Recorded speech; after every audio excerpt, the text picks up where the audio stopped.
Hello, hello. Sorry, a little slow getting started today. Hey, Starfighter. Happy Pi Day. Happy holidays to everyone who celebrated yesterday. I ate a lot of cookies. It was great. I had a good day.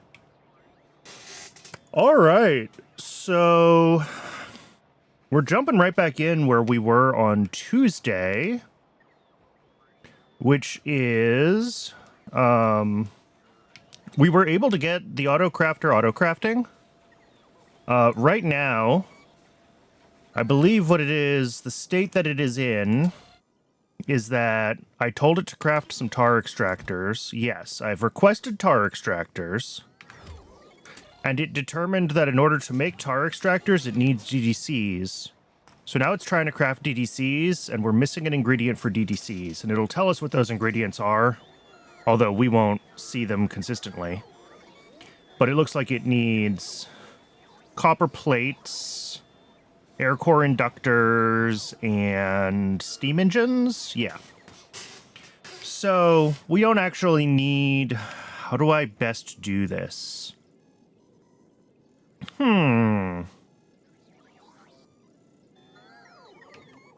All right, for one thing, we're gonna turn off the clock. Let's just halt the whole system for a second.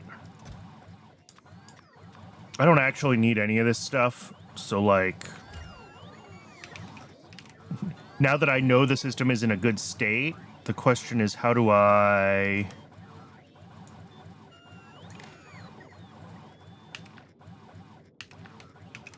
reset it? And I think it's like that. Okay. Obviously, as we start requesting things from the mall, it's gonna need... we're gonna have to start adding more things to the list of buildings that it's allowed to make. And in fact, I probably don't want soil extractors on there. This is one of the questions that I sort of had towards the end of last stream, and I don't remember if I was thinking about this out loud in stream or if it was something I was thinking about after. But, like, when we look at some buildings, like soil extractors, they're used in a lot of other things. And soil extractors, well, aren't as bad as some of the other ones. Because, like, crystal mines, ground borers... But, like, botanical nurseries can also be used in other things, right? So, like, some of these are fairly long crafting chains.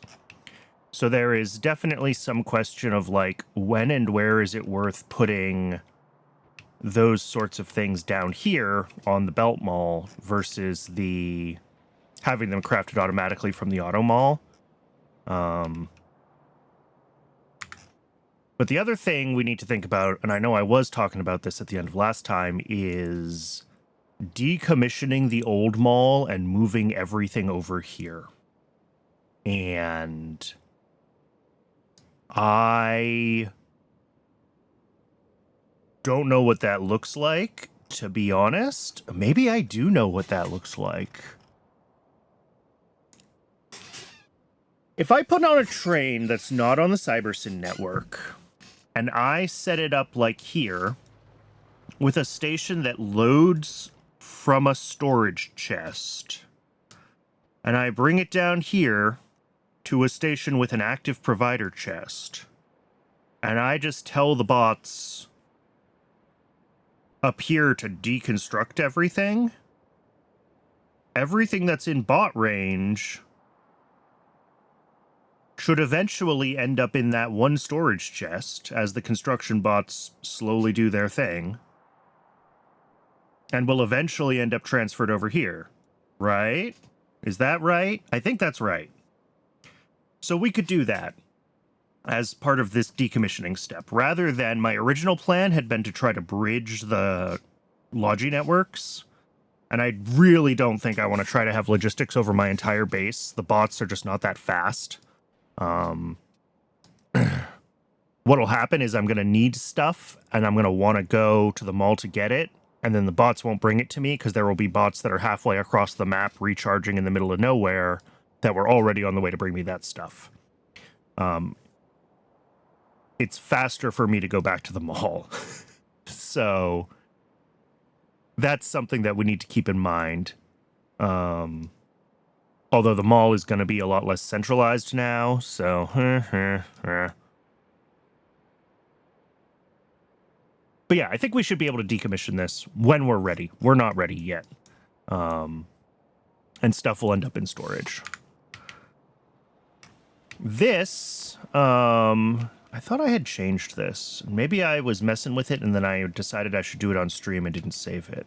But ultimately, like, this is the module here. And we'll take a bunch of those across. This comes to, like,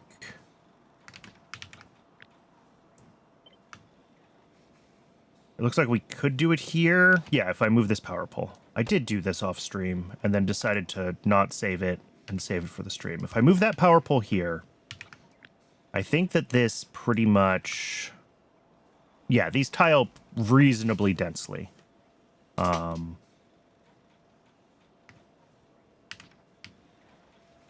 And then I also need to turn... I want to turn this into a blueprint so I can just stamp down more of them.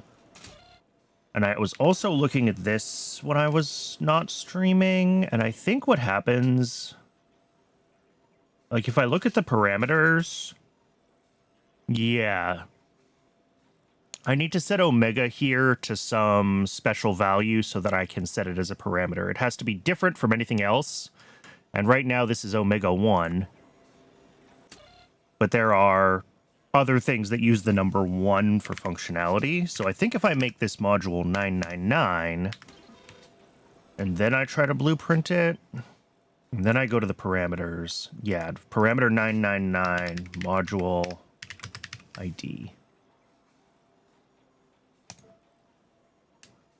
And then we can save this as a crafting module. And we can plop down 2 or 3 more of these. Module 2. Module 3. Module 4. And crafting module 5. Some of this didn't get built yet. That's okay. What's funny, actually, is... all of these items should now be... If I switch this one back to module 1...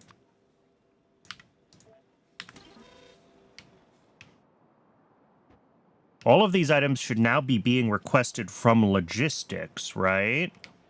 So in theory, if I check this, we should have a desire for...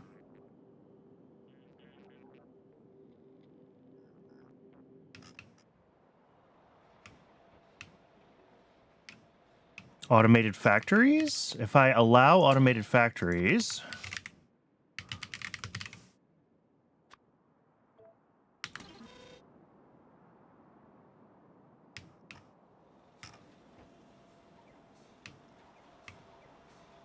No.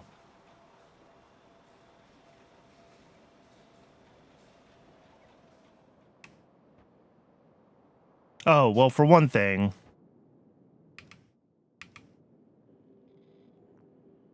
I forgot to turn the clock back on.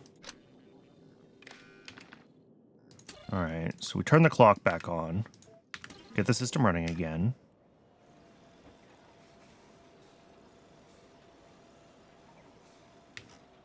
No, but they're not. Do construction needs not show up as logistics requests? Am I... read logistics requests?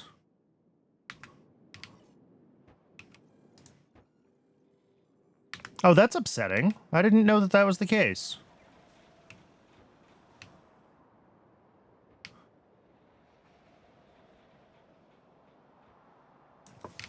Let me Google that real quick.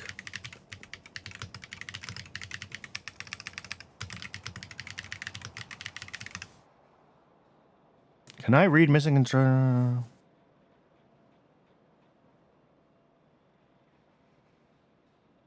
All right, apparently it's not in the base game. There were mods for 1.1. I don't know if there's one for 2.0. I don't know if I'm going to add such a mod or not. All right, so I have to look at this stuff and say, hey, I want to queue up these things to get made if I want it to work with ghosts. And that's fine, I think. I don't know. I probably need to think of if there's a good way for me to inject requests other than as logistics requests. Because right now, logistics requests are the way that this whole system gets things read in. And then there's this, which will latch in requests when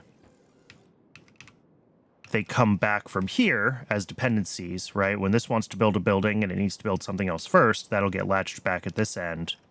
But I hadn't really thought about how to manually inject anything into that, so food for thought in the future, I guess.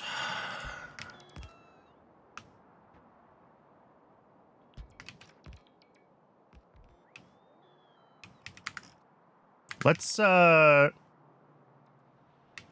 needs to be done here? I mean, really,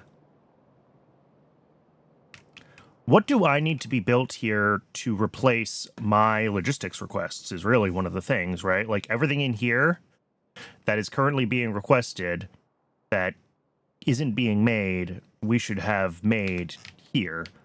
And some of that stuff is stuff that I think I just want to put on the allow list up here. Like, I think most of the combinators are fine. We use those in fairly low quantities, right?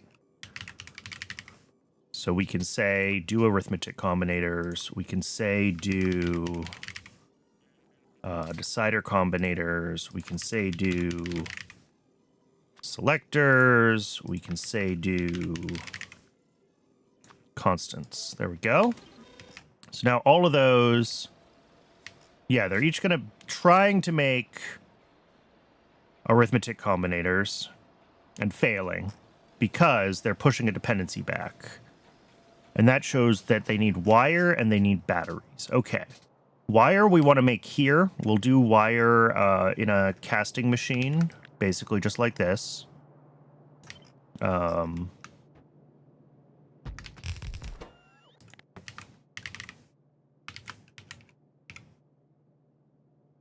Sorry, cable.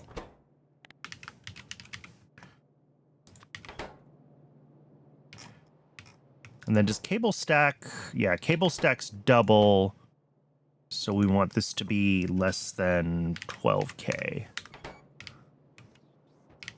Copper then. To here. Power. All right, so that'll take care of the cable request. And this is theoretically an issue with this, where if the most wanted thing is not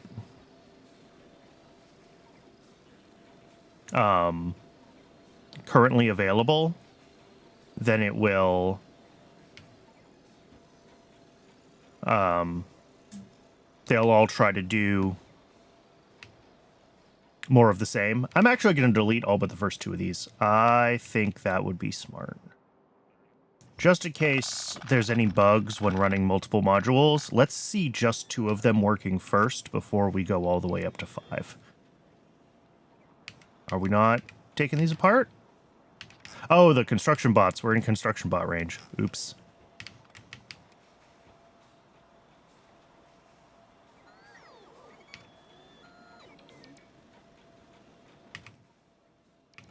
Oh, that's funny. Because we took apart some of those other combinators and they're now in my inventory, it decided that decider combinators are more important than arithmetic combinators. And it reprioritized. That's fun. I didn't expect that, but it makes sense. Oh, copper's advanced castings. My bad. You know what I'm gonna do? Let's be less stupid. which I know is always a challenge for me, but I'm going to just run both of these types of casting materials, and then the ones that use advanced castings get long-handed inserters, and the ones that don't get normal inserters. And that is going to make this whole thing a lot easier to do. Advanced castings, normal castings, normal... Whoops. Advanced castings, advanced castings. All right. That should do what we needed to do now. And I didn't hook up hot air.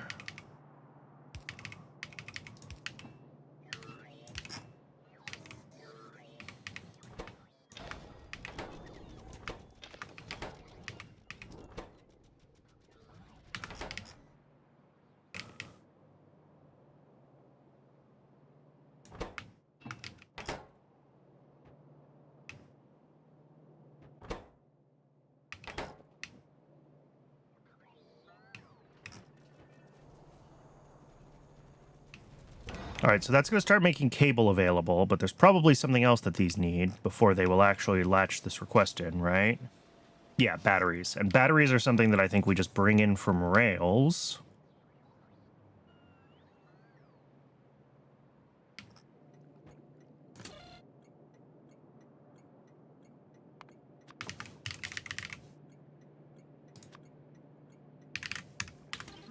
And this needs to be a provider warehouse because it goes for providing things. All right. This should just get a delivery of batteries, and then we should see these guys request their things. Here's a question. Are we feeding what we're making back to this so something else doesn't claim the same crafting job? Did that end up in this version of this iteration?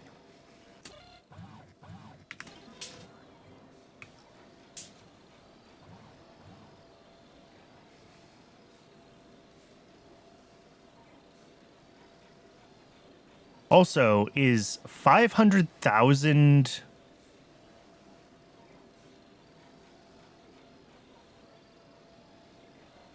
a reasonable number of... That can't be right. Because we're only requesting 27... No, something's broken here.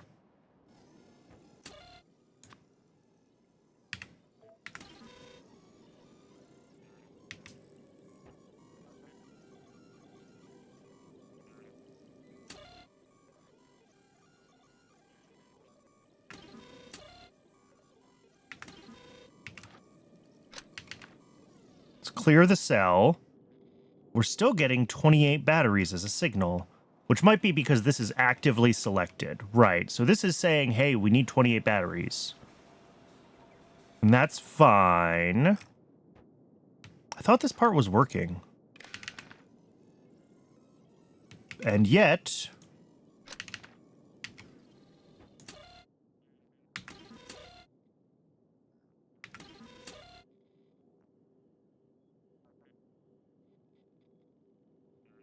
All right, so what are we going to see? Right now, the signal on... If I disconnect the outputs of these... The signal on green is greater than the signal on red, so this is outputting red. Output signals, output signals. This has 28 batteries coming from here. Yes.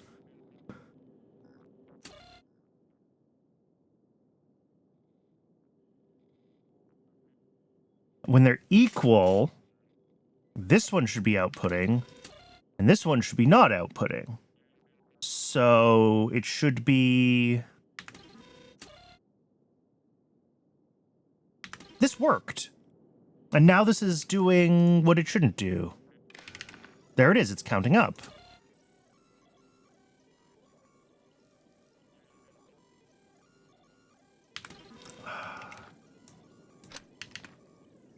Was it working previously because I had, like, built the networks in a certain order, and now they're in a different order. And they're updating differently. All right, I'm just gonna Google Factorio combinator signal max. I don't want to cap it. I want to get the larger one. Google, you're not helping me. Find min or max positive signal. That is not what I need. That is way too big. There's no way it needs...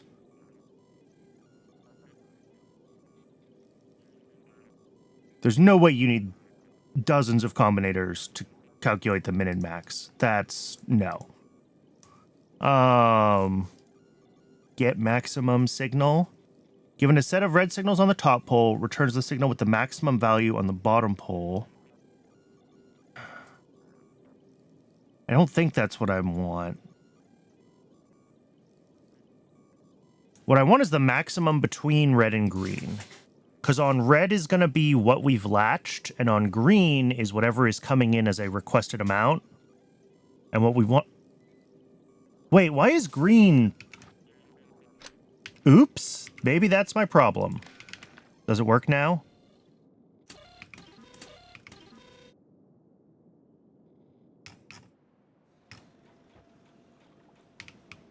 All right, well, alpha's 2.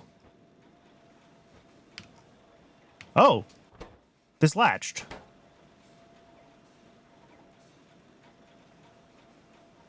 Did it latch? Oh, no. We're not counting forward. Sorry. Let's turn this back on. Right. Well, now we're not getting any signals in because we have enough batteries. Oh, and they both chose to make this. That's wrong. This is why we're testing. This is why I'm glad I deleted all the other ones. Let's turn off the clock again. I do think it was that green wire. That must have been a misclick or I hit the wrong shortcut. As far as this one goes, what do we need? Why did they both claim the same thing?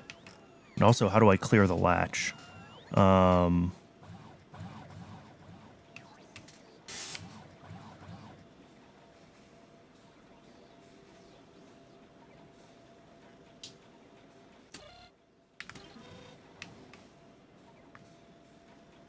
That's this one, right? Yes, this is the latch.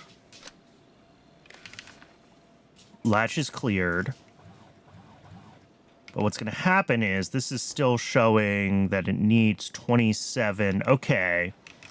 So I think what I need is for what's on the latch here to be made negative and then fed back to the rest of the network. That's easy. That is an arithmetic combinator.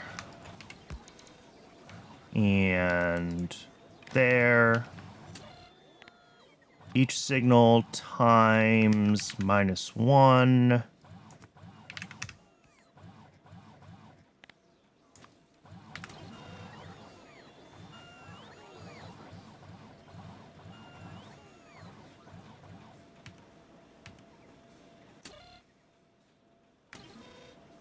Why do I have this one as a times? Oh, that's a diode. Right.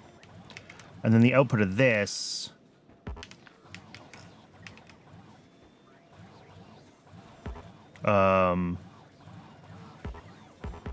That's annoying.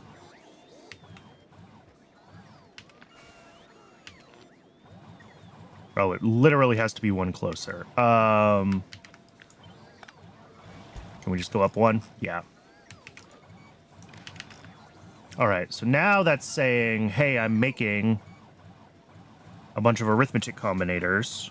So, yeah. And the system actually knows that so many of them are being requested.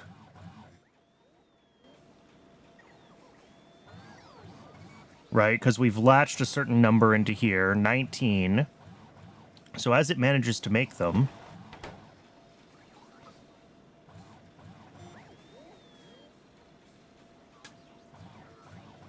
Now it should say 18, and it does. Yeah, but the number requested here is still the same because this is making 9 fewer than the total number that we need because that's what it latched in, but now there's more than it once requested. Awesome, it's working.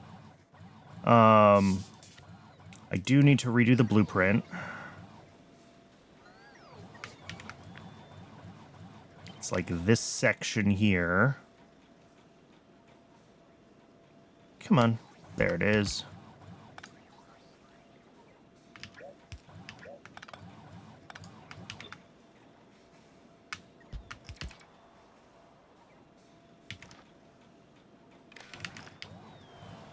All right, let's give this one ID like 999 again, because we do have to redo the blueprint. Unfortunately.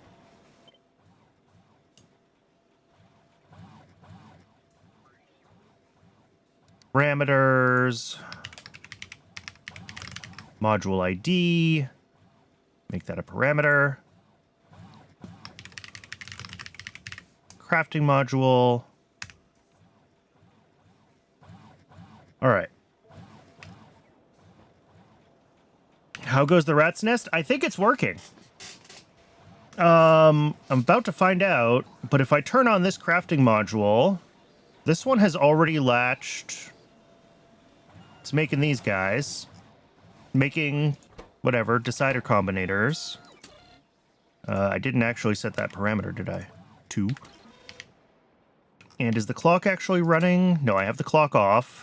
We turn the clock on. Hey, this one latched a different kind of combinator. And it wants to make 27 of them. And if I drop down another blueprint...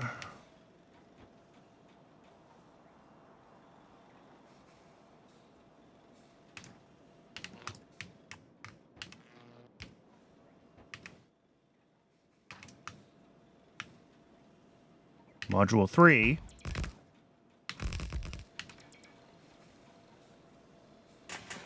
I did not make time over the holiday to take a look at it. No, I do still want to. It's just been a busy couple of days.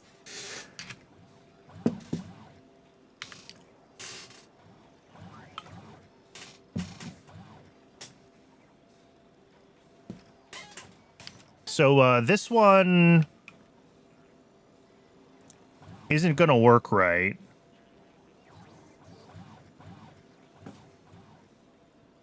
Because it's missing at least this factory. Which might mean that it just... Why did it latch 146? What?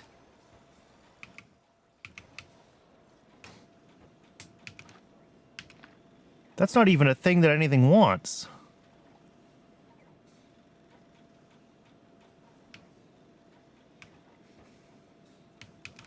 Oh, you know what? It was probably doing something weird because it was being...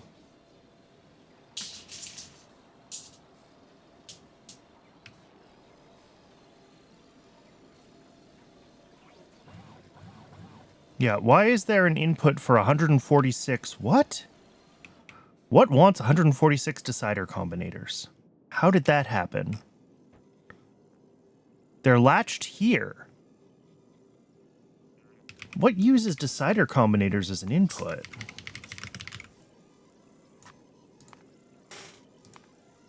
Selectors. Okay, so we should have latched some selector combinators, potentially, if selector combinators are on a crafting list.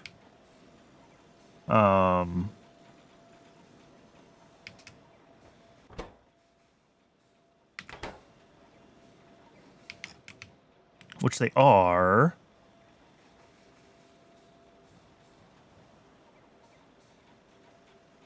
But we only want 4 selector combinators. So it only should have latched, like, 20 deciders. I wonder if, because this was getting built, I probably need to be more careful about when I hook up the modules as they're being constructed.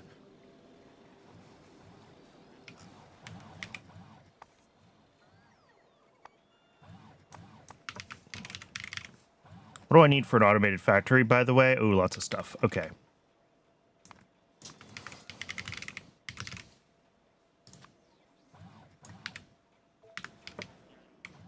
Let's Let's make sure that those are not here. Let's pull off anything we're not actually prepared for this to make. Let's just get it making all the combinators first. Let's flush this latch.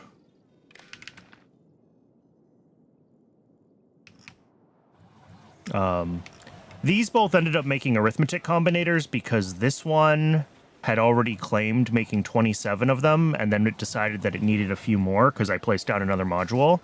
So that's working, right? This one obviously can't do that until I drop it a warehouse. Let's do that. Now, when I leave the logistics area here, obviously my requests are going to go away, but these latched jobs will remain. This has not latched a job, which, like, good, but I also don't totally understand why. Because...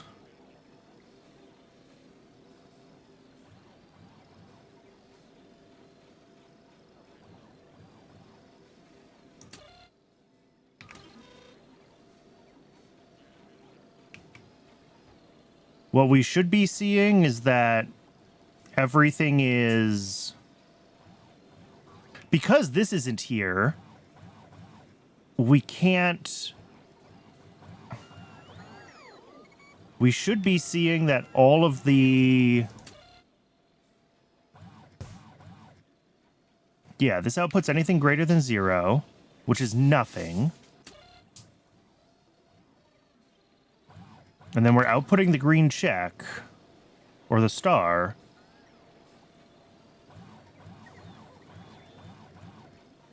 Oh. Because I disconnected this latch when I was doing some testing. That's why it's not. Now it'll go. There we go. And it's chosen to build selector combinators. And that should have put a job for another 2051.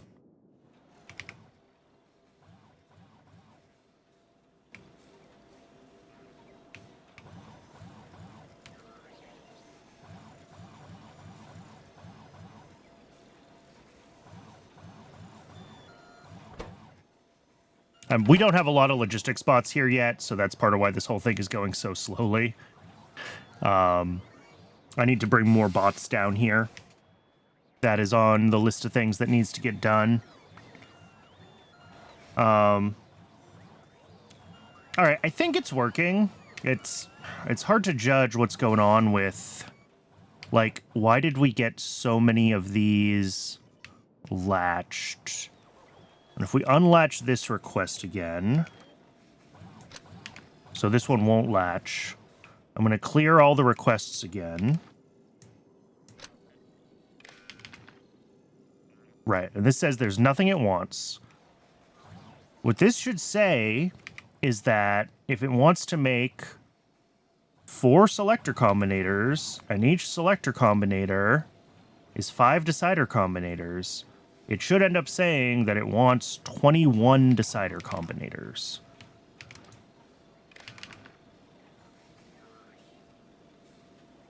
And we didn't do that. We did something different. Oh, because something else may have claimed something here. Okay. Why did it choose constant combinators? Why did it latch those when the deciders are around? I guess in the grand scheme of things, like, it doesn't necessarily matter, but it concerns me that it didn't necessarily pick the right job. All right. I think there may still be some issues. One, I need to be really careful when I'm pasting those modules in and bringing them online, which, duh. But there may also be still a bug somewhere. I'm not really sure. But when I leave that area, they should still retain whatever jobs they were given. Yes. And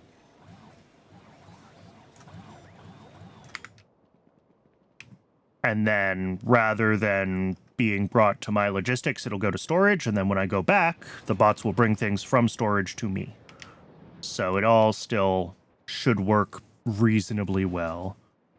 And then anything that I want, I guess, the construction bots to have available, I should just set up a buffer chest with a request and let the bots figure that out.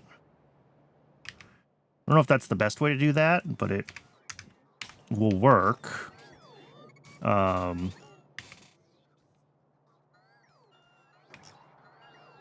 that way they can have materials to build for themselves, right? Like, if I want to paste down another module or 10, and I want the bots to be able to build it, I guess I need... Since you can't read construction requests from the Logi network, I have to have a place to set those requests, and buffer chests are sort of there for that. Because the construction bots can pull from the buffer chests, right? So that is my thought.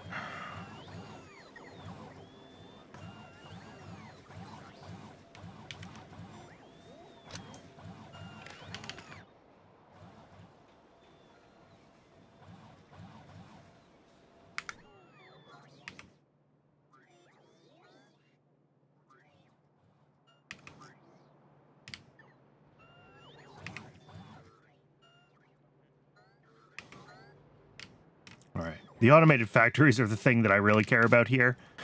Because it's going to be a little while until we have those able to be made at the mall. There's some other... a bunch more requests we need to set up, a bunch more intermediates, but... hopefully... again, as we get things going, I want to start getting the things going that I request and just have those running, and then we will also... I could add one of the Ghost Reader mods, yeah. I am thinking about doing that, because it would make things a lot easier with the Automall. But I don't want to mess with my mods now.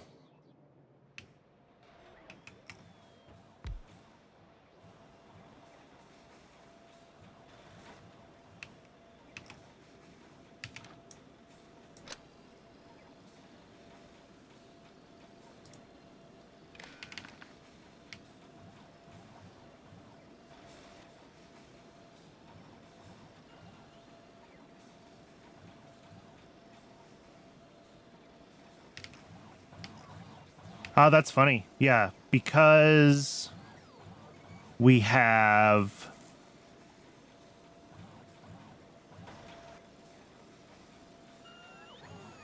yeah, and it just ignores negative signals. A negative signal means that we're building more than we need. So, like, one of these guys latched a recipe, but then I went and got stuff from the other mall, and it's in my inventory, so my request amount went down. So we end up with a negative signal on red. But that's fine, really. Okay, let's get some more fundamental stuff going in the rail area, and then, or in the, not rail, belt part of the mall. One thing I want to do is fix...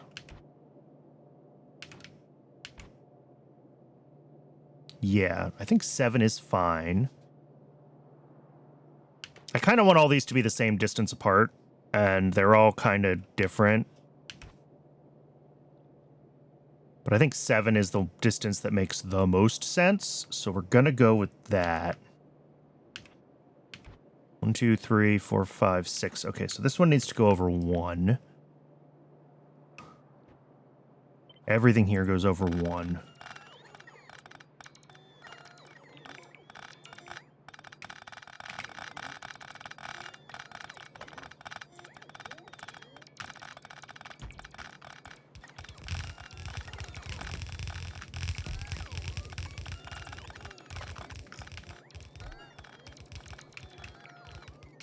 And then here, 1, 2, 3, 4, 5. All of this goes over by 2.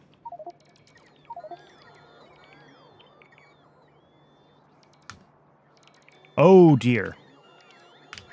Yeah, they're trying to empty those chests. I didn't even think about that.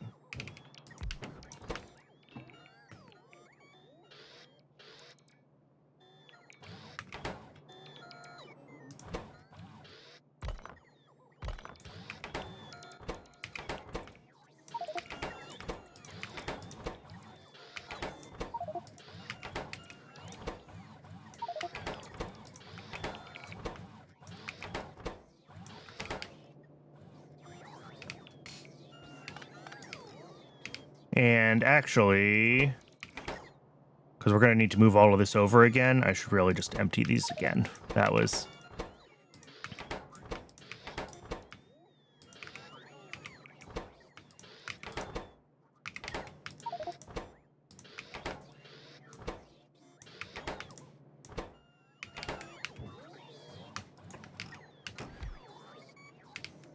because it's just going to be splitters that I also need to move. Okay.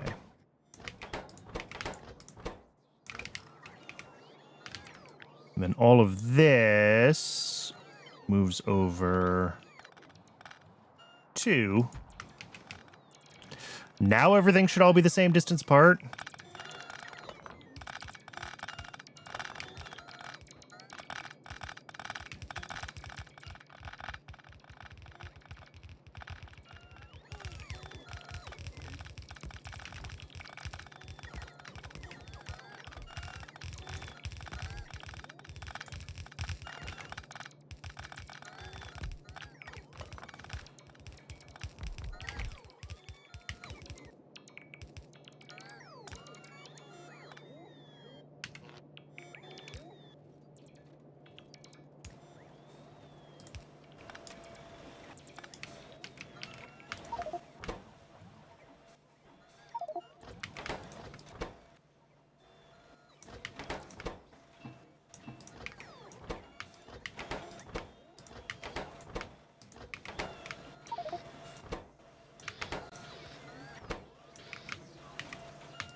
Okay, too much stuff in my inventory. Let's get this fixed.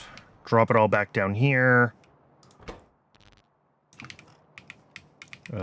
Plates can go here. I guess I could just trash things and the bots should bring them back. At least the things that are in yellow chests.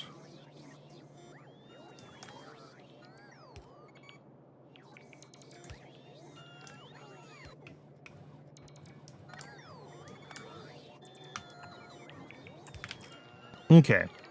That is looking better.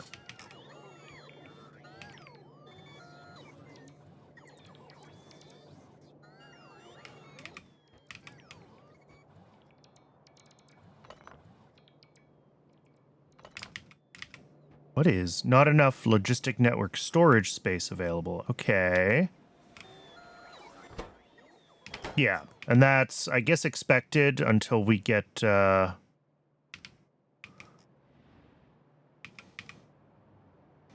Logi storage set up here. So let's do that.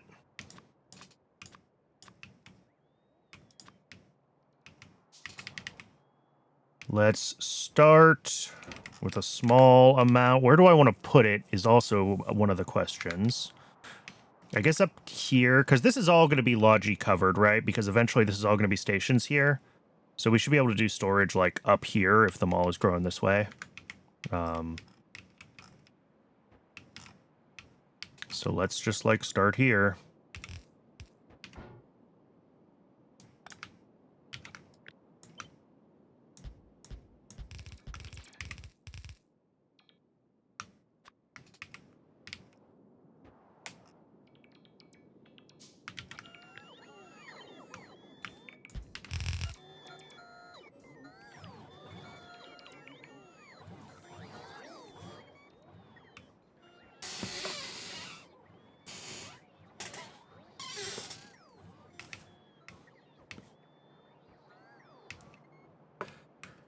All right. What was I doing? I'm just looking at this list and I need to start getting bits and pieces of it hooked up. I was going to do steel chests. Steel chests are easy.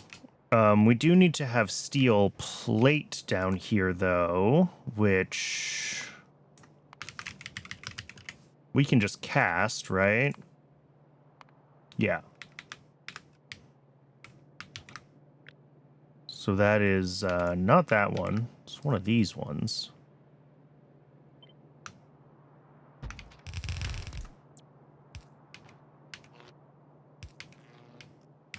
But we do need to bring in molten steel, which is our last slot for a molten metal on this board right now. So that's something to think about.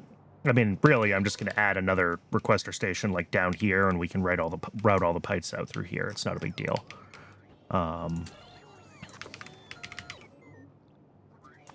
Molten, that's stainless, that's regular.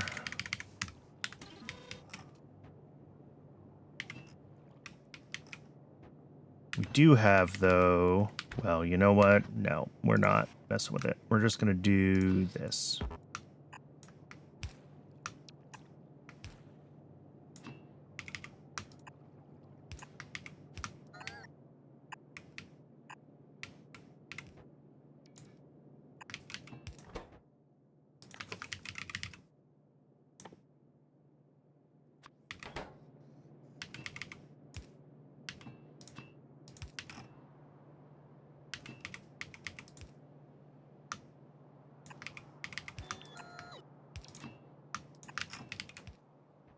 All right, that'll be steel plate available. Do we want steel chests to be handmade, or do we want steel chests to be a thing that's just, like, available for this to claim?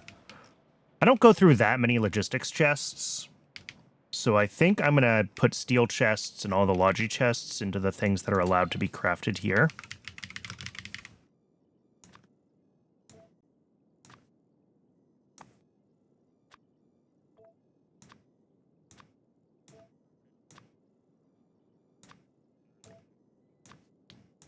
And of course, they don't all quite fit next to these.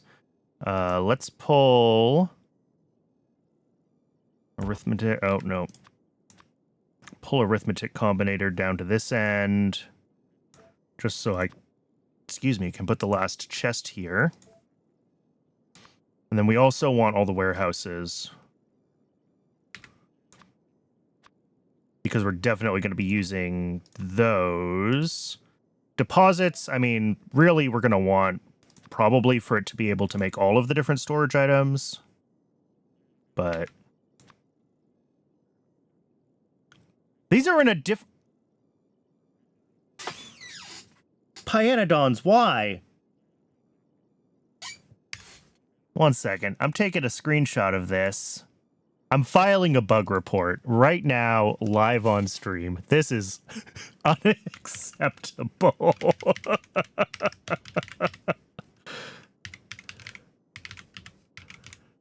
Surely someone has already filed this bug report.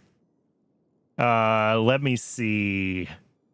Logistics warehouse? Let's just search for logistics.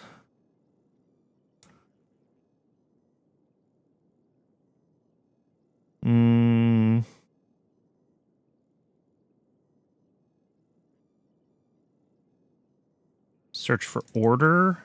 Maybe no one has filed this. Surely not. Surely I can't be the first person to notice this and be deeply upset by it.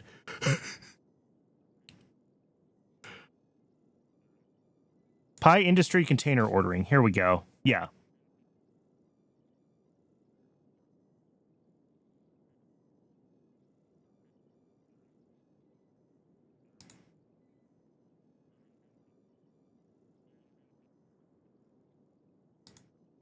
All right, there's already a bug. Cool. Although filed shockingly recently.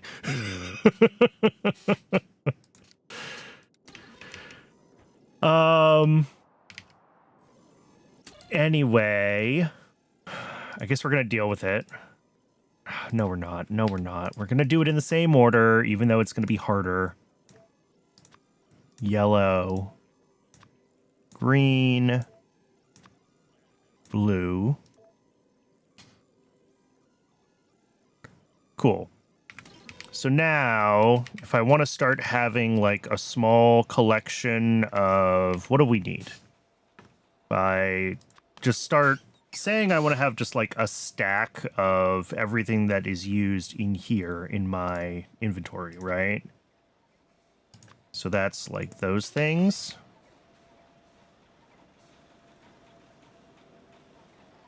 And then what we should see is they're not going to be able to make warehouses yet because warehouses need logs and steel. So steel is being made, right? Do we have steel plates? Yes, we have lots of them, but we don't have logs. And if I check up here, I should see that logs got latched in as a desired ingredient. Or wood did. Oh, wood chests are what it is. Okay. Yeah, they need wooden chests. And those use wood, which are logs. Okay. Let's bring in logs then, and we'll get that going.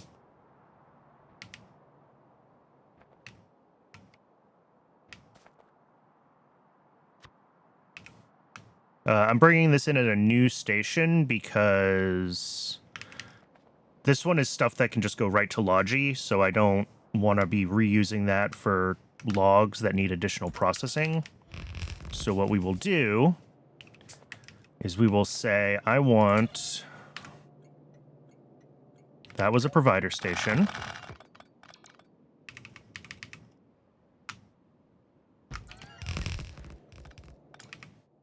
I should really rename my blueprints to provider and requester instead of pickup and drop off. Log. And we want it to request like -30.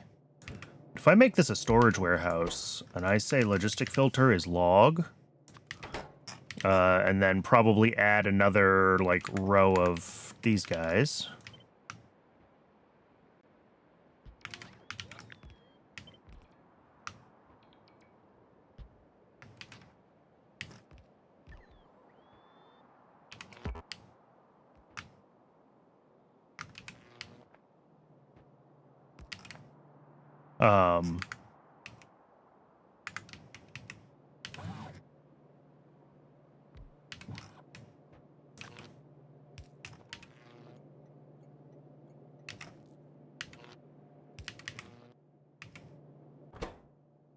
Yeah, this is filtered to log. It's storage.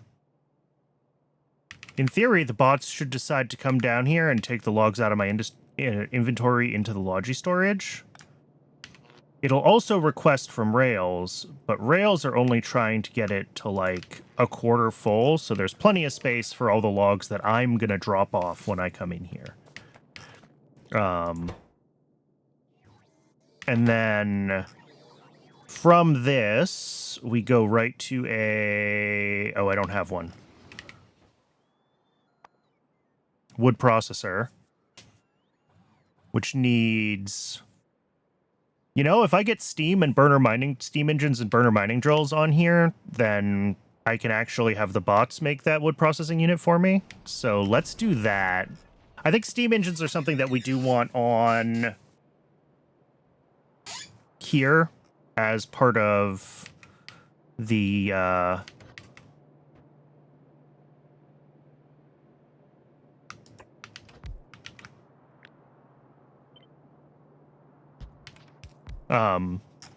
the belt part of the mall, because they're just something that we're going to use so many of.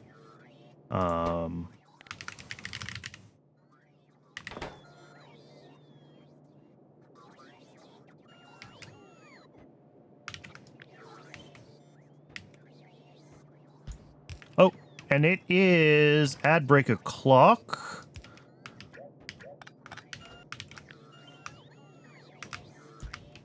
I do run just the one ad break an hour, just long enough to keep pre-roll ads turned off. I appreciate everyone hanging out during the ad break. And when we return, we are going to... I mean, more of this. It's more of this. This is the plan for the rest of the day, is just growing out the mall.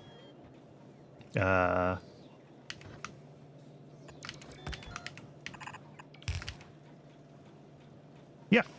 I'm going to step away for a minute and get a little bit more water. I'll see everybody when the ad break is over.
Hello, everybody. Welcome back. Something broke again. And I'm sad. We're going to turn the system off. We're going to flush all the requests. And I'm going to try to understand what's going wrong here.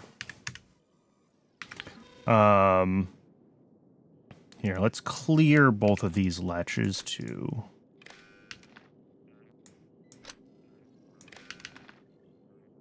Clear the A latch, clear the alpha latch. So we should have nothing coming down here at all. This one is unlatched. That's fine. This one has 419 million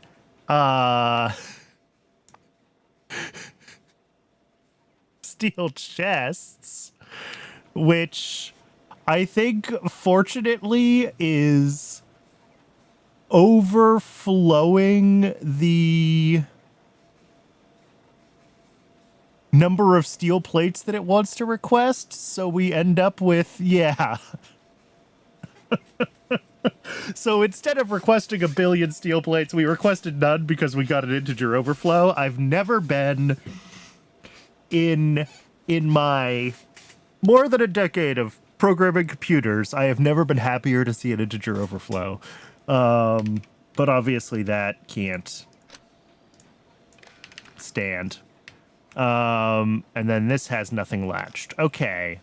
So how did we get that many steel chests latched? Like, there's a lot of stuff latched here, but not steel chests.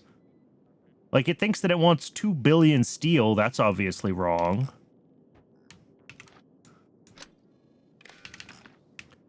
But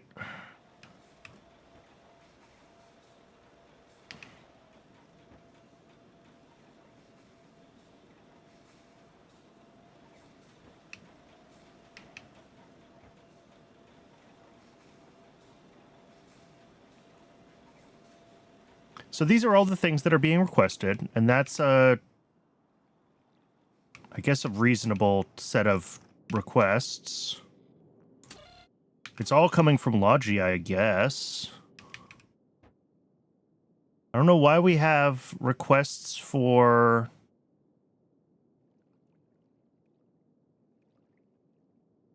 Where are the requests for requester chests coming from?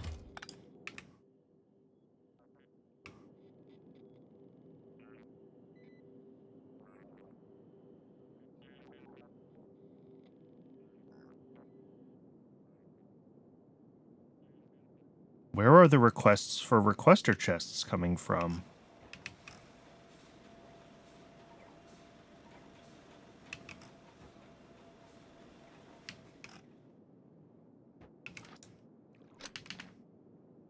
They are on this side. They're not coming out of this.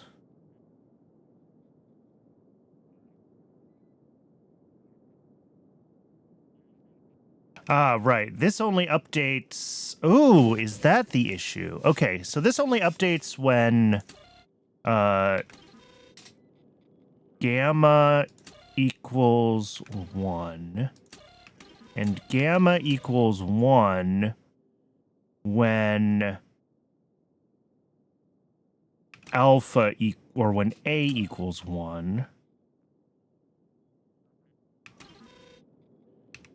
Right. And that should be a 1-tick pulse of gamma and a 1-tick pulse of alpha, which increments the alpha counter. Right. I remember how this works.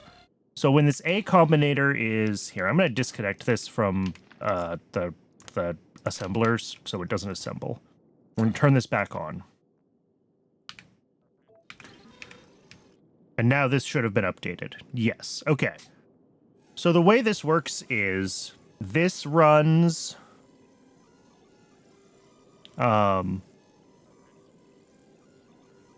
through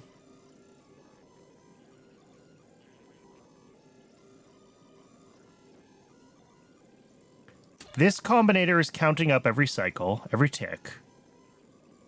This combinator is a divide by 20, or really it's a divide by this counter amount. right? Every time this counter resets, this one pulses. That pulse updates these latches, and also updates alpha. And alpha is the currently addressed module down here, which is supposed to like claim what it wants to build, and then the other ones move on. So that's working fine. And like this does what it needs, right? If I were to pause this, and it's really hard to show this, but like if I add something else to my requests, and I need to allow that to be, what did I choose? Crystal mine. I need to allow crystal mines to be made. But then we'll see that crystal mines are here, but not here. And then at the next update of Gamma, it'll... Yeah, Gamma already pulsed, so now crystal mines are out here. So this part's all working fine.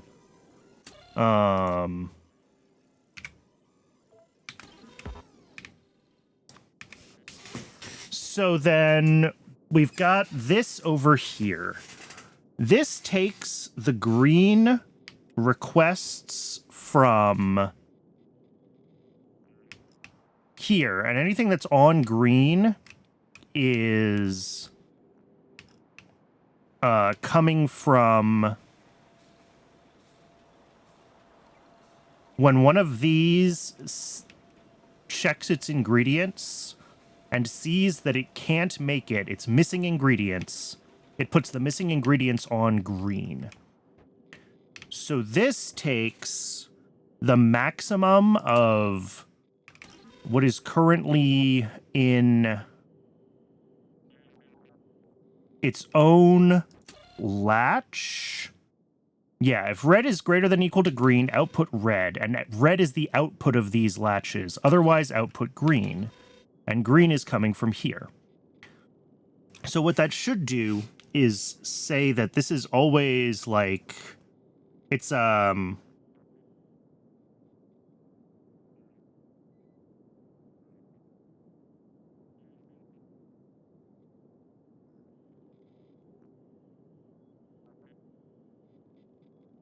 it always picks the largest value of what's being requested and what it already has seen. At least that's what I thought I had designed.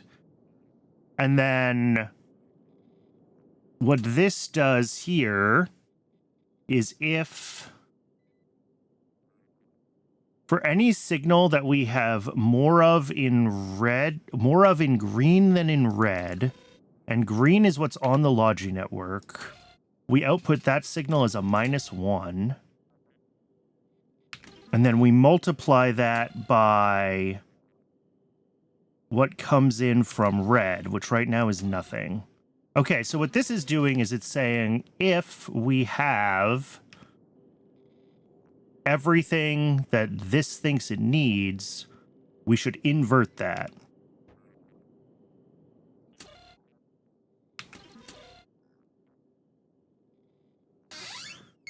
But sometimes red is negative. Sometimes red is... No. We should never be able to put a negative on this red. There could be negatives on this red signal when, again, when we overbuild, like when we say, I want 100,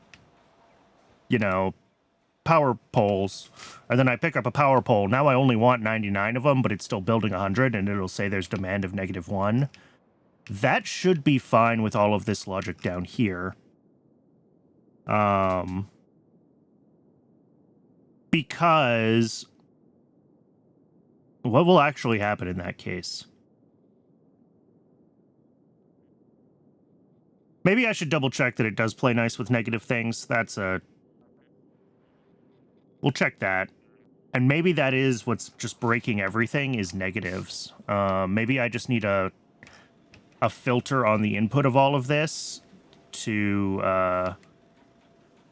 eliminate any negative values.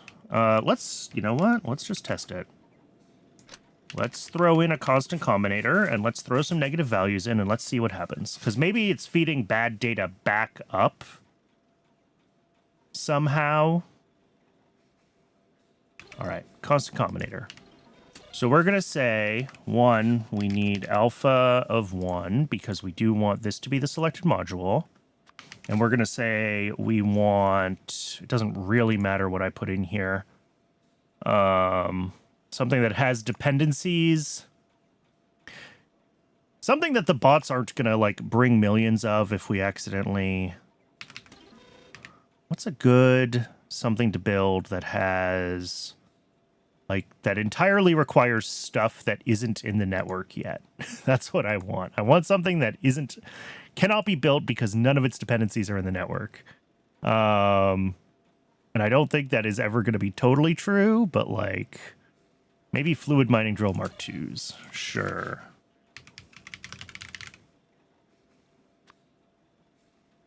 And if we want -3 of those, what are we putting out on green signal? Nothing. And the reason we put nothing out is because when we request -3, there are no... This doesn't set the recipe.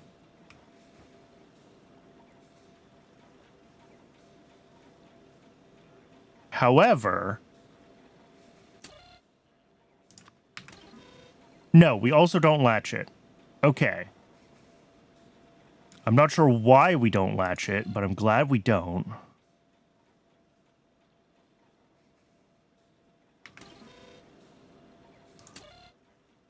Oh, no, because I did the wrong thing. Sorry. Fluid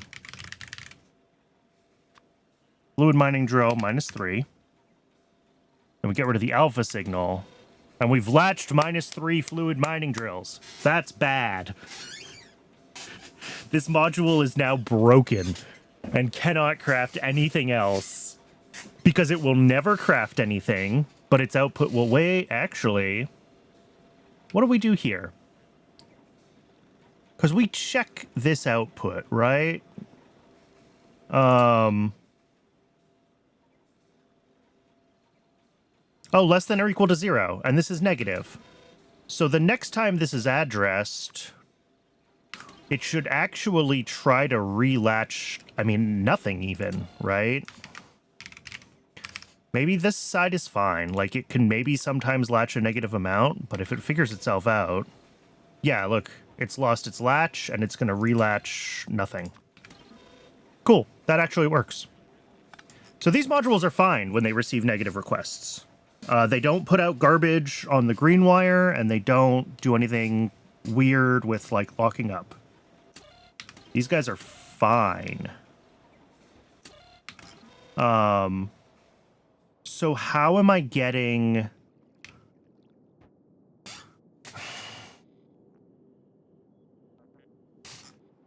I'm going to do this. We're going to work with just a single module for now. Wait. What is... Oh, no, those aren't connected. Those are different red wires. Yeah, and that's...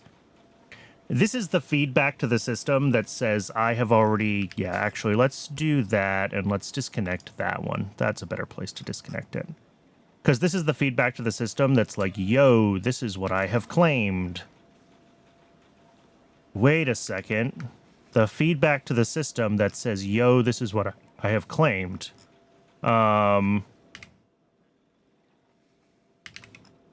Let me get my constant combinator again. I'm going to be so mad if this is part of what's going on.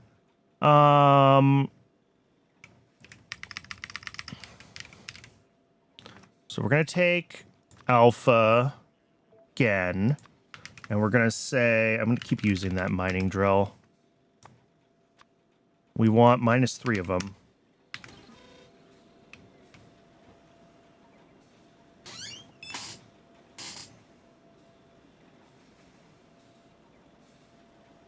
That's bad. We don't want to do that. If something ever latches a negative request, it will put out a request onto the wire for the next module to craft it. Okay. I do think that we solve this with a filter here. I think instead of these being hooked directly up to red, I just do a decider here. And this is going to be like for each signal that's greater than 0, output each signal.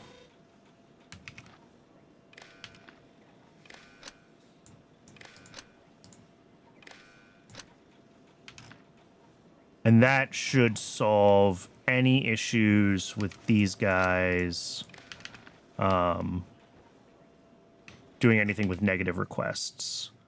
So let's drop this constant combinator one more time. We're gonna request fluid mining drills, -3 of them.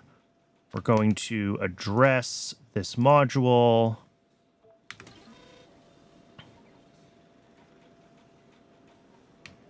And nothing happens. Now, if we address the next module, this is still latched to nothing. We're not putting out a request. Okay. That's good. That helps. That means that here, we do need to change the blueprint again. So let's just get rid of all the old ones.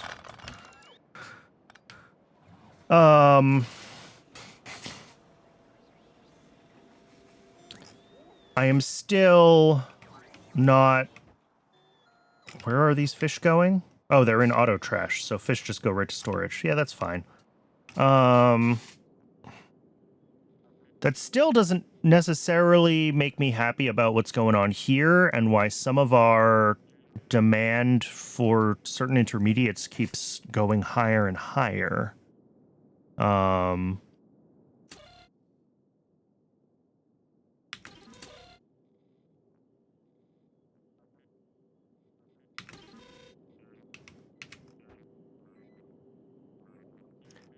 I wonder if I also just need like something here. Am I maybe sometimes ending up with negative values in this system? That should never happen.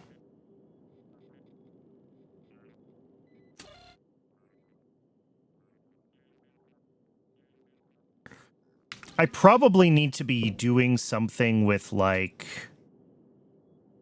latches and the gamma signal around some of this, so I'm updating more of this stuff in sync, right, with everything else. And maybe that's what I need, is I just need another pair of latches after these. So these take like the max of what's on green and what's on red, and red being its output, sorry. And maybe I should, for the sake of giving this whole system here that has variable latency to all of its inputs and outputs time to stabilize, maybe we need to be latching. Not just this signal, this red, but probably also what comes off of this should be latched. And then both of those feed. Yeah, let's do that. Let's just clock everything. I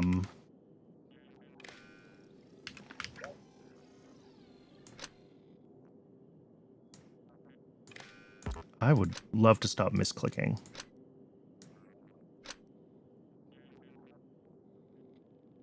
That output we do want to here. This feeds those guys.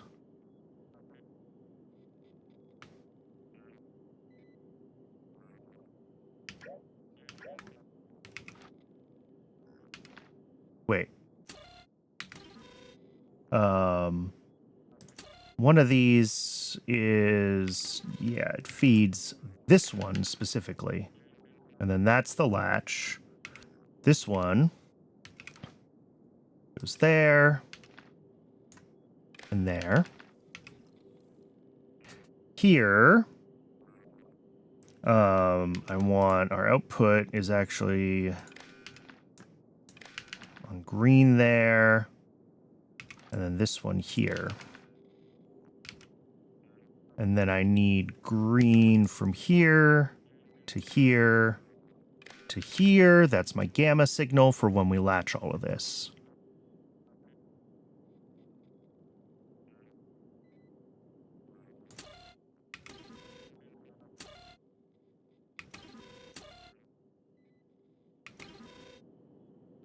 And somehow this latched everything. There we go.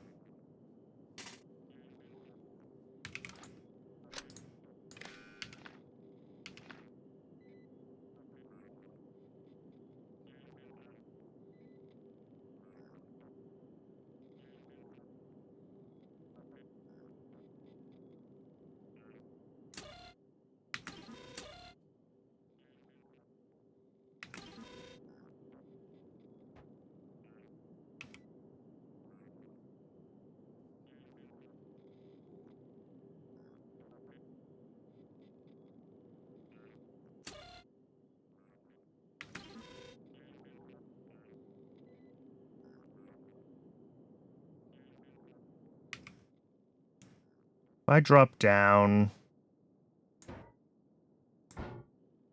chest. Oh, I don't have what I need for a provider. Okay. I'm just trying to confirm that I got this, like, right.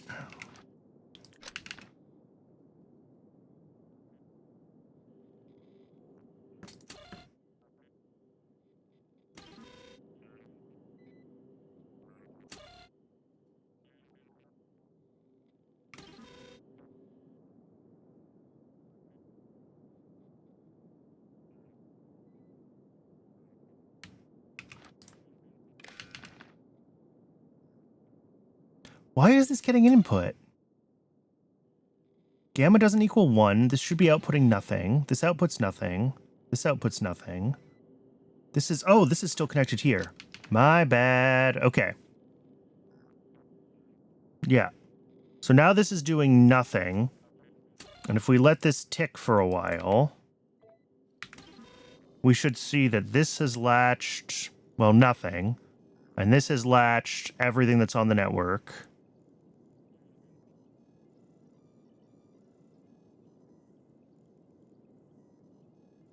And I think this does mean we're going to have a 1-tick delay between, like, when these latches update and then when this latch updates. And or not a 1-tick delay, a 20-tick delay, actually. A 1 gamma tick delay. And I'm not sure I care. All right, so let's get this module...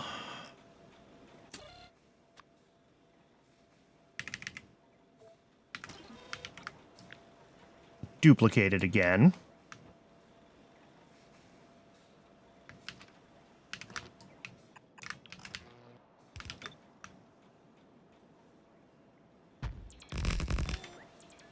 We're just going to do 2 for now. There's nothing on red, right? There's nothing on red because it's disconnected. We are requesting some things here, though.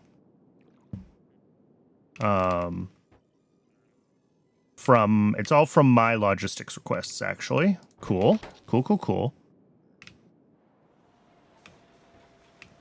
So, if we give these IDs that are actually in range...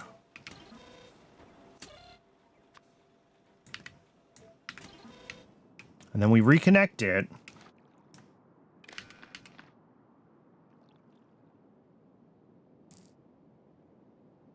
nothing is coming back up on green. Oh, because they're still not connected.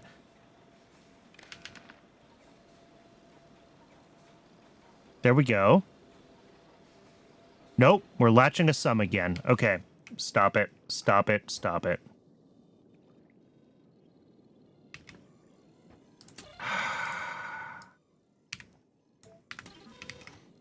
What is being summed? How is it being summed?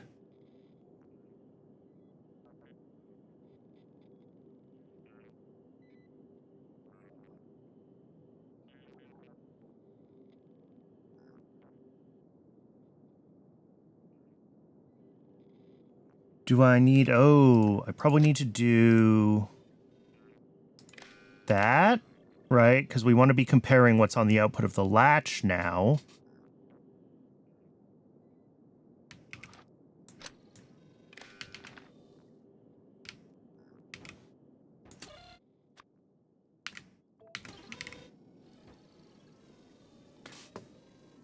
That is now consistently 50. That's nice to see.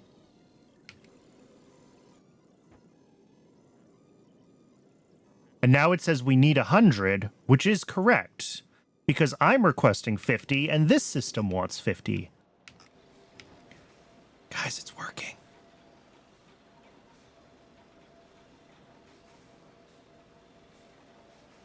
Now, the question is, when this is being requested...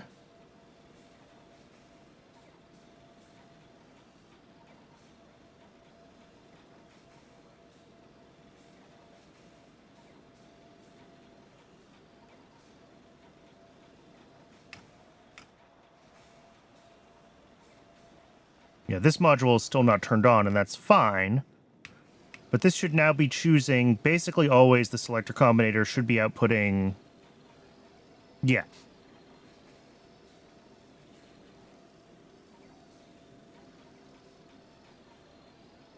And I'm not sure why this is cycling through. Oh! I do see why. Okay, that's another bug. Excellent. Because this is outputting... I'm surprised that that happens that quickly. Because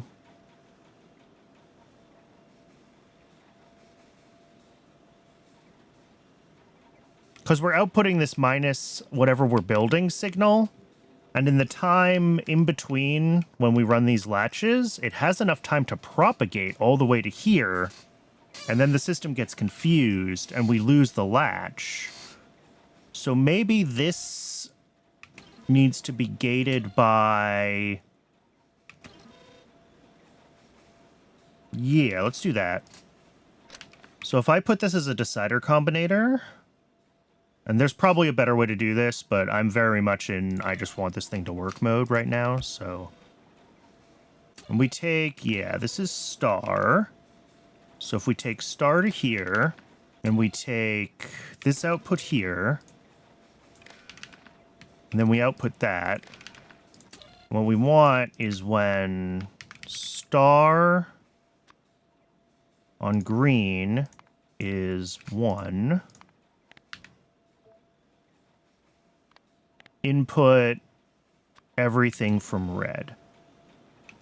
And what that says is because star is only ever going to be a signal when this is not selected, it's going to stop it from feeding back all the way around this loop.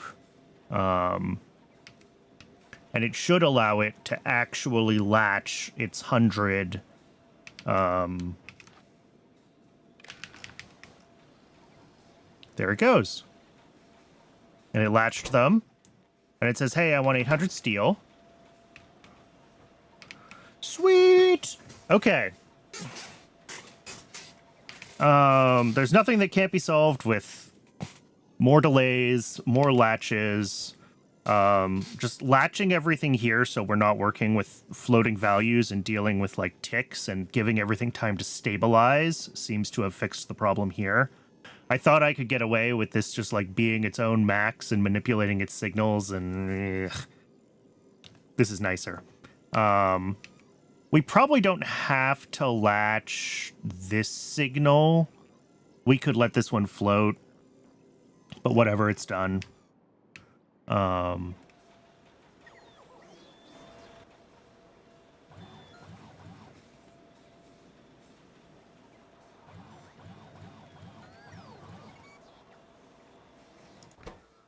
Cool. And then if I want to turn this one on... no, this one, we need to update the blueprint one more time, so we actually don't want to turn this one on as is.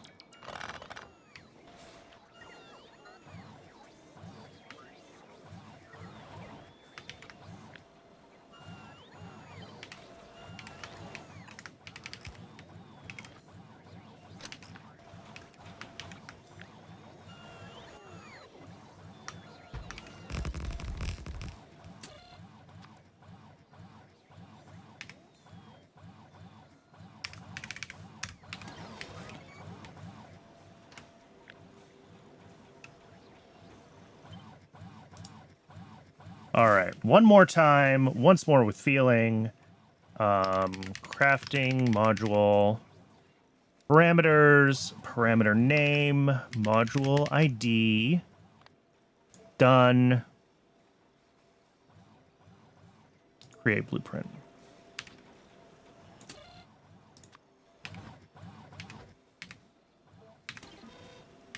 And I just made myself a second one of these. Shoot. How do I tell which one's the new one? It's that one. And I can tell because it has the extra combinators in it. All right, so I should now be able to hook this module up. Right, it's ID 2. And this also just latched 81.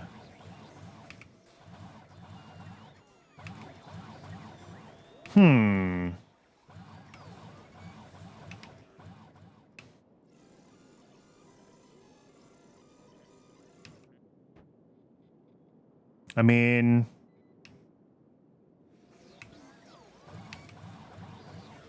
this is outputting negative 76. This is outputting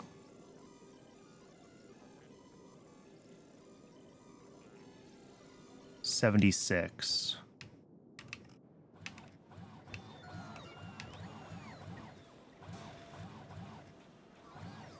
Oh, this isn't outputting.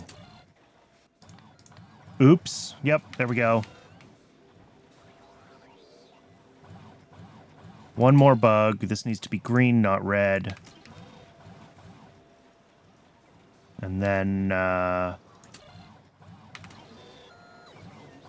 let's once again get it all copied over here.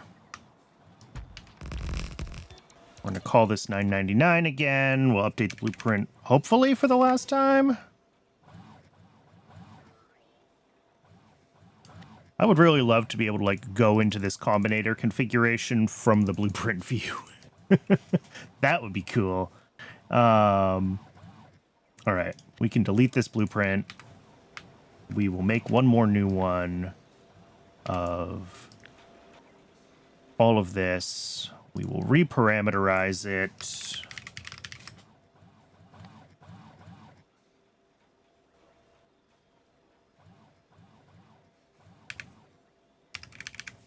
That's fine as a default. It doesn't really matter. Crafting module, blueprinted. And then this one can be number 3.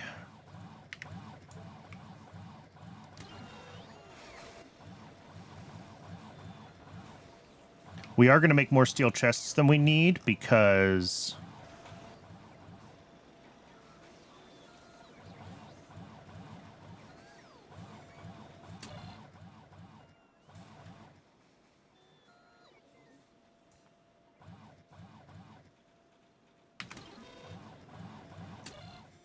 Oh, that was also... Shoot. I just got the signals completely backwards, didn't I? Stars on... Am I trying to make a universal? That is absolutely what I'm doing. At this point, I'm down to, like, mostly fixing small bugs.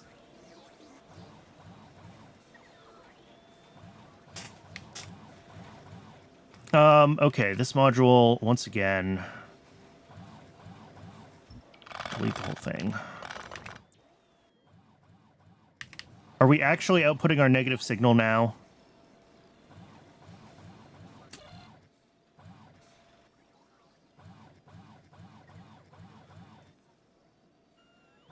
Oh, that's the wrong star. I didn't realize I had 2 different stars. Okay. This is what I get for adding additional signal packs. And now it's saying, yeah, we're making plenty of these. Okay. Let's actually disconnect both modules from the system. And I'm going to tell them both to forget their crafting jobs. And we're going to see if this is looking better now. We'll turn on one and then the other. And if they're happy, then I think we can re-enable a third one. So current requests are for 50 steel chests and 49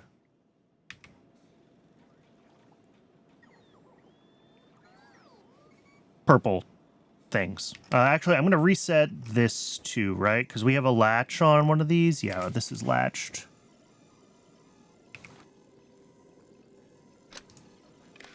There we go. So what are our current requests? 49 purple chests and 9 other storage things. Okay. Whatever these are. Requester warehouses.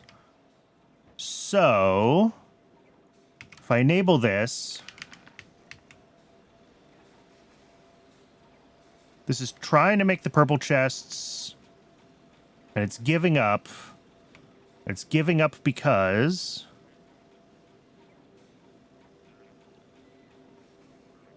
it needs steel chests. Oh! Okay, that's a problem.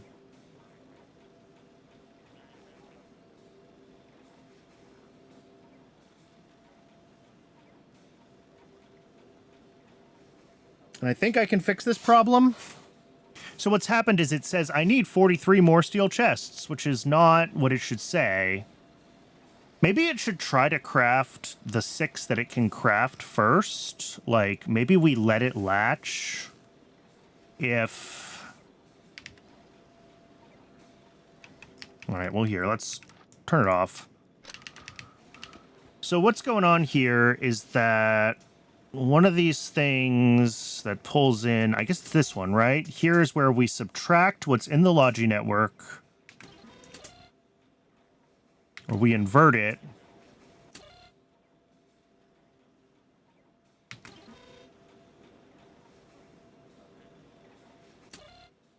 Yeah. We take what comes, our total requested stuff, which is multiplied by our request batch size, and then subtract what's on the Logi network from that. And if that is... that eventually becomes this green signal. Right, that's the one that adds 1. Yeah, okay. And we assert that all of that is useful to us. So I think what I want to do is, instead of doing that for the total number, I want to let it craft the first N, and then it'll go off and say, hey, actually, I need 43 steel chests, but then it'll make 43 steel chests, because it will have already produced enough of the purple ones that the steel is no longer, yeah, that's what we want. And I think we do that. This number here is, we do still need... this to go out to green, because this is saying, hey, this is what we're gonna need in order to make everything. Like, please request these things. But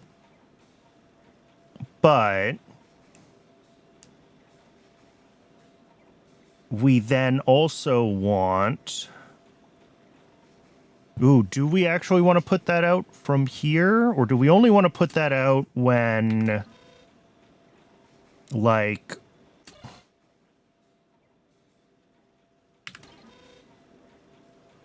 Yeah, I think we do actually want to throw that also behind another combinator.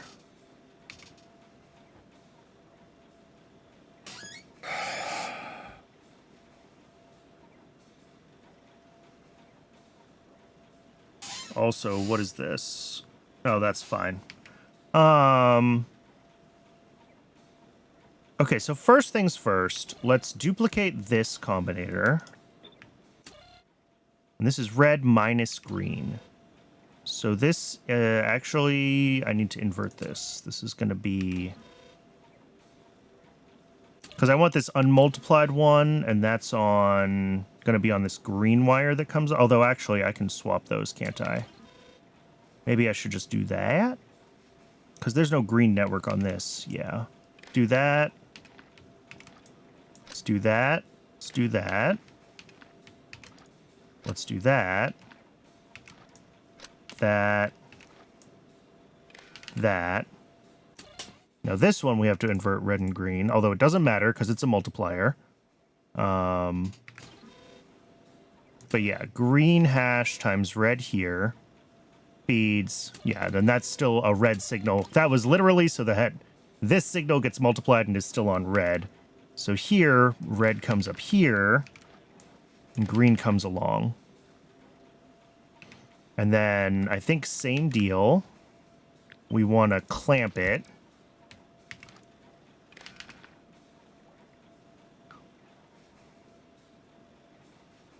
And then if this is the one now that I want to use here, instead of saying if our total stuff that we need, if instead of saying if we need anything to finish the batch, we say if we can't do any work at all. So that's this. And then the other one is that this output needs to be gated by the same or a similar sort of thing. So that's one more decider. This is getting more complicated again. But what we say is... Nope. If on red, anything...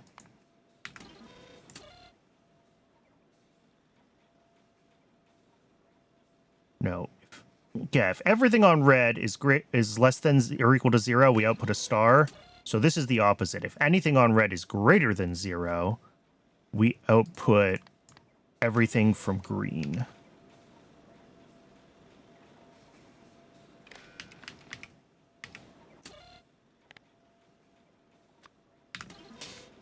And that should now say correctly that, well, let's try it, right? Again, we're looking at this. It says that it has 49 purples, and then it needs 43 steel chests, which, again, let's clear that from this latch. But now, it should be able to latch the purples before it decides that it needs to craft the steel chest, so it'll make, like, 7 purple chests, and then start making steel chests. And then it'll finish all the steel chests, and then go back to the purple chests. And I don't love splitting the batch this way. The way I wanted this to work was that it would do... You know what? I can still make this work the way I wanted it to work. I just have to change how we're calculating. Yeah, let's do that instead. Okay, we're going to undo a bunch of this work.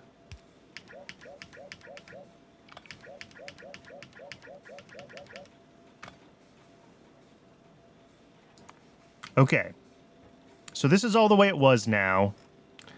I think instead of outputting...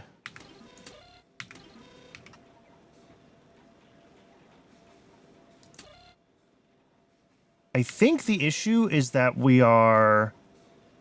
should be using this combinator to decide if we can craft or not, because this is the one where if anything is greater than 0 coming into it, then we have missing ingredients. But what we then need to do here is we actually want the output of this combinator.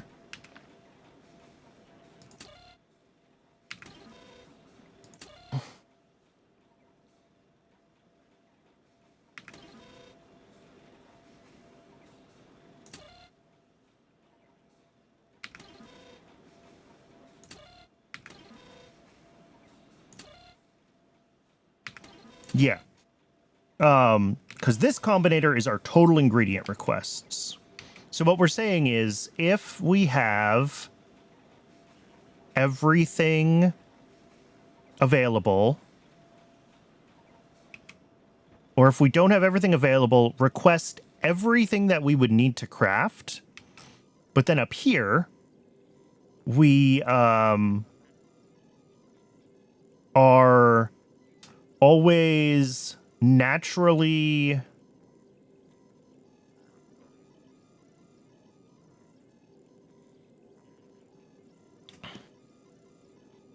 I was going to say naturally filtering things, but I'm worried the way I have these latches set up, we will latch the full request, and I guess we'll find out, right?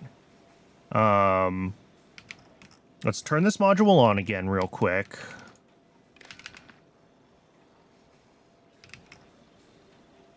We latched these. We shouldn't have latched this. It should have said I need green...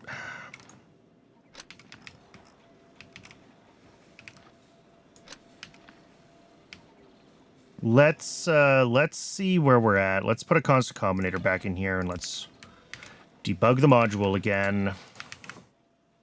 I really thought this was closer to done. Alpha, correct. And we're gonna want... I'm gonna keep using the purple provider chests. We want 50 of those. All right.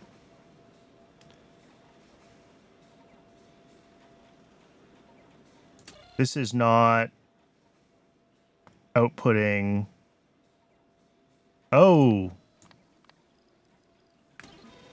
That's because I had swapped that. Okay. So now this one is outputting... Yeah, this says, hey, we don't have any steel chests. So this is like, okay, output everything we need to request. So that's good. We're getting everything we need to request sent back up here. And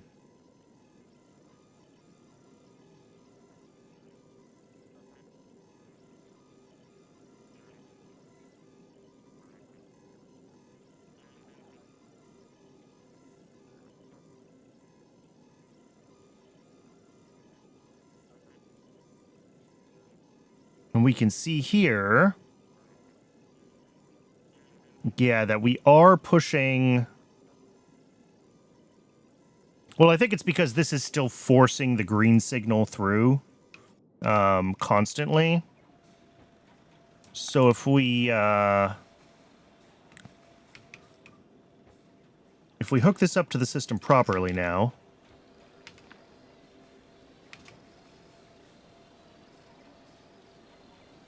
It says it needs 400 more steel, and it moves on with its life.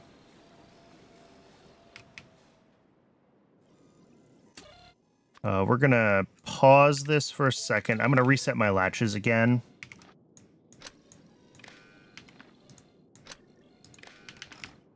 Just let the whole thing run. I'm surprised it thinks it needs 400 steel, because surely we have steel down here. We have a lot of steel, because I messed something up. Oh, that. Okay. Well. Yeah, we have plenty of steel. So we should never be seeing a request for steel coming out. And if we are seeing a request for steel coming out, it's a bug. So, back to... I should really leave this combinator here and just disconnect the wire. We want 50 steel chests. And this is module 1.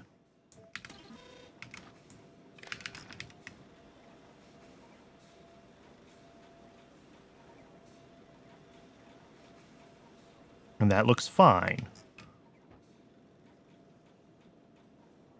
Oh, geez.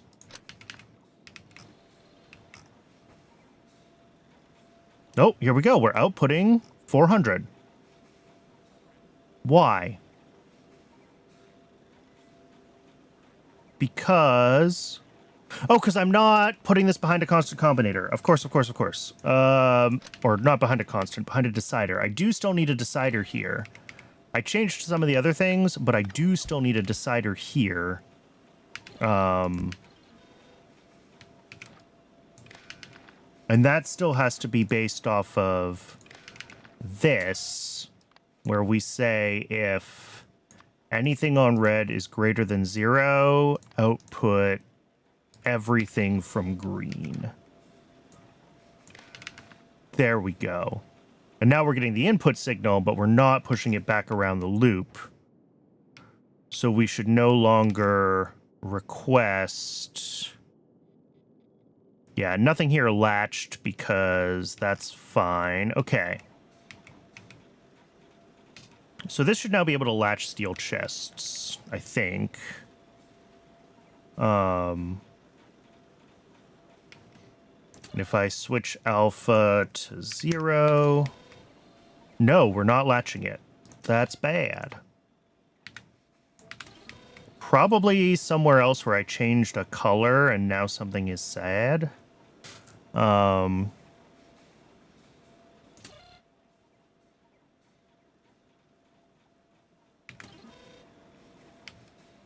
this says as soon as a check mark goes away, output star. And then... Oh, I don't have the latch in place. I deleted that wire when I was clearing the latch, and I didn't put it back in place. Also, let's just get rid of the second module. We're not using it right now. All right, now will we latch correctly when we change this to 2? Yes. Okay. And that looks fine-ish.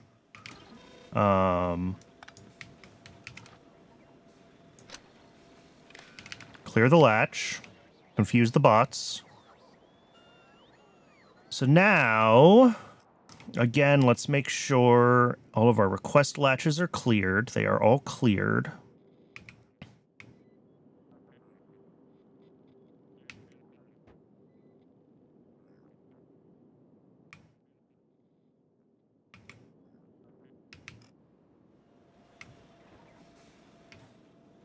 Where is that request for 51 steel chests coming from?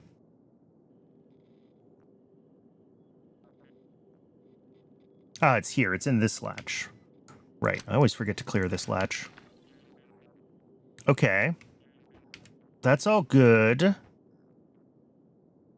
I could probably add like a circuit condition to all of these that's like if some other value is not 1 and then hook it up to a push button and then I have like a clear the whole system button. But that should be okay. All right, we're going to hook this up. I'm going to turn it back on, and we're going to see what happens.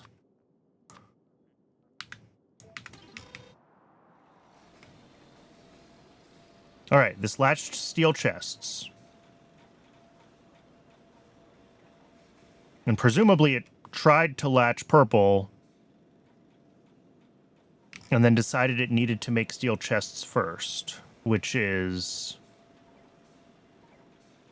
I mean, fine. Surprising, because I thought there would have been steel chests in storage. Oh, no, but that's right, because I said I wanted it to... Yeah.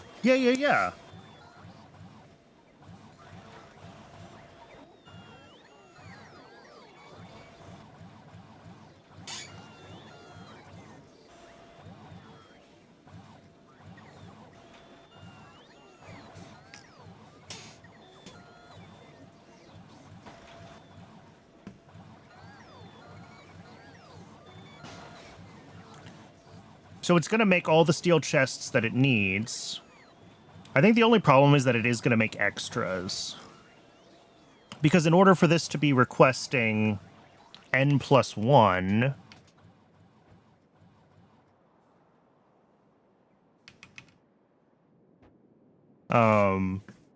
the fact that there were already some of them in storage, it doesn't know or care about that. And maybe we can do that somewhere post-latch, where we can subtract whatever's in Logi storage Because we do this here where we like subtract from this guy, you know, read hand contents pulse. And that just tells us like, hey, each time you do this, but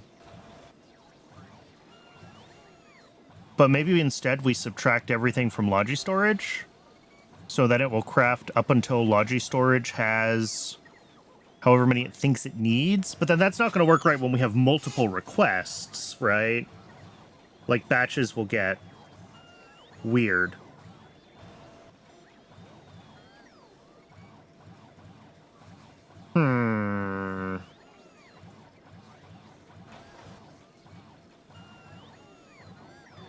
I'm not sure. All right, it's ad break time. I'm going to think about this a little bit more over the break. I'm going to get myself a little bit more water, stretch my legs. I recommend you all do the same. And I'll see everyone in just a couple of minutes.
Welcome back, everybody. Thanks for hanging around.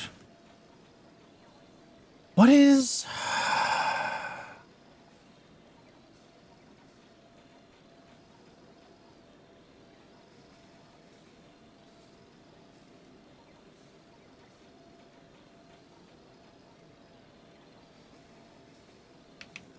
All right, well, that's broken at the moment. Let's clear this latch again.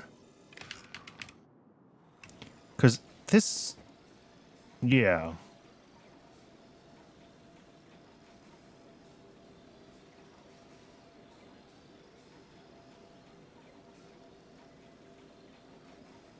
Yeah, this should be outputting nothing here, and it is outputting nothing.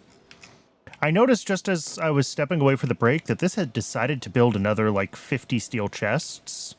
And I don't know why.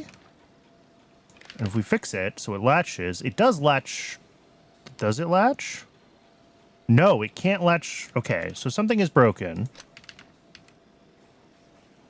Now we've latched steel chests again.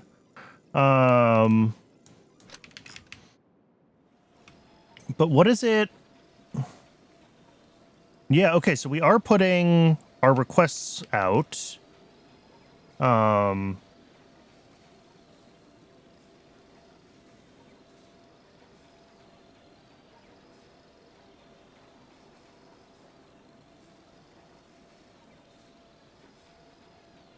So I need to update some of the logic up there, I think, but also, why is this...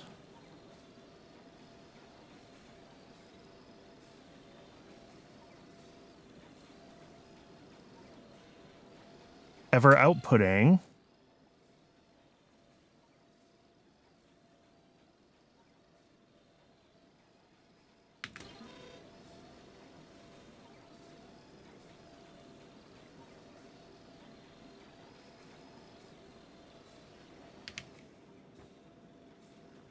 It's not.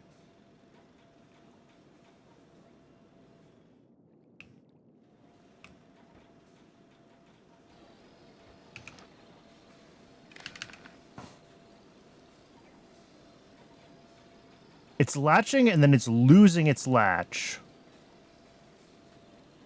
which is fascinating.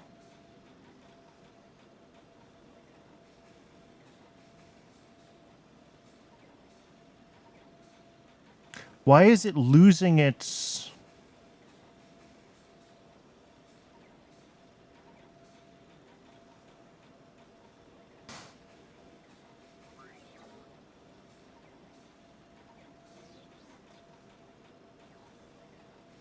Oh, this is a thing where, like, stuff that's in transit doesn't get counted in Logi storage, isn't it? So it's gonna start seeing...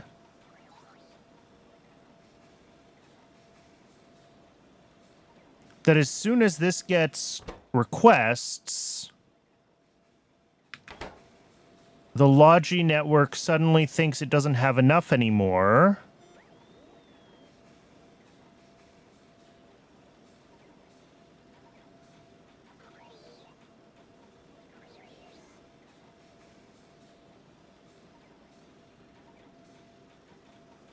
Look at that. As soon as it gets requests, the amount in Logi storage drops to... And I can't read en route, can I? I can read contents. Does that count as...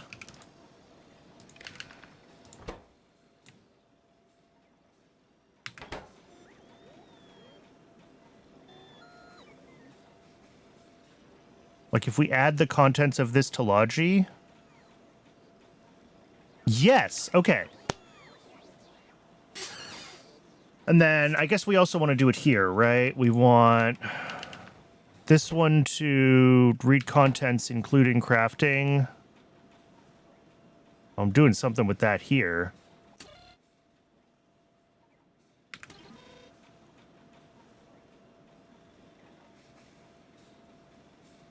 Oh, that goes to set requests, yeah. But if we also add the contents and including crafting here, except we can't do that.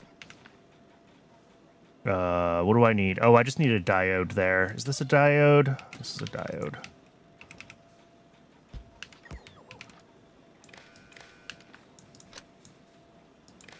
There we go. That should fix the issue where this starts flapping because it can't. Oh, but I can't set requests and read contents.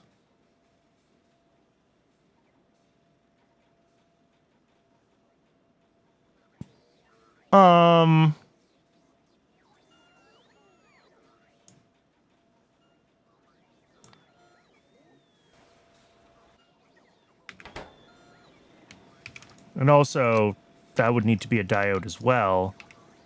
But, like...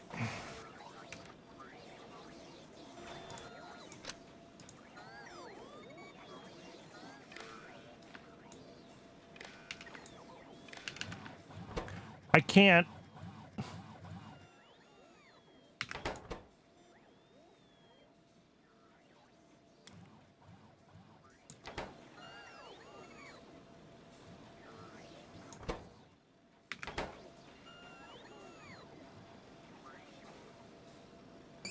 I'm really stumped here. I don't know how to fix this.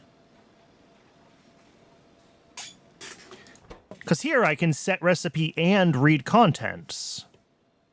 Which means that I can track my items, etc., etc.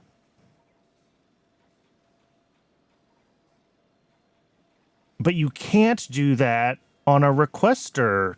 Can you do that on a normal? Like, is that a limitation of pi? Well, okay, that's not a requester chest.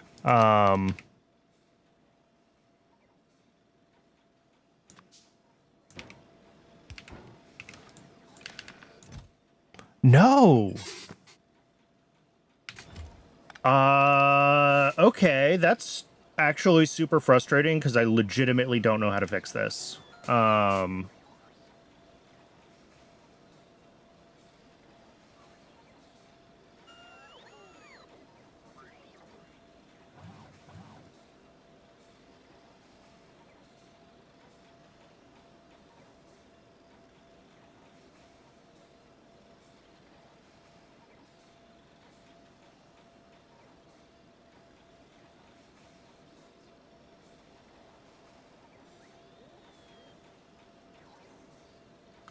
But, like, I shouldn't need this at all. Really. You know, maybe I need to account for what's in the assembler, but, like...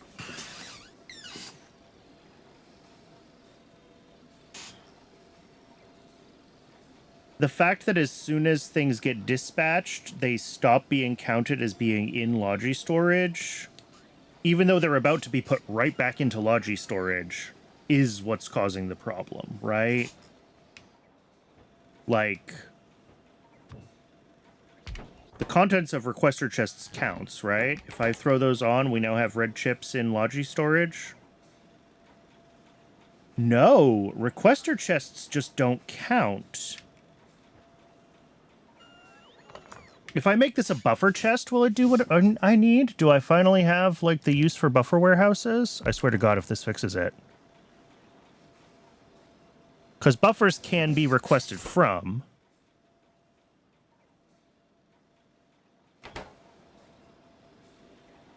I mean, it seems like no.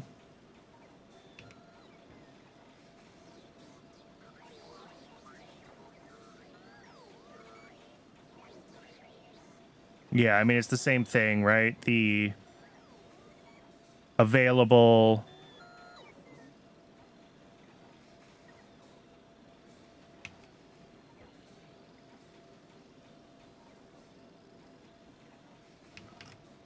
Well, no, now in this case, it actually should be latching...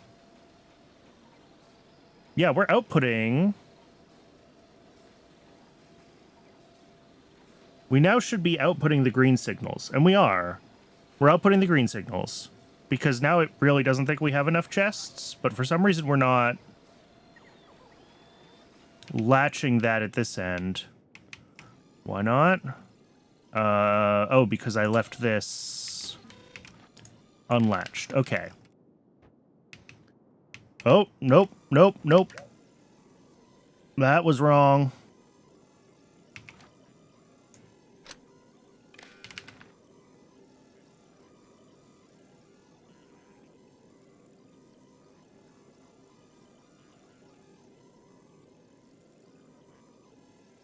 Where is 1.4 thousand?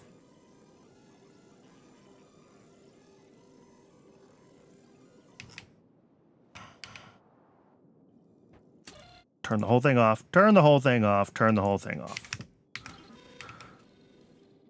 All right, what's on?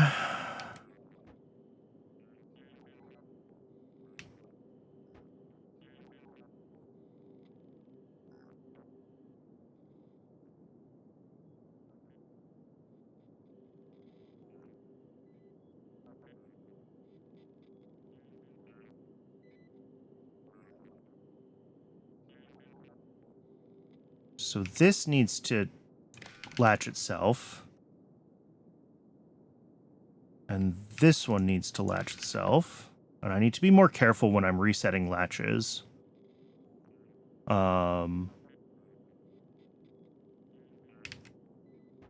Currently, what are we seeing? But it's still showing minus 1.4 thousand steel chests. And I don't know where that's coming from. Is that coming from this module? Yes. So this has latched 1.4 thousand steel chests. Okay. Well, stop doing that.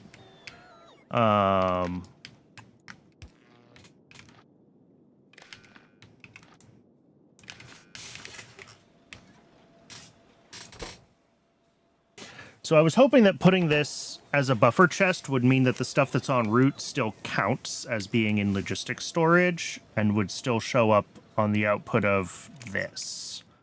And I'm not sure if I actually achieved that. All right, well, this is working correctly now. But no, we're flapping, and it's going to be the same thing, right? As soon as we...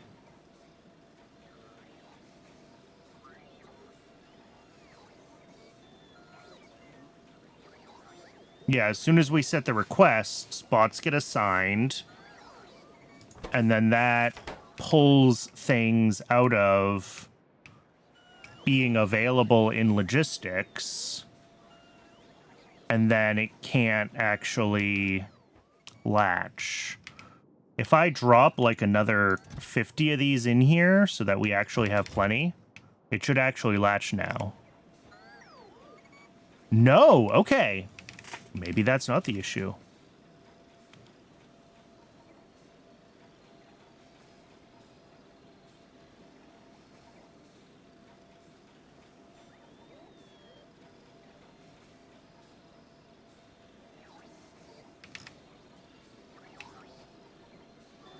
Oh, my God.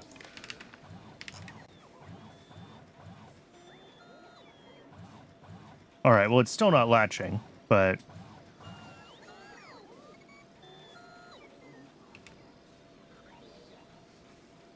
Yeah, because it occasionally still thinks that it needs more chests. And now we're at minus 1.2... We're adding requests again, and I still don't understand where and how that is possibly happening in the feedback network. Yeah,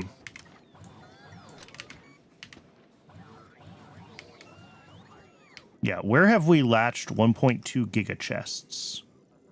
This has managed to latch 1.2. Oh, because this one doesn't need its feedback here. Right. This gets its feedback from here. This one needs... All right, that was my bad. All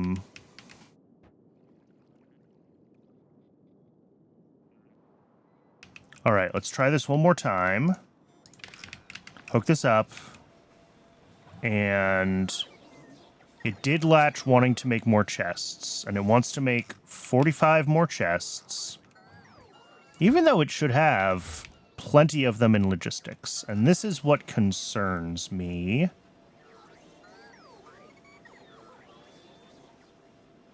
Is I don't fully understand why. All right, we're going to take this off the network. We're going to reset this, and we're going to make sure to fix it afterwards. So when I put in the request for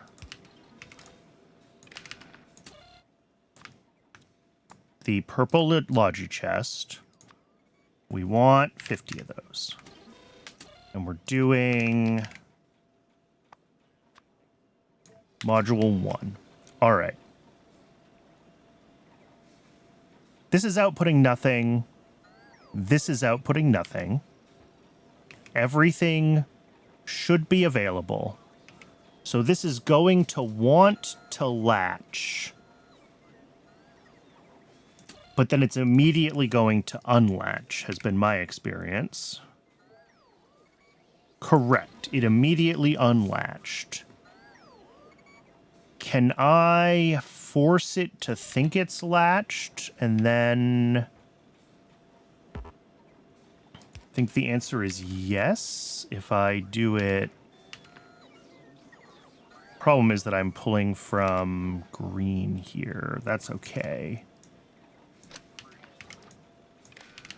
I think as long as everything coming out of this is on the red, that feeds back into the input. So I think that if I say here, we have latched a request for 50 of these chests,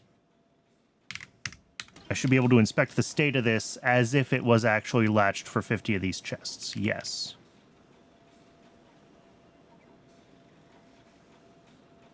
And this is outputting 36. It says we are short 36 iron chests.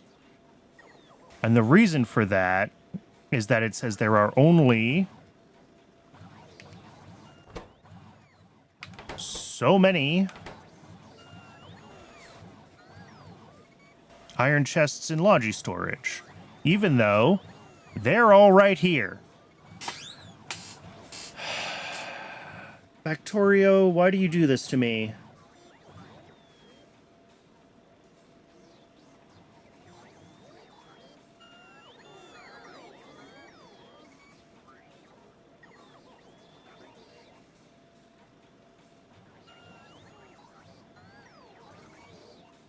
And, like, as enough of these get delivered, does it figure out that, like, yes, they all show back up on storage again, and I can see the number of items in storage going up as they end up here.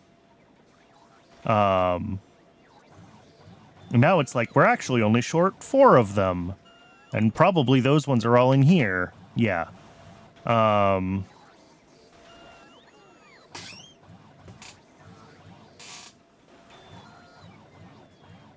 But I can't read contents at the same time as set request on a Logi chest.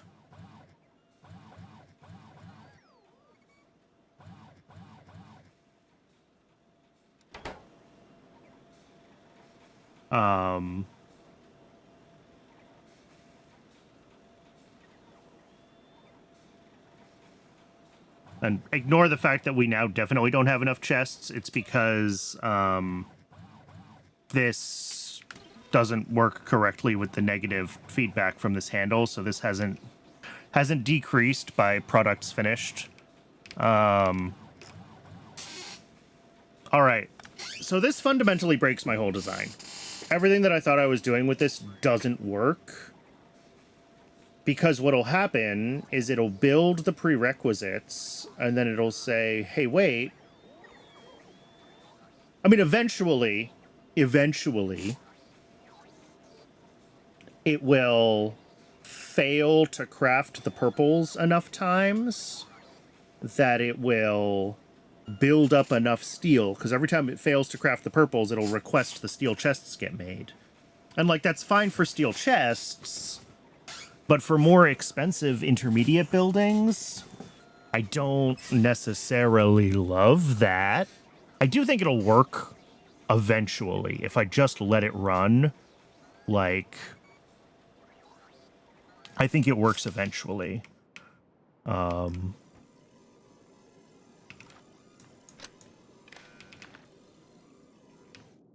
But it doesn't make me feel good.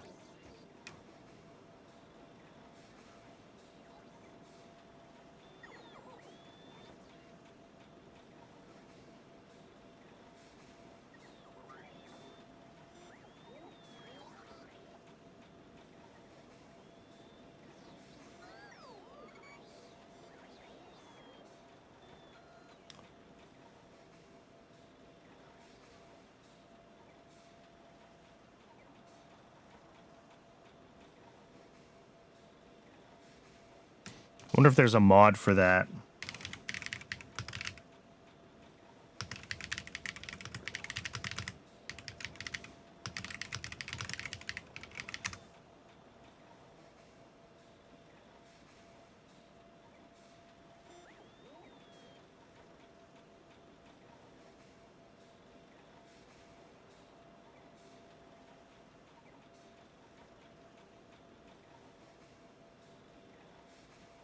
Oh, look.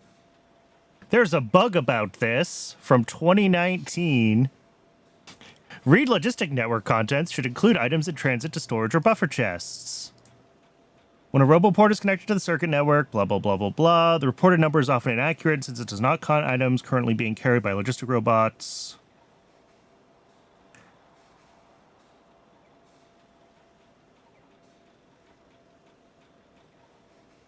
Yeah, and all it has is a +1. And no response from the devs. Sadness.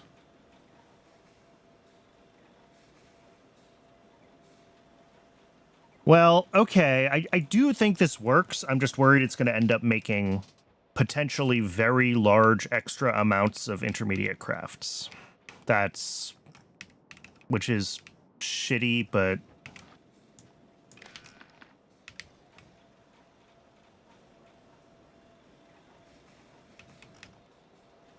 yeah. It fails, it says, hey, I need to build a bunch of chests for this, and then it will do that.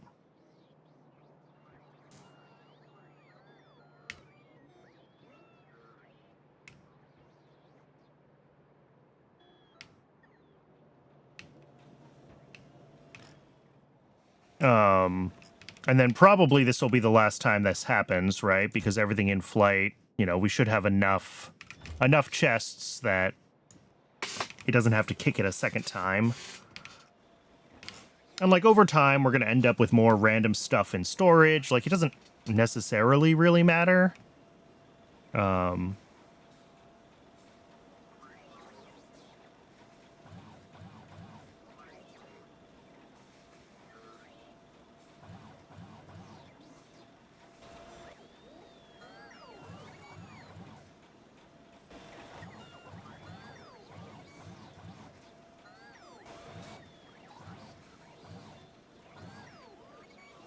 Whoop.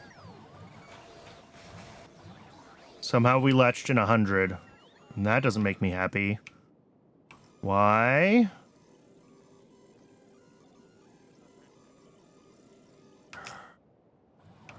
Disconnect this all real quick.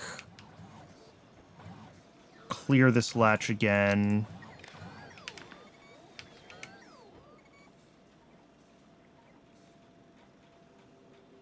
How is there... oh, that's part of the problem.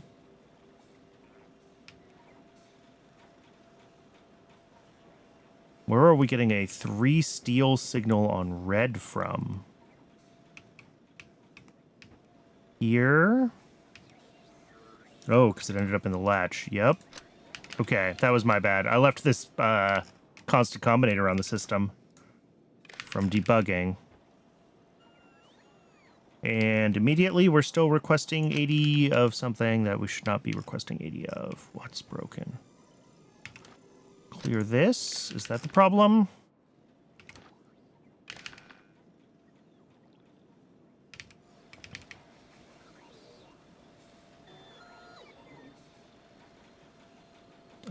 Fix this so it latches. All right, and now this one actually does manage to latch, which is cool.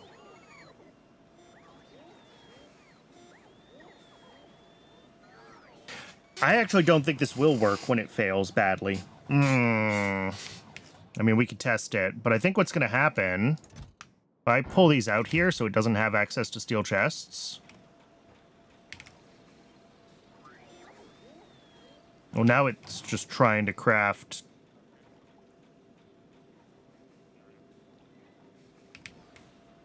And why is it failing on steel chests? It should never fail steel chests.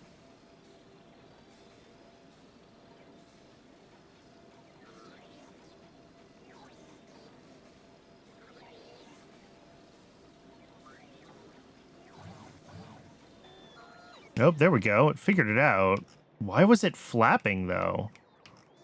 How or why was it ever flapping? We have hundreds and hundreds of steel in logistics. This should have latched immediately. And it should never have been trying to say, hey, I need steel.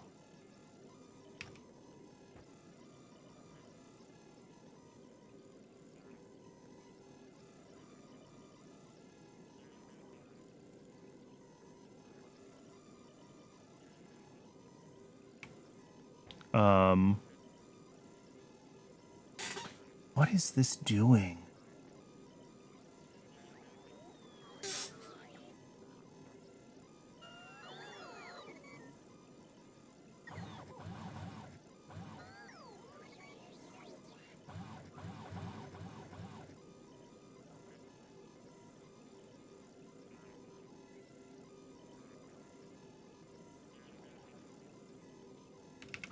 I think this is wrong. I think this needs to be this.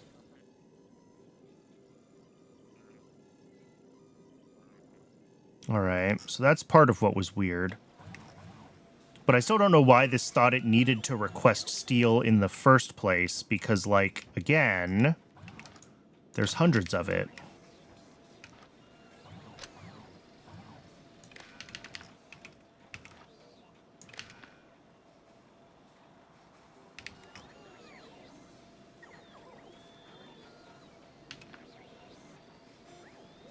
Yeah, this is putting out, it's like, hey, I need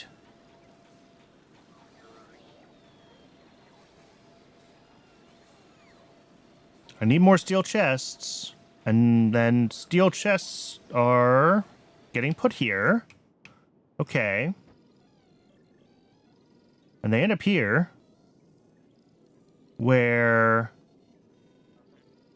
Oh! Yeah, something's not right with how I did this. Okay, I need to rethink through how this is supposed to work.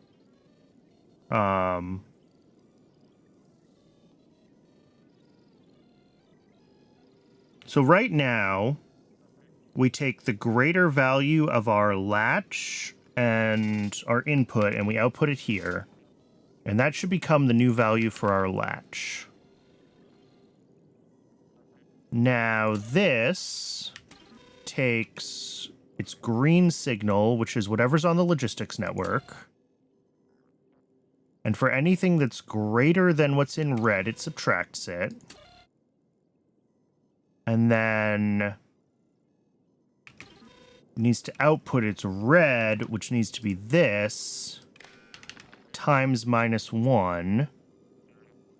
And output that to here. Okay. I think I was missing this red wire. And that should have cleared... Yeah, that cleared the circuits out of the requests. So this is going to make a bunch of steel chests. Which is fine. I still don't know why this was requesting steel in the first place. That's concerning to me, that this failed to latch steel chests. Because that means that it thought it didn't have steel.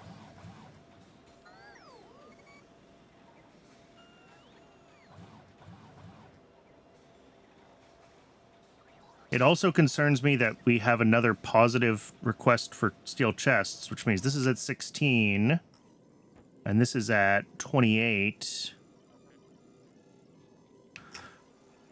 And why is that? Oh, because this number doesn't go down, but this one does. Oh, okay. That's also no good.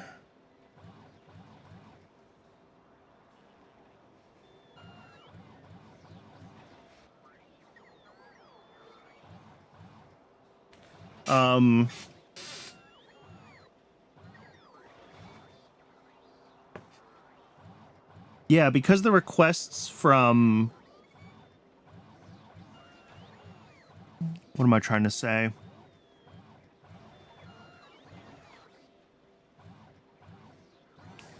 Because these aren't logistics requests, the number coming in isn't going down the way it would for logistics requests. So normally, this counting down as it feeds back to here would not be a problem. But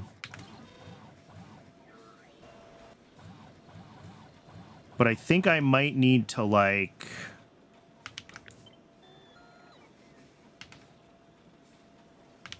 I mean, honestly, I might need to duplicate this.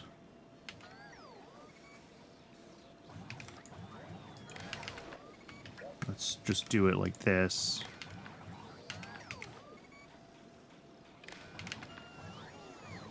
And then... What's this one doing? Input times -1 to output. Okay, yeah. So then this one hooks up to this one. And now... This can't latch steel. It thinks it needs 55,000... Well... Oh, because we ended up with 7,000 steel things in the output. All right, well, it's because I'm messing around. Let's reset our requests.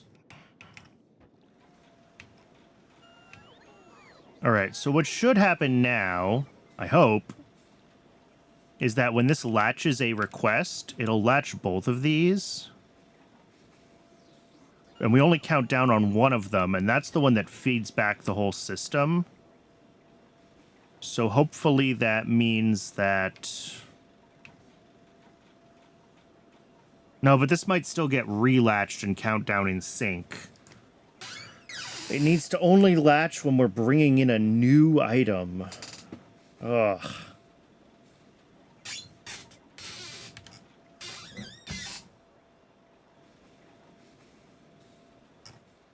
So one of the ways to fix this is to make these requests logistics requests. But... Because what's happening right now is as we satisfy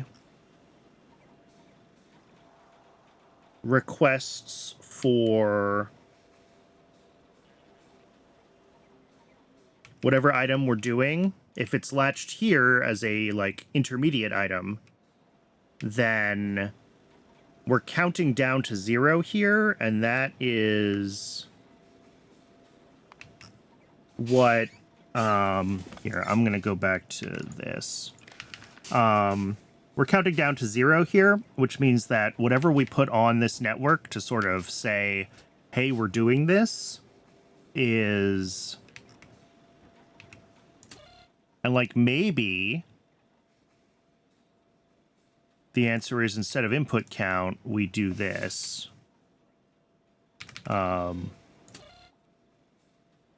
We get rid of this. We do that.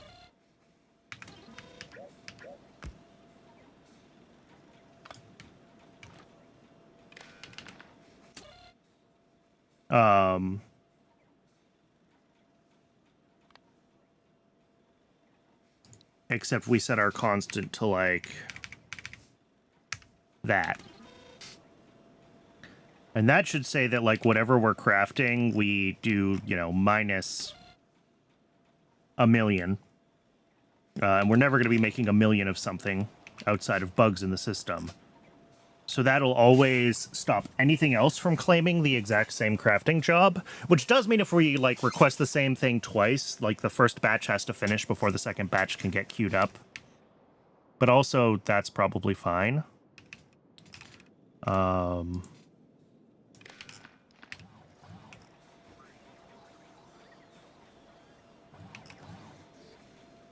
right.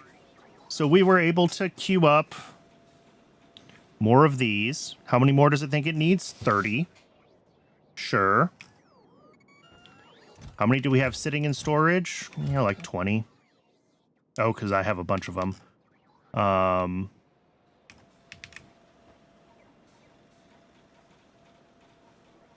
yeah, we can see here that a bunch of stuff got dispatched. And then is now getting sent back.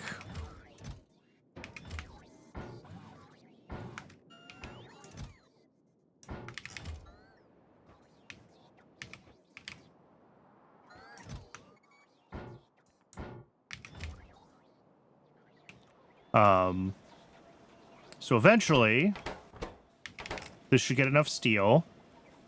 It should count itself down.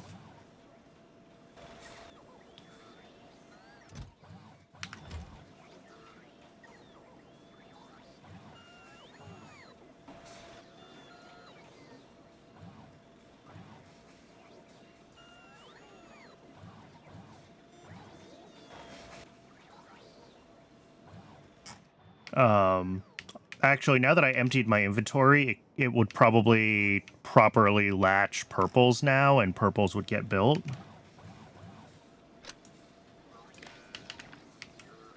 Yep, it does properly latch purples now. Because now it sees that there's enough in storage for it to be able to actually latch them. And then if I were to build a second module...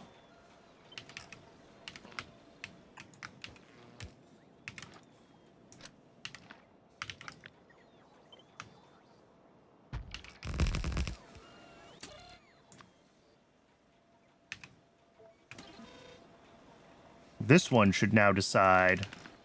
Right, it's like, hey, I want to make those, and then it says no, but then it says, hey, I can latch these. Okay. So that much worked. And it also now has a request for 8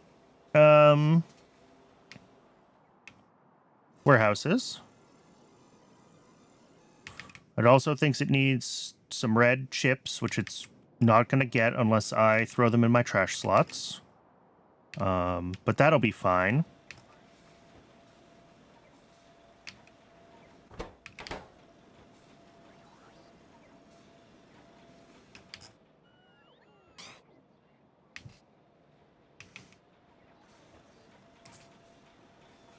The question is, does this work consistently?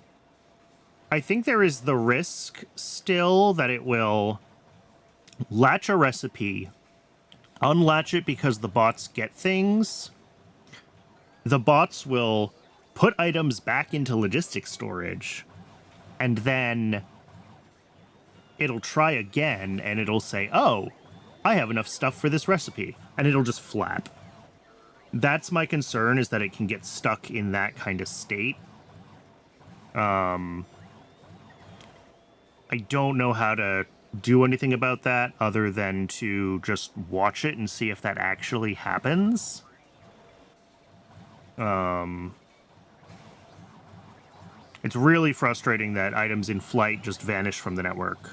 I don't know what to do about that.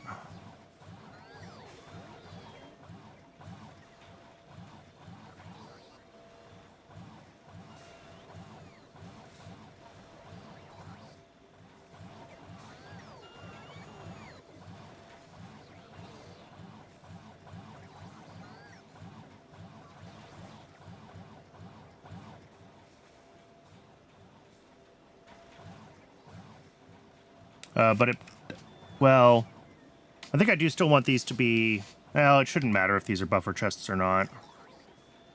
It probably helps the system work more stably to make these buffer chests.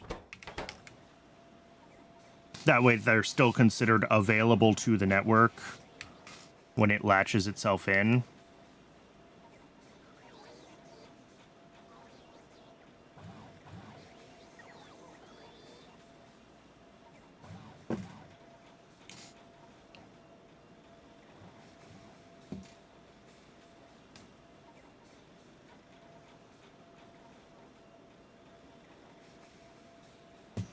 I wonder if I can fix this.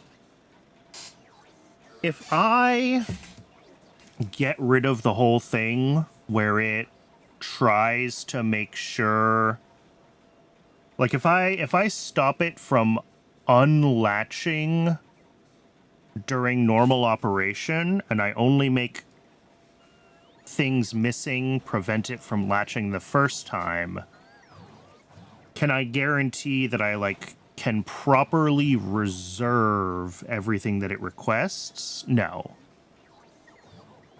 I can, because these are sequenced and they run one after the other, I can make sure that like only one of these runs at a time.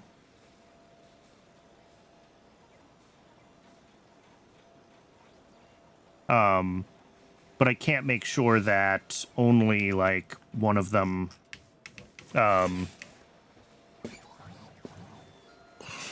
if I were to come in and grab stuff out of storage, I could still screw it up. So they do still have to be able to abort a job.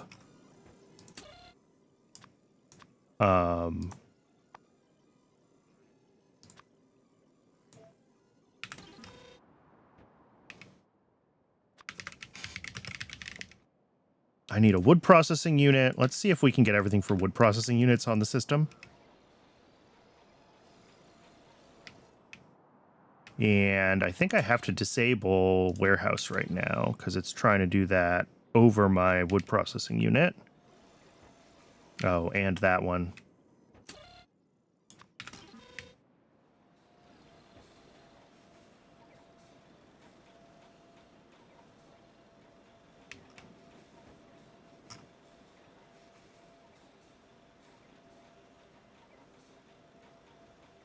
All right, yeah, and this is not latching the wood processing unit because wood processing unit needs stuff that we don't provide.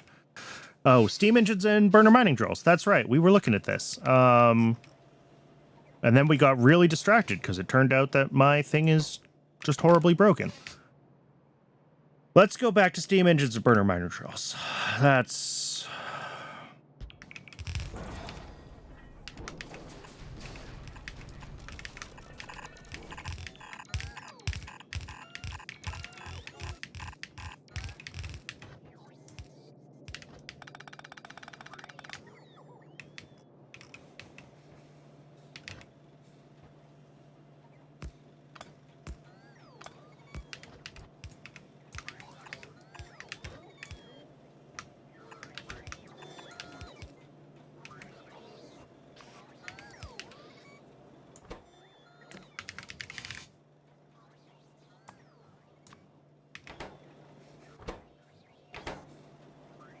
those all... What do steam engines stack to? 10? 10. So that's 100, 200, 300, 400, 500, 600 is the number we want here.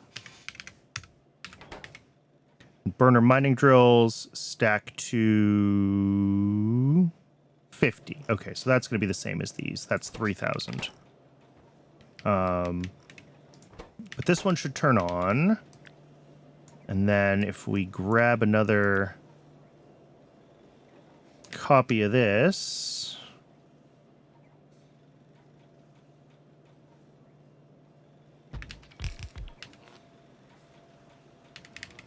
This one will make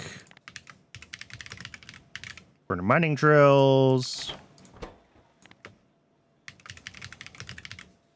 burner mining drills, 3K, because that's a 50 stack size. What's my inputs? Furnaces, small parts, and iron plates. Okay. Well, how much of each? Not a lot of anything. Doesn't really matter what order everything goes into.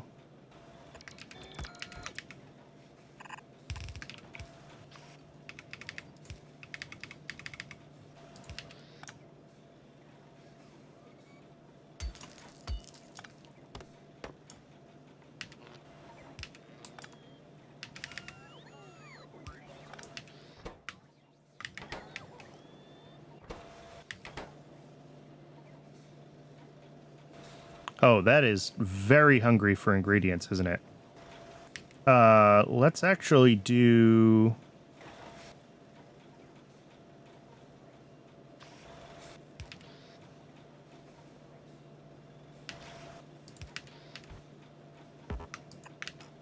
Let's do like that. That should keep it running at least a little more often. And then here, we got to get...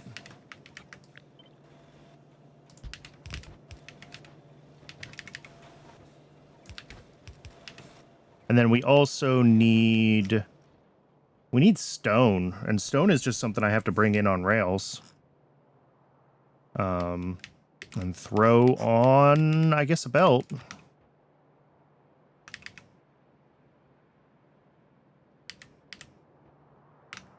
But stone, like trees, is something that I actually want to do as a... whatever this is. Storage chest. Filtered to stone.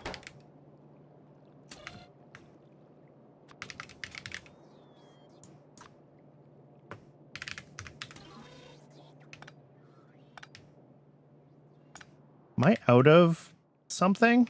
Landfill? Belts? Oh, no, it's just the local construction bots, of course.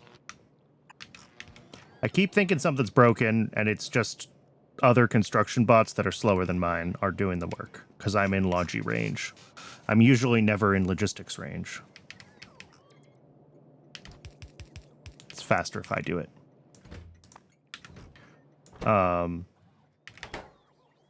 Cool. And if I take apart a rock, the bots should pretty happily take that stone over to there. Cool. Now,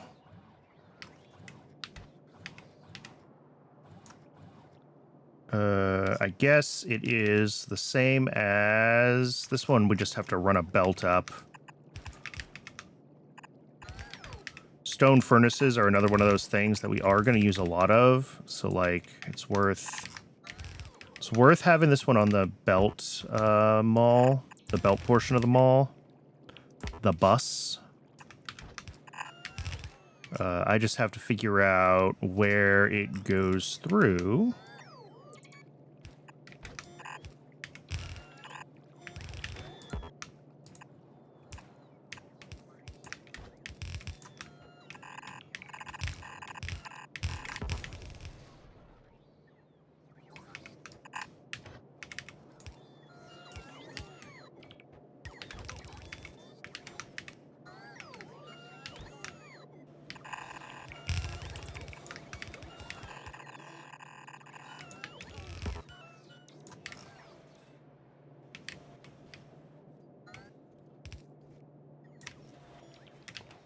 Now, this guy needs those stone furnaces. Which, oh god, are stone furnaces even made with regular stone, or are they made with stone bricks? I didn't even double check. Normal stone. Okay.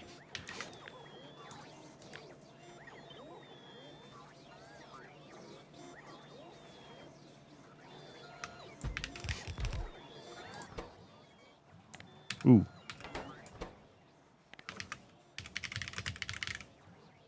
Mining drill there. This one is stone furnace.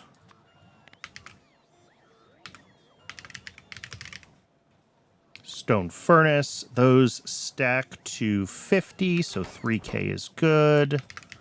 Stone furnace here.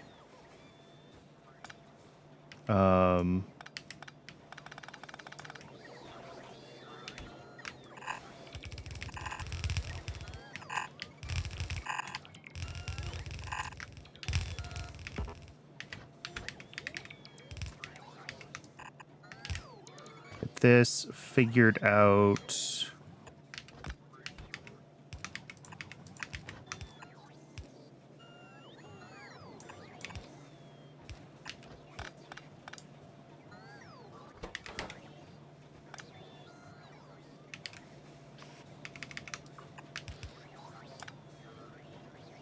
And then we will just do right down here.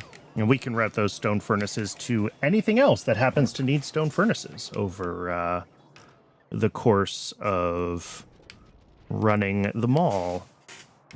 What's wrong? That's wrong.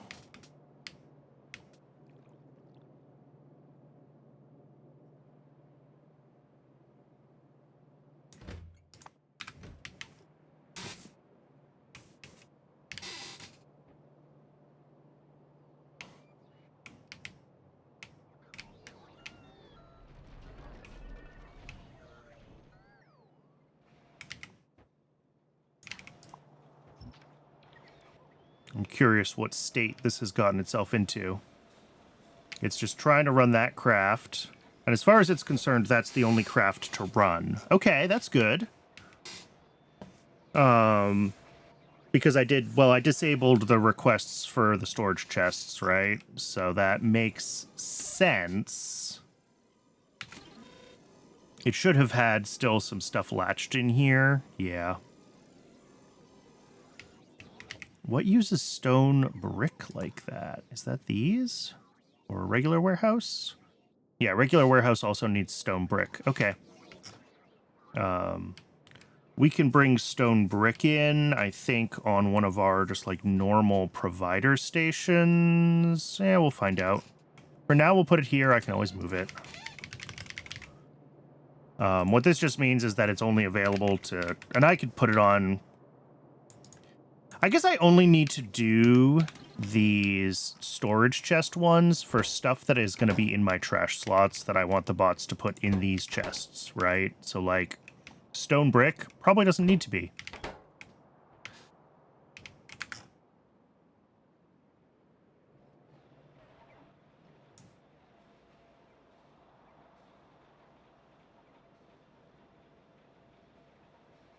Yeah.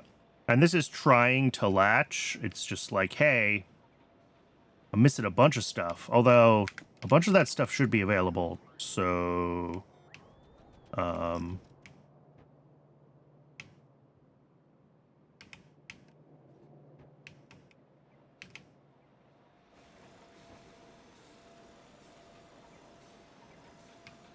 right, because we latch every potential ingredient as a request.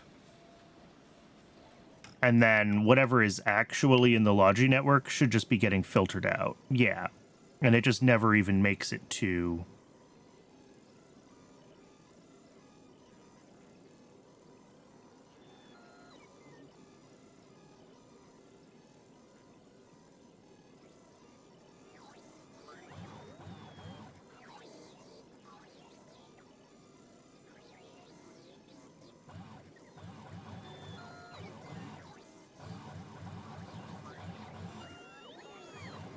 Or maybe it does occasionally make it. See, that's the scary part.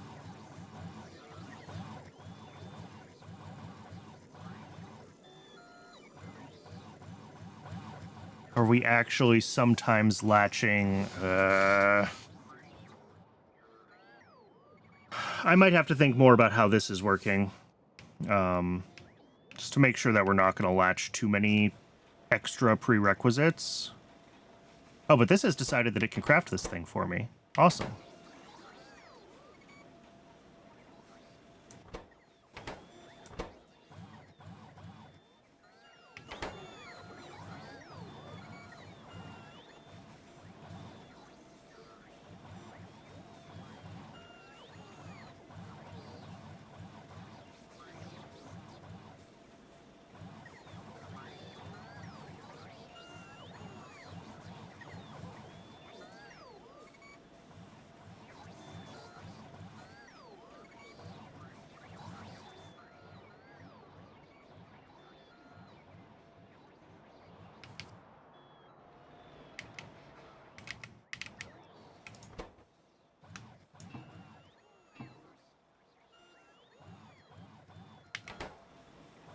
Nothing I could do about the rest of the input ingredients to this other than wait. I threw in the ones I could. But that's going to be down here. I can get rid of this now. Grab a wood processing unit. We can be prepared for when that wood processing unit arrives. And drop it right here. Feeding right into a... passive provider warehouse. Like, that is pretty much it. There we go. I guess I could make this storage so the bots would bring any spares all the way back down here instead of to the main part of the system, but I don't care enough to do that.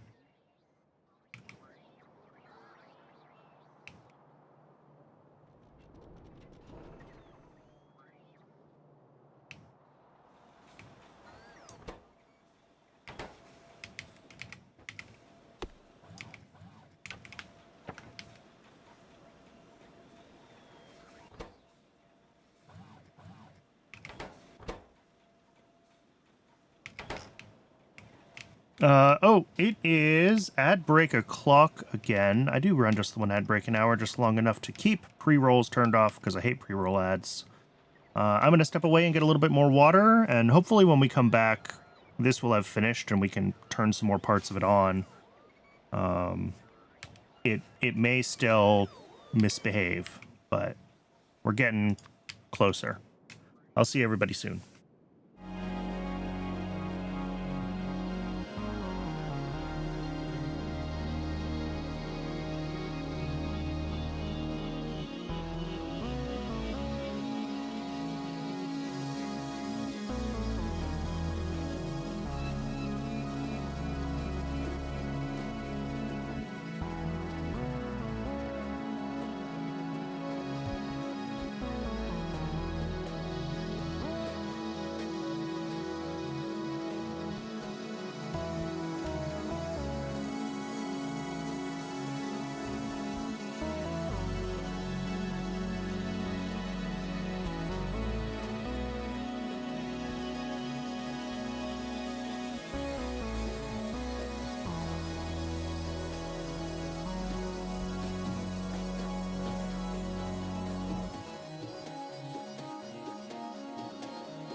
Hello, hello, welcome back. All right, so we are... Oh, we're actually in good shape. Look at this. We got this thing, the saw, whatever it's called, wood processing unit, built during the break. And we have latched that we want to make however many of these guys. 136 of them, apparently, which seems like a lot, but maybe that's right. Okay, yeah. 15, 135 divided by 15 is a reasonable number of warehouses. In fact, I should be able to see how many. 9? Sure, I believe that that's correct. Plus we build an extra, so yeah, we end up with 136 of these. And then it's still trying to queue this up because it's still the highest priority thing. Which is an issue with the way this works, is that there's no way for something that is like a lower demand item to end up queued here.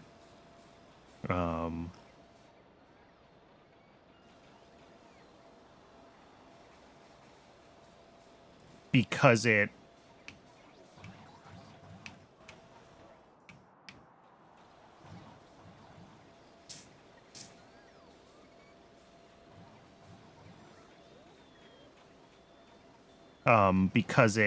what am I trying to say? It's going to try and fail, and this one is still, you know, it wants 9 of those, so that's it. Like, it has to do it. And until that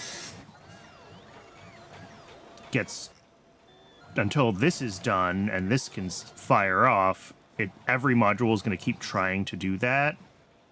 So it, like, serializes. It can only... It can't parallelize top-level tasks if they're... I mean, that's it. It can't parallelize top-level tasks if multiple... Or it can't parallelize multiple blocked top-level tasks. Like, the whole system is in, like, drop everything and get the prerequisites for this done mode. And no matter how many modules I add, it's still going to be in that mode.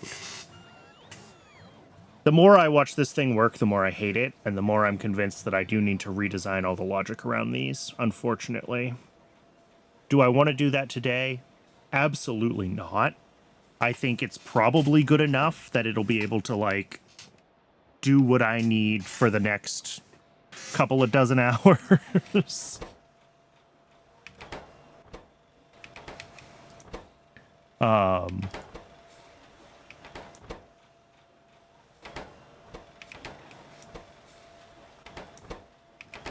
These are doing fine. These are all things that are used in lots of buildings, so we're making them down here. And then, yeah, at some point, this will get enough wood. Maybe I should help with some of the wood transport. Although if I'm not careful, it'll break. If I take too much out, no, it's fine. If I take too much wood out, then it'll decide it doesn't have it available on the Logi network, and it'll stop requesting, right? So I need to make sure that I...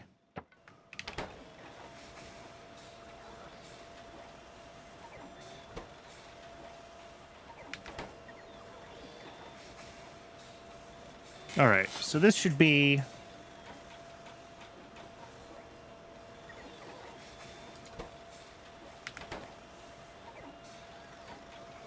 just like 30 seconds. Less than that even. And then once all those are done, or once enough of them are done even, is this going to latch the next thing?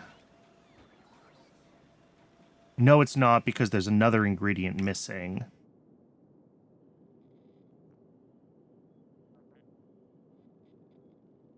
No, there isn't. I already requested stone bricks. I forgot I already requested stone bricks.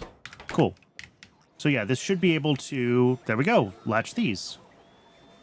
And now this is going to try to make warehouses.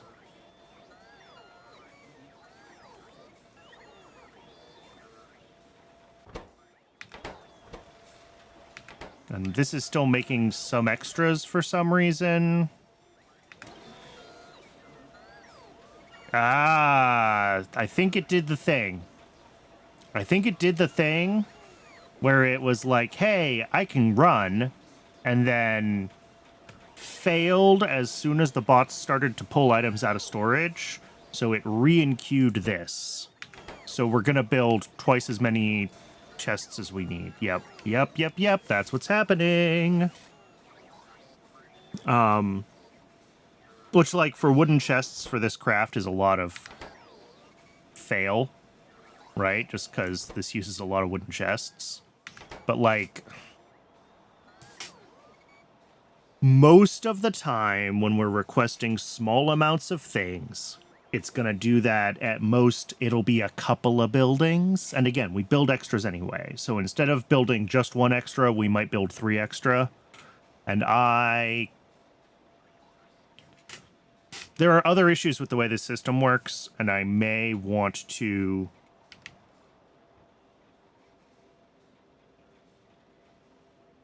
change some things, but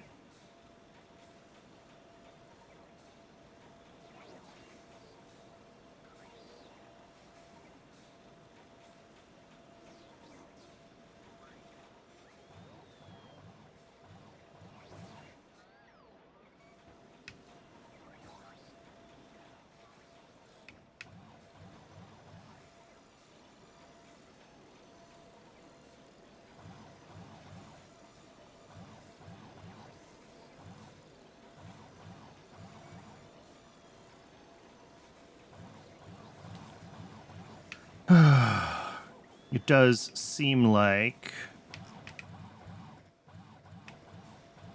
Seems like it's working. And then hopefully after this, it'll, minus 1.9 million. How did that happen? Is that you? You're outputting minus 999K. Okay. You're outputting... How? How did I latch minus 4 into this? How did we latch negative 4 wooden chests into this latch?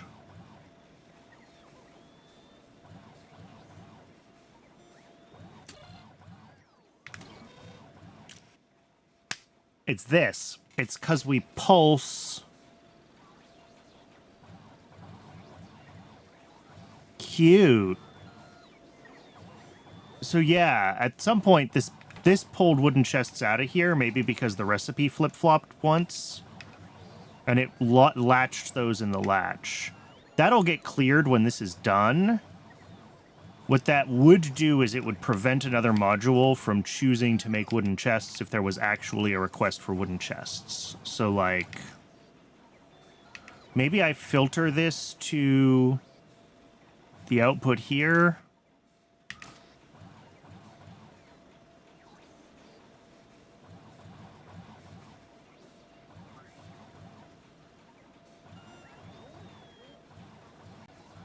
And then we pulse the hand contents.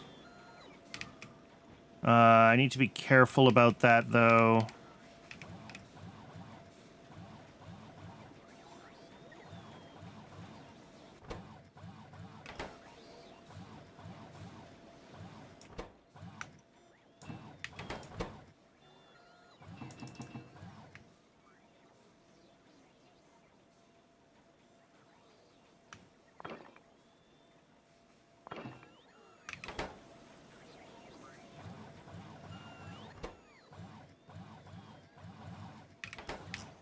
Well, for now, is it horribly broken? Maybe.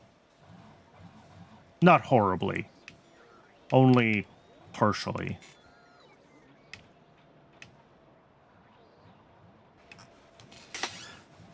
What are the actual... Okay. So what are the current bugs with it? What are the problems? How do I fix?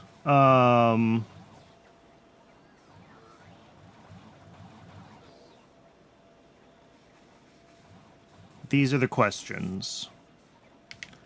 I wonder if I had originally contemplated up here making the output of this, instead of feeding this additional thing, which I guess this is just a diode here. I had contemplated making the output of this feed a buffer chest that would, like, handle, or even a requester chest with trash unrequested. No, it needs to be a buffer chest because the contents need to show up like as available. And these guys need to be able to request from, well, I'm still not sure if these need to be buffer chests or requester chests. I guess requester chests is the right thing. But if I do that, then it fixes some of the weirdness here around, like,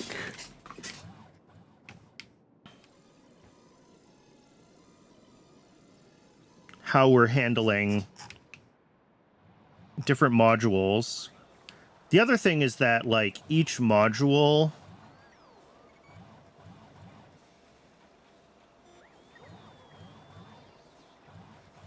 no, I mean, the way this works right now and the way that, like, different items fall through the list, it's going to...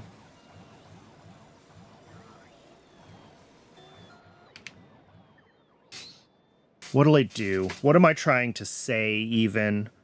So,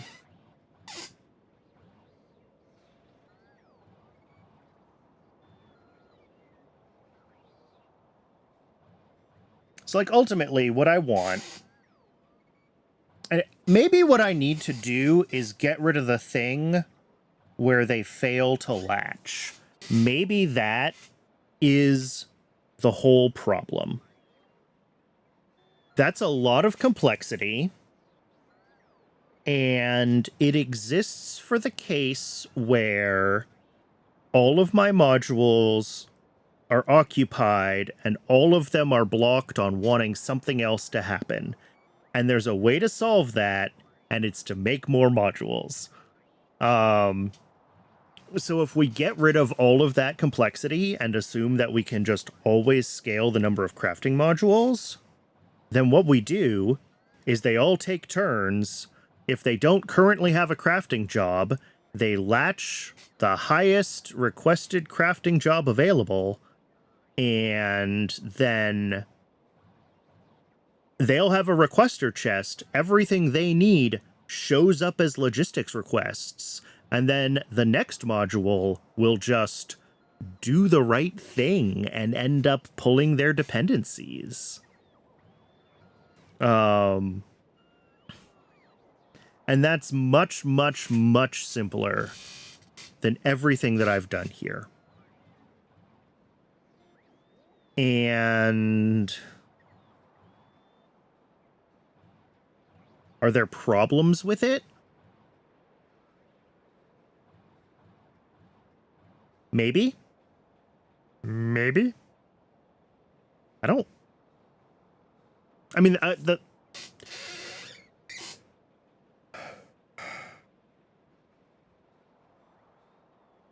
it's so much simpler than what we have here. And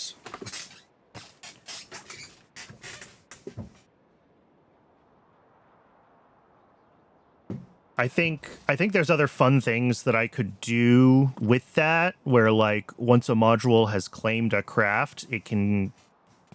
Right now, they craft as long as they think they haven't made whatever number they claimed. But if all of our inputs are always logistics and we don't have this funky, like, secondary feedback system, then... Well, one, it frees up this green wire for something else. I don't know if we would use it for something else. But two, it means that they can...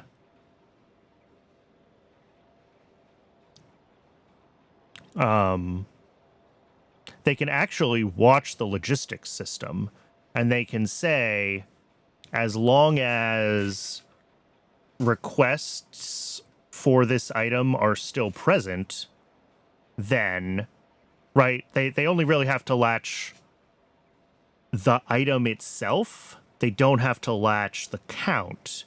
And then you just watch the Logi network and you say, hey, are there still a positive number of requests for this item? If yes, keep crafting. And I think that's a simpler way for them to decide when they're done.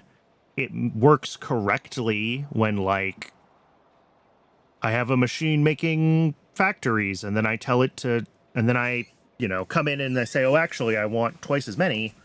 The same factory just does the job for twice as long, and it automatically updates all of its requests. Like, that is nice.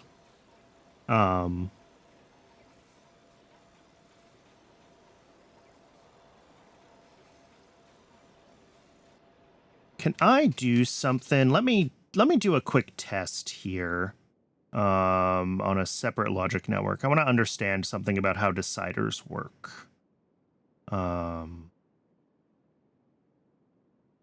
If where's power poles? Here we go. Power poles. Bop. Bop. I might not need power poles, but well, I need power, so.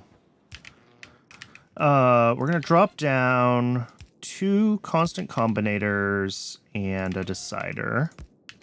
One of them's gonna be on the green network. One of them's gonna be on the red network.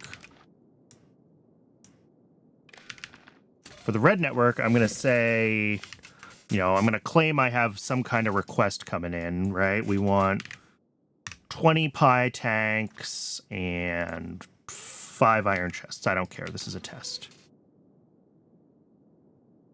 And if on here, if I put pi tank 1, what I want is I want to say for each signal on green that equals 0, output each signal on red, no.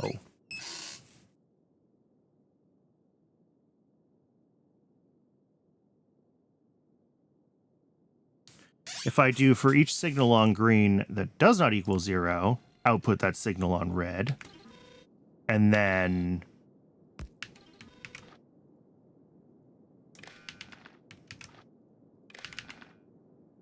this needs to be an arithmetic combinator, not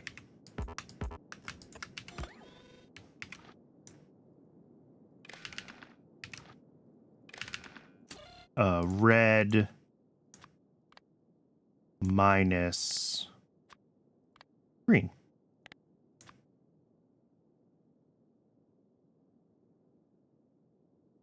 No. Oh, you don't have power. Okay, that works. There might be a better way to do this.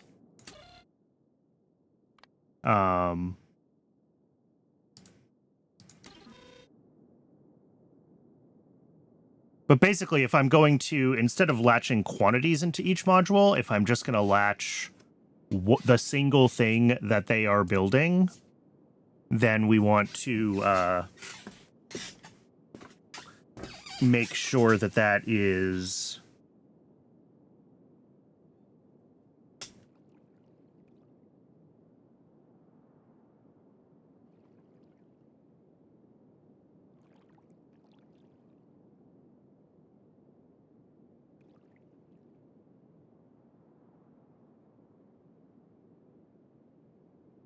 Yeah. Basically, this... If everything outputs on green what it's crafting, then the green wire is the collection of all tasks that are currently assigned, and then each module will have this at its input, or really just these two. And that filters, and then that feeds... let's put this up. That feeds the selector combinator. We'll stick to red for that signal. Right, select index 0. Let's add something else to this, so it's... Yeah. And then that needs to go through... What's the best way to get a count into itself? I guess I can do it with a decider, right? We do...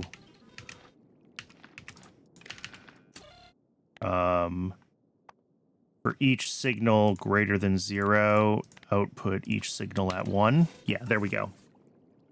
And then that would feed into our latch. And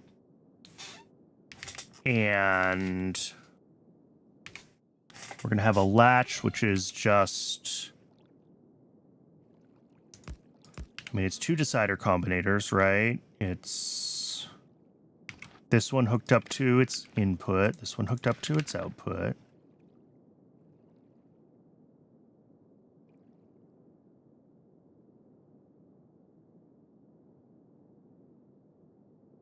And then this here.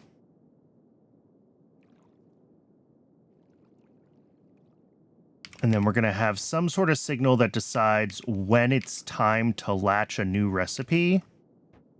And I think that would be when, like, the output of this... Here, let's try... If I grab a Roboport and grab an arithmetic combinator...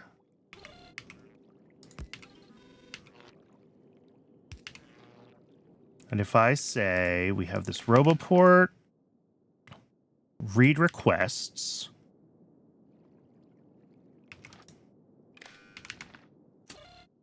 if we multiply each signal on red times each signal on green,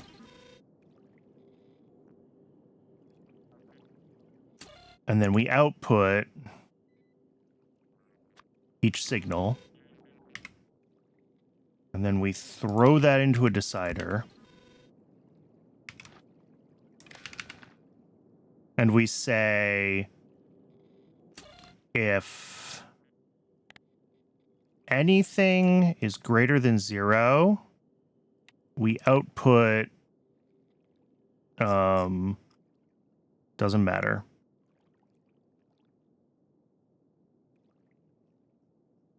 We output, what do I want to say? This indicates that we are holding our latch. I don't actually care what I call it. I'm just, now I'm overthinking it. Let's use the heart. And then that feeds over here.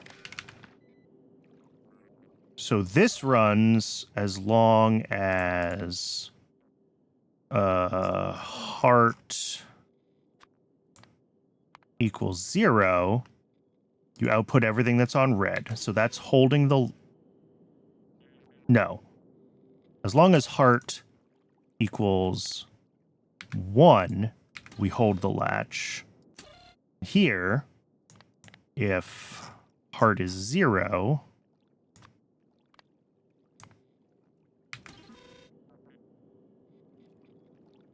we output.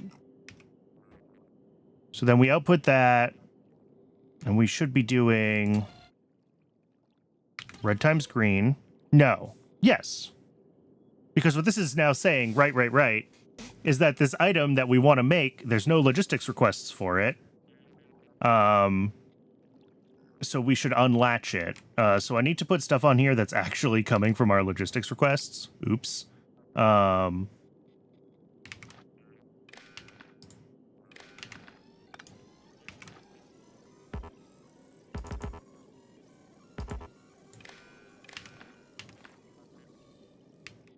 All right. So now what's going on? This says that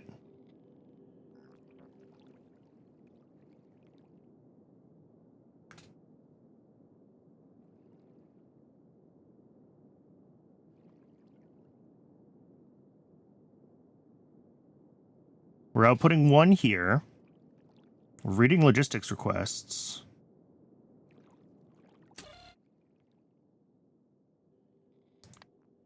I'm missing an output everything that's on there. Now we're flapping. Oh, because this also needs everything. There we go. All right, so now we're latched. And as long as we're latched, we're gonna keep running until we think we're done. And then that should unlatch. Right. Once we think we're done, something's going on with this. Right.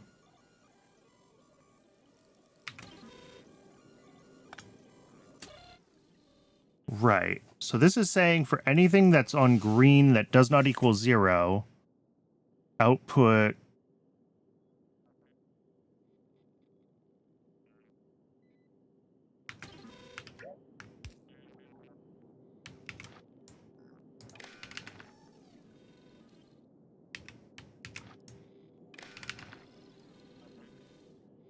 yeah, so this latches landfill. Now, what if I said instead, hey, well, yeah, I think the problem is that I might need to test having a second module of this, like, actually... So if we take the output of this and feed it back to our system, now we should see that one of these modules is making landfill. That is correct. Now, if I were to grab a second module, just throw it down here. Red and green hooked up. Clear your latch. You're also latching landfill. Oh, because I need... Ooh, okay. And here... Well, no, it should actually be okay, because by the time... No, it's not okay. It's flapping. Hard is 1, so it should stay latched. Hard is 0. So this whole setup should stay the same. Why does it start flapping when I hook up green here?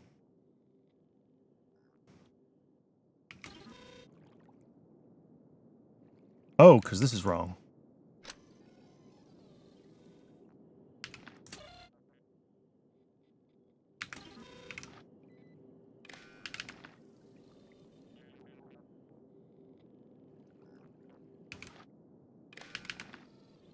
Okay, yeah, and this stays latched. And it thinks that the next thing that it would choose is power poles, apparently. So this one should choose power poles. When I fix this. And also fix this part. Yep, power poles. And then,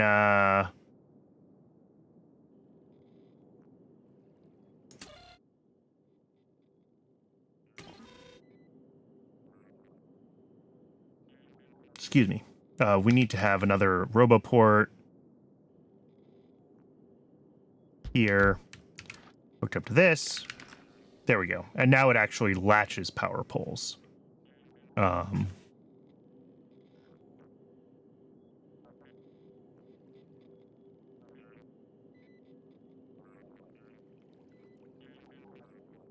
right.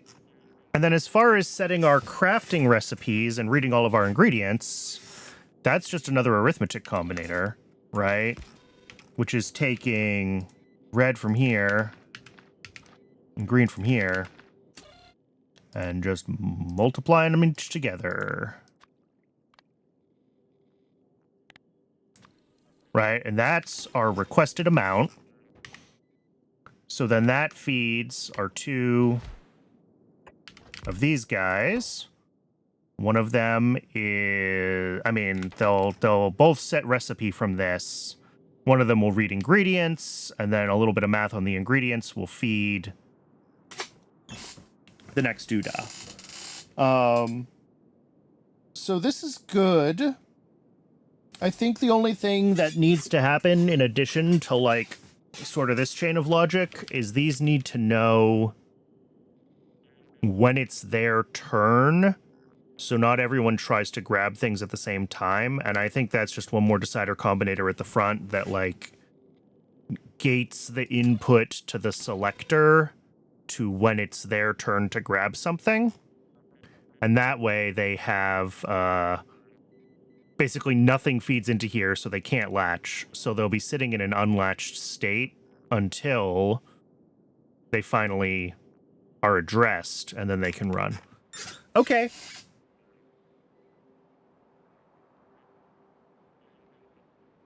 I think this is significantly better than the very overcomplicated thing we did earlier in the week.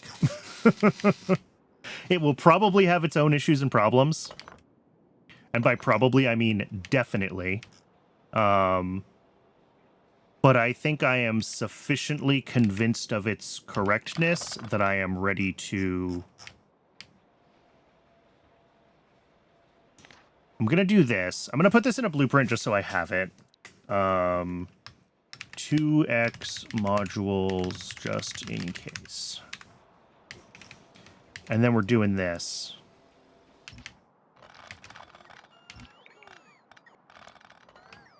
Which, like, feels bad, but I think it's the right choice.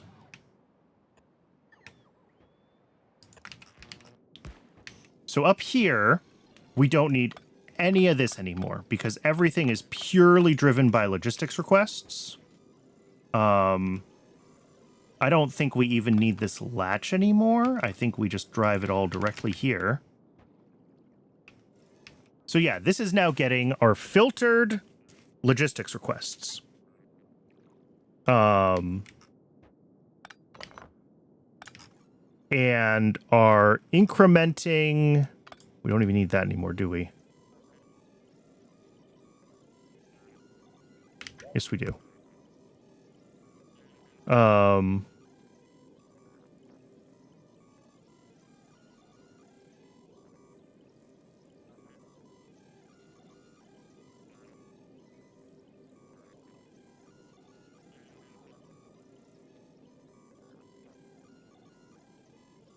am I doing this? Alpha goes here. No, we don't need this at all, do we? No, we don't. Okay.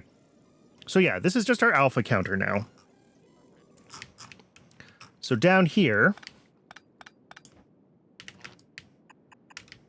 let's go ahead and pull down. We're going to do kind of the same thing where I can pull the modules down and run them sideways. So first thing we need is a constant combinator, and we're still going to call Omega the local ID. And that'll be in our blueprint, just like before. I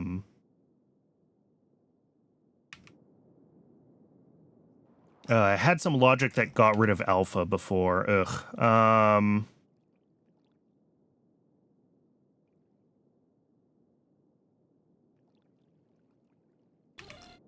That's fine. We'll put in a decider combinator. And red comes out. Green comes from here.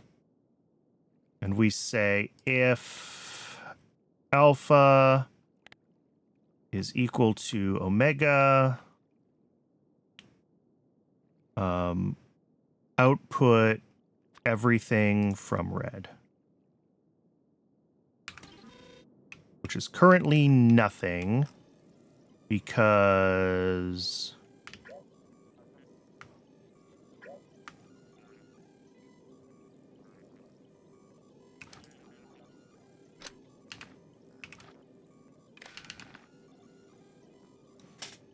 why? Am I missing a red wire somewhere?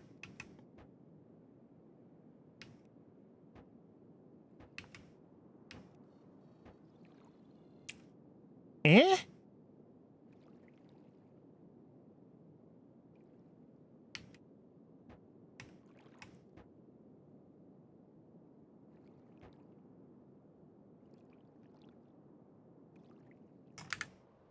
Oh, it's because I'm leaving Roboport range. Okay. That's that's fine. Well, I say fine. So this is filtering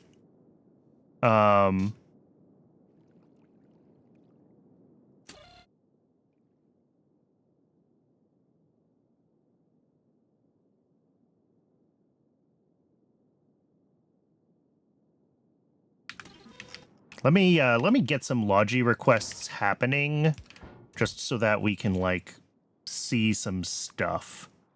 Yeah, request 10 of those. Why not?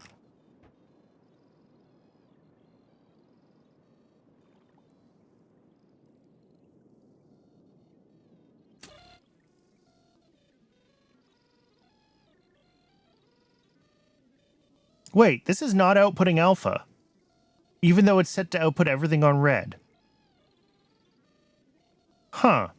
I didn't know it did that, but it works for me because that's what I need. And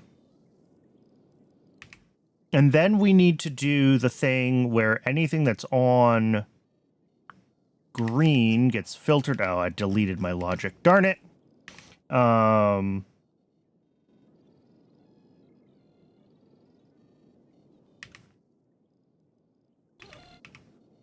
What did I do here? Oh, it was an arithmetic. It was two arithmetic combinators. That's what I did. It was like this and this. So this is green times this input.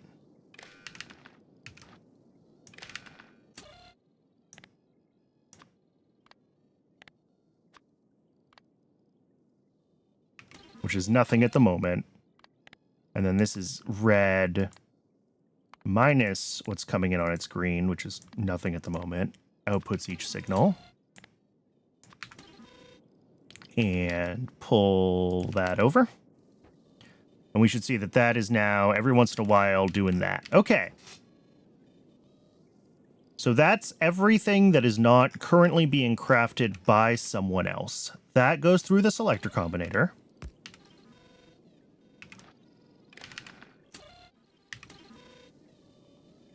Cool.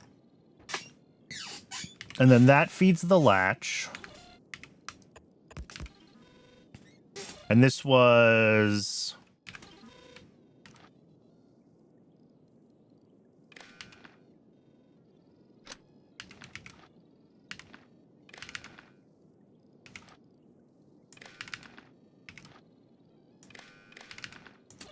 All right, so this one says that if the heart signal is 1, output everything on red.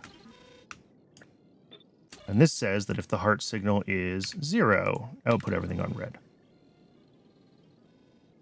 All right, good.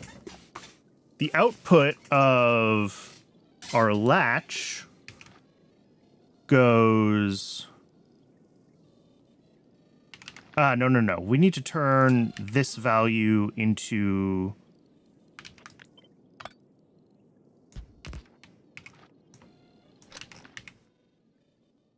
another decider. I believe I just did this.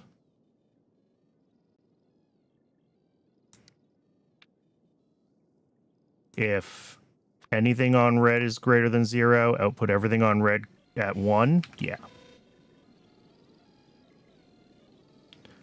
So then the output of our latch feeds back to the whole system.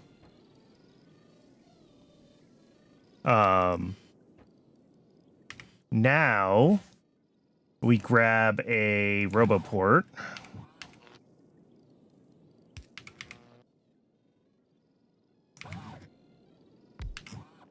Just like before, each of these is going to have a roboport. And this one needs to be set to read requests. And what we're going to do is with an arithmetic combinator,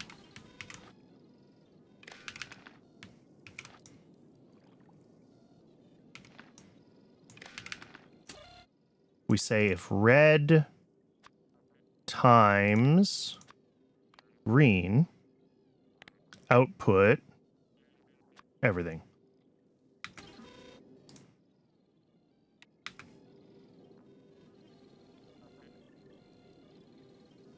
So that's outputting 17. Yeah, because between this requester chest and me, we're requesting 17 of these. And then that goes into a decider here. That says if anything is greater than 0, output heart.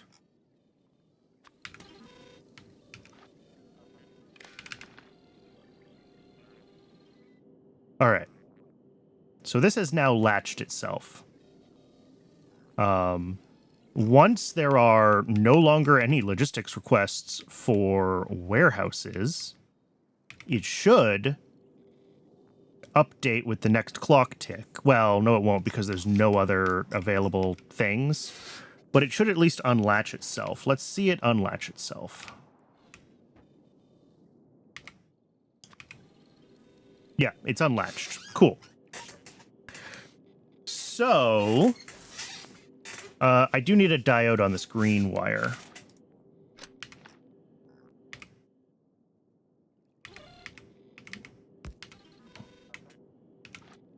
And that is because other modules will be outputting here, but I also need to know what is our currently latched recipe to, like, craft the currently latched recipe. So each signal times 1 output each signal. Okay. And we're going to re-request these guys. Yeah, and we should see that we're now doing that.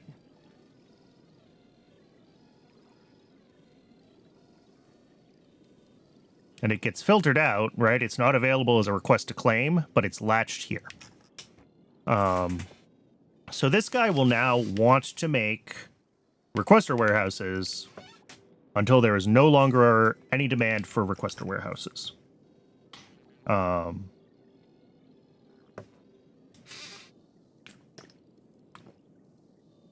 So then, now we're needing the automated factories, right? So just trying to keep the footprint reasonably small. We're going to have an automated factory. We're going to have a requester warehouse, actually. We're going to have a row of inserters and another automated factory. Okay. So, like, that's as thin as I can make this.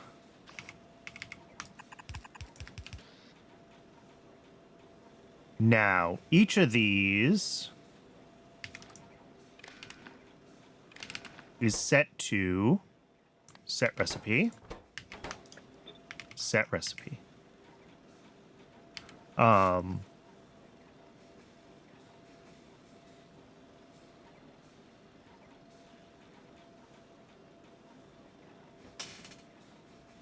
this one also needs to be set to read ingredients. If I grab an arithmetic combinator, we're going to get the ingredients fed in here on red. And if we do for each thing on red, times, see, it has to be each. Okay. So I do, once again, need my, like, value genericizer, which I'm going to throw this down just so I can literally pull out one thing. Is it this one? No. One of these outputs, is it this one? Oh yeah, each signal times 1 output number sign. Okay, that's how I do that. It's a weird way to do it, but I don't care. It'll work. All right, so we need to do that here. Oh, actually, instead of outputting each here, because I just care that any value here is greater than 0, this can output the number sign, right? Yeah, cool. That works. So this comes over here. So our request is all of our input numbers times how many items we want to make.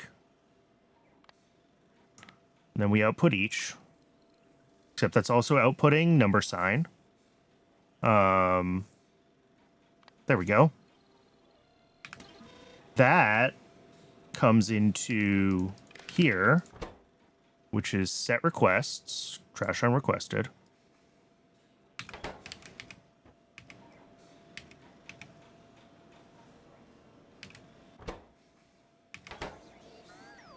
Now, if I throw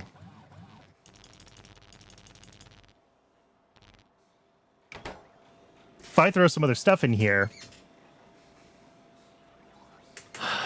I mean, we got to do the output still. Let's get the output.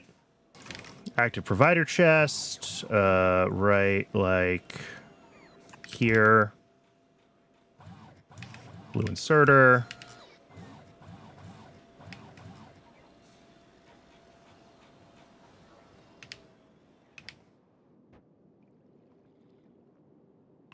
Like, this is so much simpler than what I had before.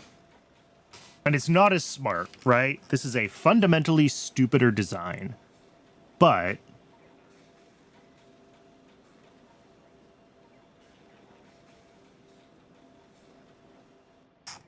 as long as we have enough of these modules, it works.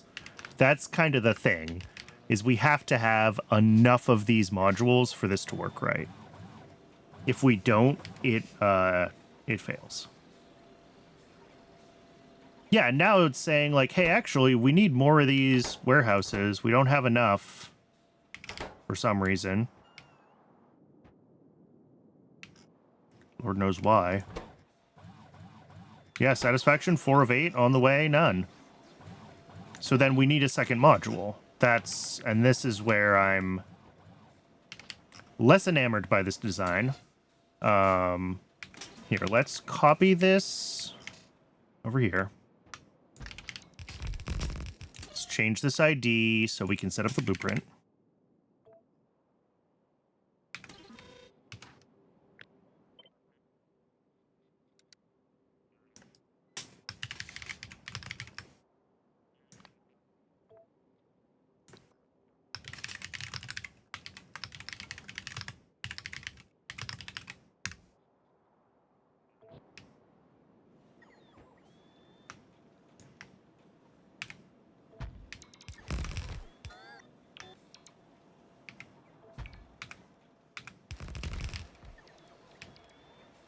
And immediately, it didn't work right.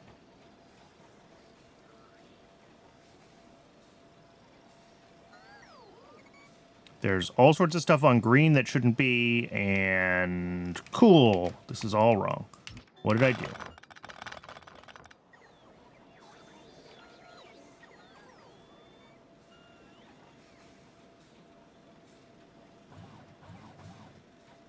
What are all of these signals coming from on green? Oh, I need a diode somewhere, don't I? This one.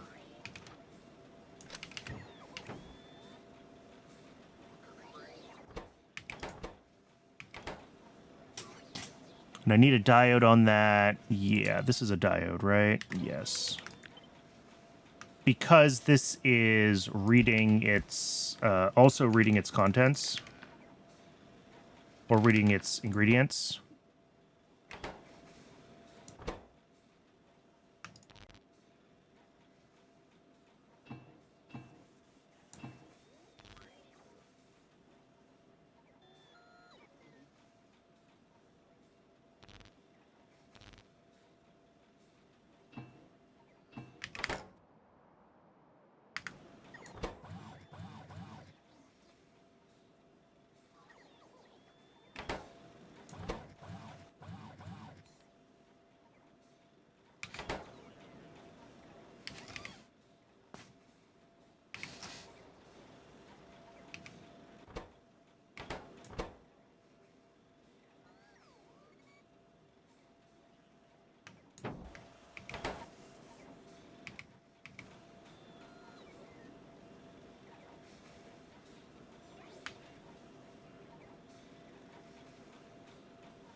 Cool.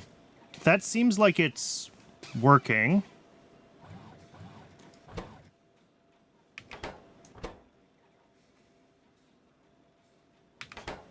Ish. So, like, warehouse is going to show up. Thing will get crafted. Number sign is now 5, right? Even though it's sitting in here, which is good. That's what we want.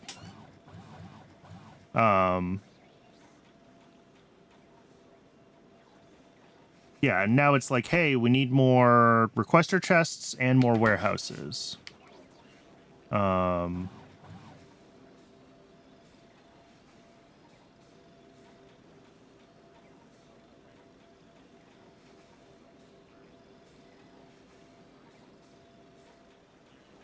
right.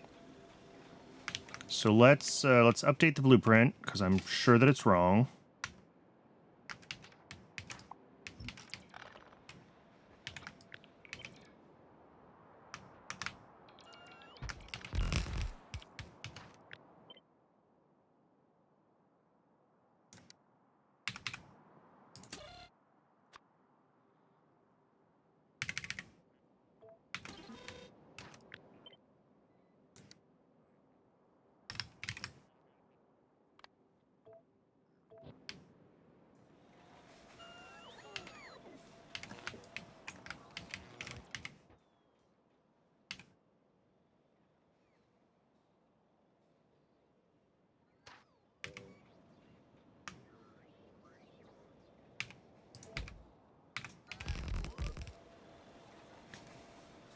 Why? How is it ending up with this? I'm going to take it off of the red network when I put it in place. Let's try that. Maybe it's just like a...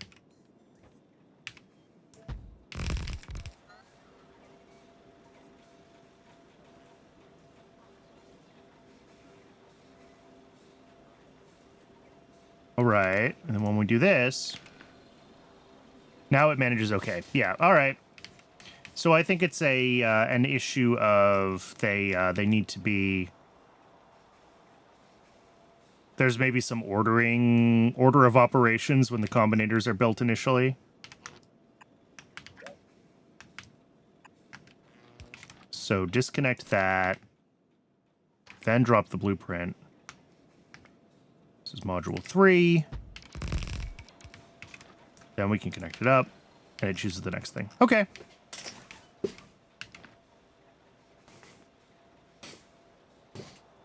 Now we can see that there's, like, other stuff to craft, too. Which is all blocked behind this stuff getting done, right? And this is what I was trying to avoid with all of the complexity. Which is that now I need more modules, because this one's sitting here doing nothing, because it's waiting for this one and this one. But God, this is so much simpler. And I'm pretty sure it just works. We just need more modules because they're sitting idle more often. Which, like, honestly is fine. This is not that expensive. Land is free in Factorio.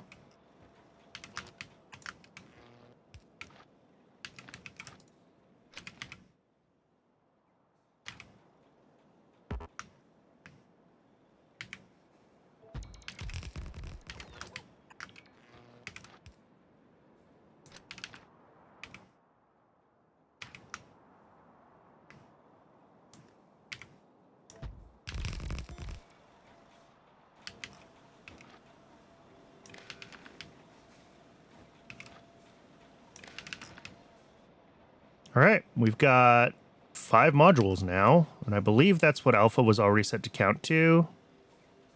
Yes, so everything should be able to latch. These are latching not what I want them to latch. Why is everything relatching the wrong thing? Damn it! This is all wrong again. Okay.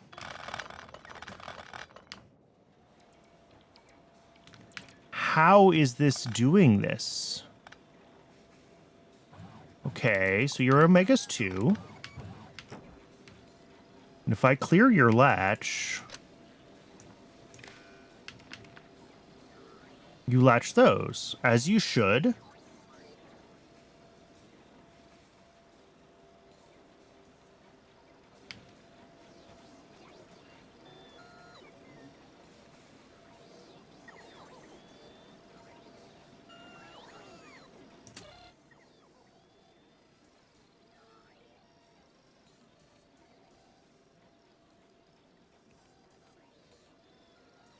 What is going on with that?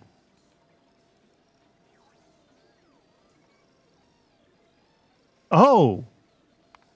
That's the problem. This combinator is not set to equals. Okay. Cool. That'll do it. Alright, well, at least I know what's wrong. Let's update the blueprint again. Oh, and it's add break o'clock. I need to get some more water.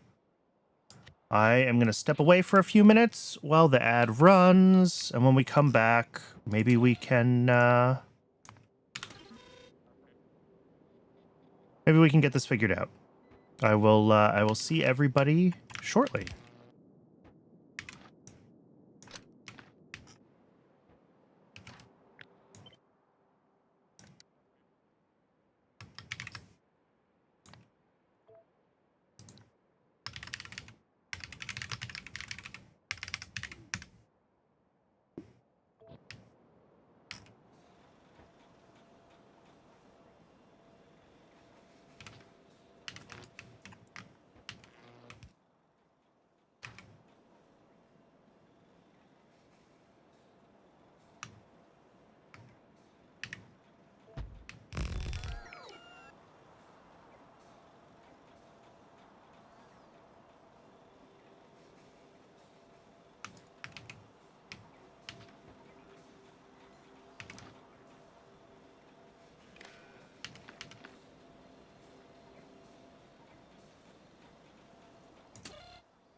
Welcome back, everybody. I found one more bug, and that is that I don't know why I thought alpha wasn't coming through this, but like alpha totally comes through this. Well, I know why I thought alpha wasn't coming through. It's because this was set to less than 1, so this was running whenever alpha was 0, so there was no alpha signal. Now that I've fixed that, yeah, alpha comes through here. So I need to filter alpha out of this. I'm not really sure how to do... Well, I know a cheeky way. If I throw a constant combinator up at this end with alpha 1, put it on green, that tells every module that alpha is already being built, so it won't try.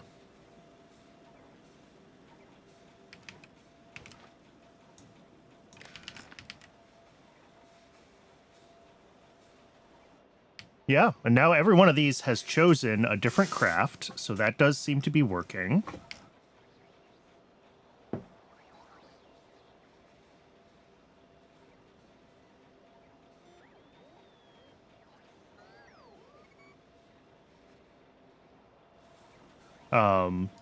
You know, if we look at some of these, they're missing... Yeah, okay. This is now like, hey, we don't have enough steel chests, which means that, you know, some of these other crafts might have to finish first. I'm surprised it says there's no batteries. We definitely have batteries. They're not in the logistics requests. Okay, they're just not being delivered. Well, no, because they're not in our whitelist up here. But steel chests are, so that's fine.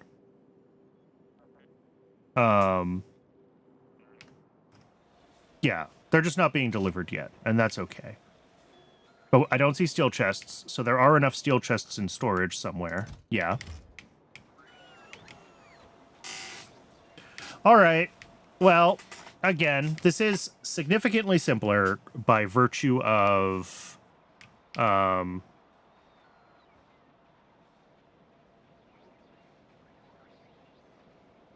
by virtue of... What am I trying to say? Only relying on logistics requests to sort of prioritize everything. It does mean, unfortunately, that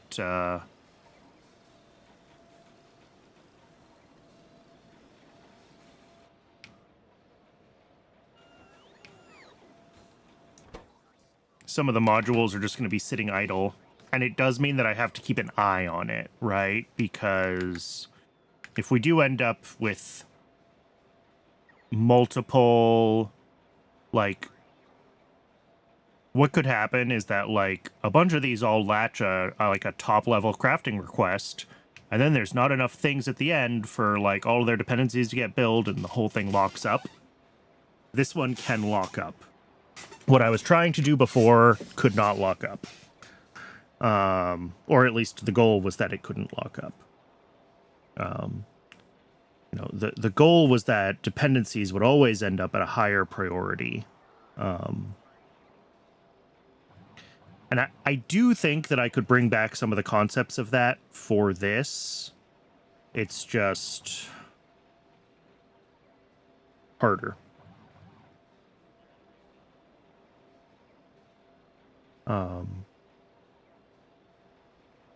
And especially because items that are in flight vanish from logistics requests. Like, that is the thing that was breaking the old build, and I still don't really know how to do a workaround for that.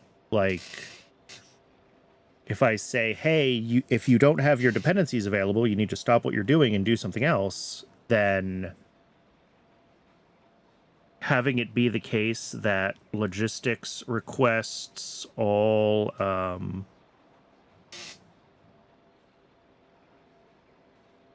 that the items stop showing up as being, like, in the logistics system when they're in flight, then, like, we say, yes, we have all our stuff, we can build this thing now, and then immediately we say, no, we don't have it anymore. And I need to think more about how I would want to work around that. So for now, I think this is fine. I think this does what I need it to do. It's just not as... It feels bad to use such a primitive system, but it will get the job done. So... And that's what matters more than anything else.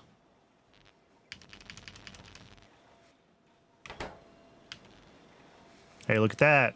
Automatically. And it needs solder, and I probably need to set up a casting machine down here for solder. Unless I've done it already. I have not. I think I set one of these pumps to solder. I did, but it's not in these requests yet, huh? All right. Molten solder. Bring it on over. And I'm assuming that's basic.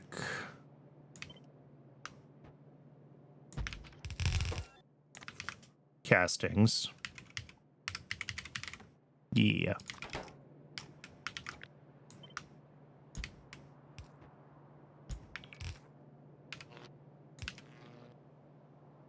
Oop, out of storage warehouses.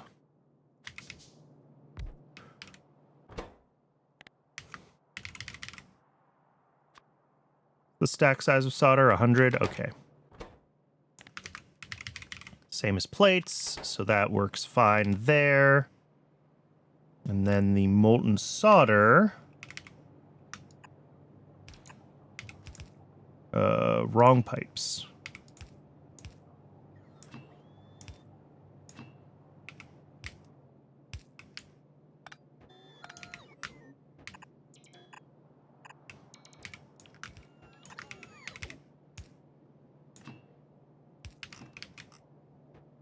All right, that'll make solder available.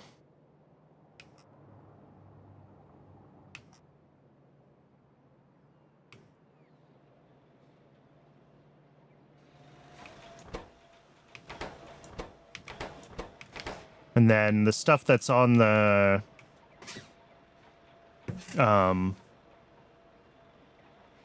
bus portion of the mall is all doing fine. But, like, yeah, this is what happens when items are missing and we can't get them in. Oh, hey, but this looped around, and this was able to say, yes, the decider combinators end up here. So now those can be built, and it has all of its requests. They will eventually be on the way. There's not enough Logibots here. That's part of a problem, because they're all still in the old mall. I have thousands and thousands of them over there, so I don't want to just start auto-crafting Logibots here like I did over there until I migrate everything over. I should probably grab a couple of... Here, let's turn off my logistics. Let's go back to the other mall, and let me just grab a few stacks of logistics bots. And then that should give us... That should make it a little bit easier for me to just see this system actually working, because we should be a little bit less logistics bandwidth constrained in the whole thing.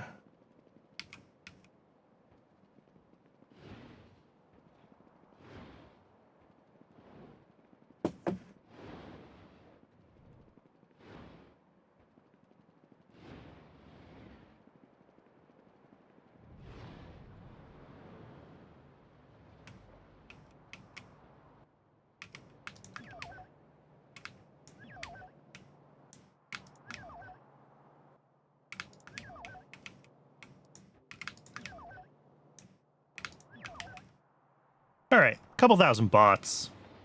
The problem is that now they are going to get auto-crafted at the other mall if I'm not careful. If I go over there with a lot of logistics requests, the bots are going to try to do stuff. So, got to make sure that... Well, I should probably turn off the bot factory over there while we're in this, like, getting everything switched over phase.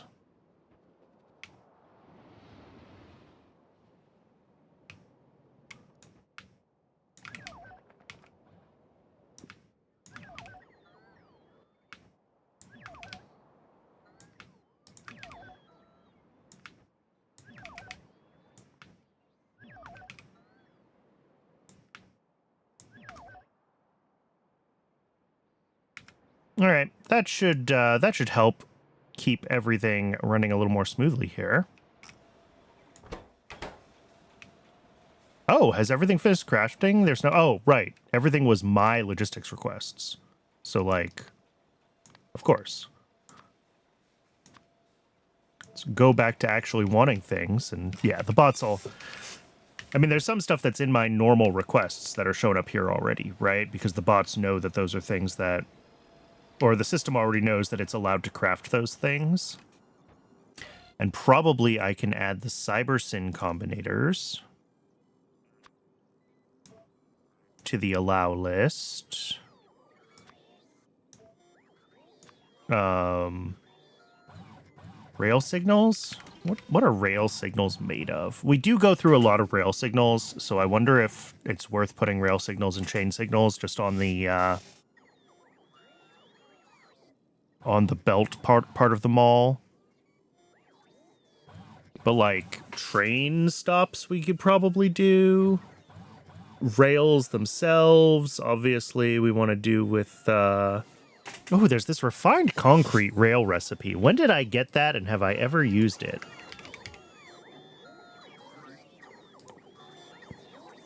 Okay, it's relatively recent. I say relatively recent. Pi Sci 2.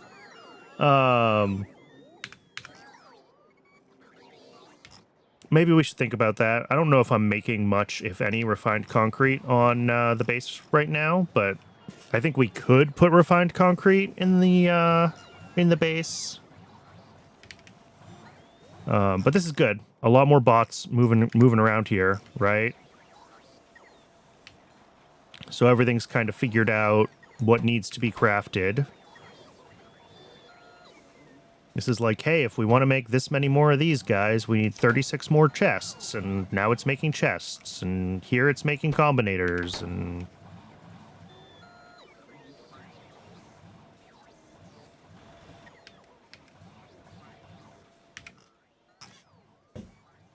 This is, I mean, this is the way this thing is supposed to work, right? Is that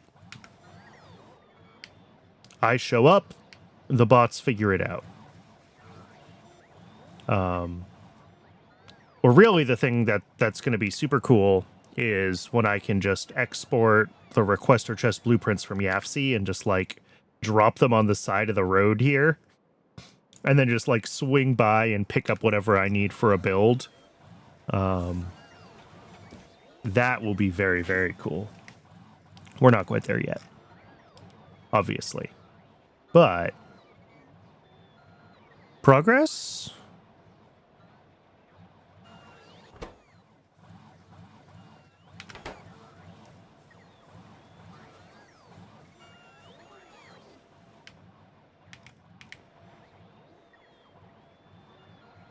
Yeah, and you can see there are some other things that are being requested that haven't been selected yet, and, you know, as soon as the bots run out of one of these other things to do, they will choose those. Which looks like it's a arithmetic combinator. Oh, yep, and something just swapped over.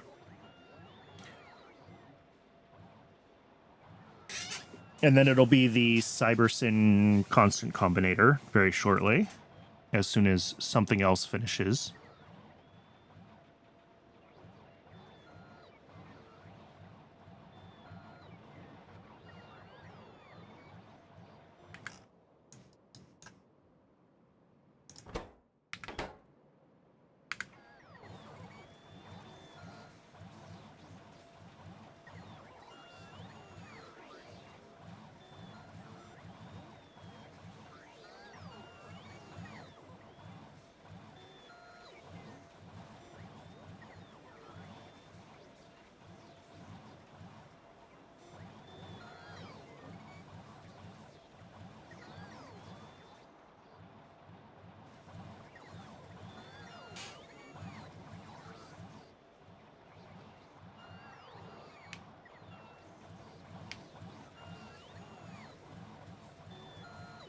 Well, I am reasonably convinced that this is working correctly.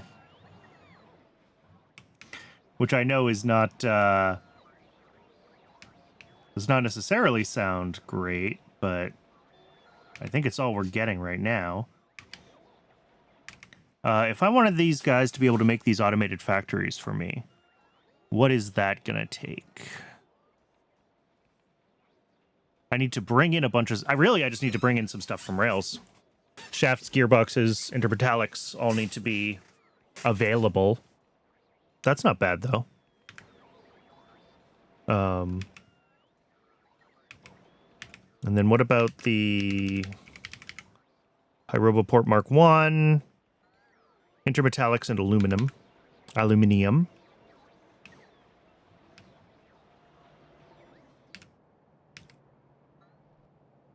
We do have aluminum already in the system, so like getting aluminium plate is not that awful.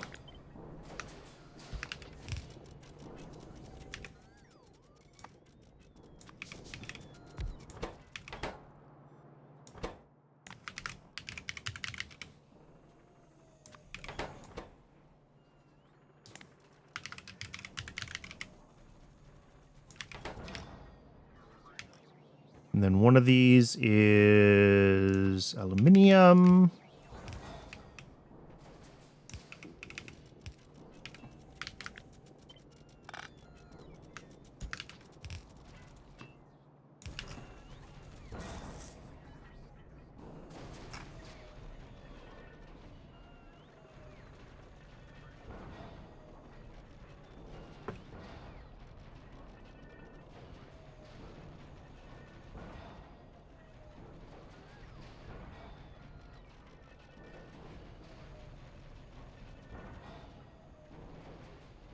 All right, so that's aluminium plate. And I wanted that so I could make roboports, right? Yeah. Which are also going to need intermetallics. Bring those in. I don't think we have a casting recipe for intermetallics. Is there ever a casting recipe for intermetallics? No. So we just bring those in on rails. They can go in here.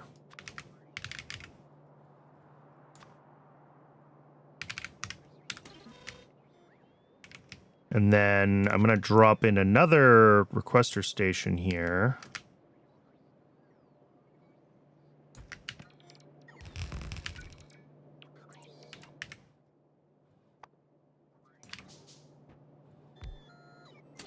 And here I want to do...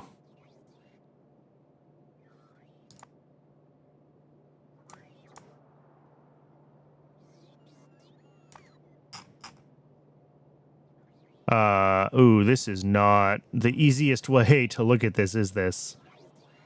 Shafts. Gearboxes. Brakes. You know what? I think this needs to be one of these.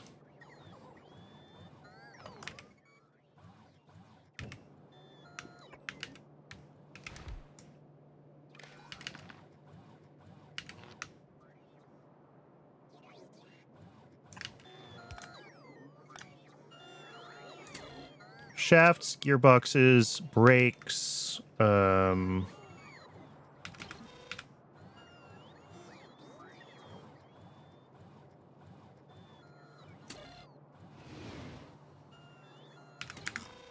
even remember all the different components here.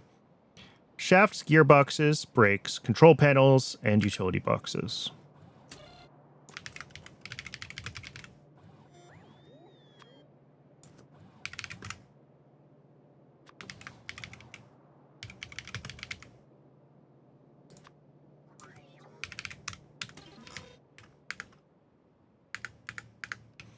Really, I guess any of these that are just on the Logi network, we could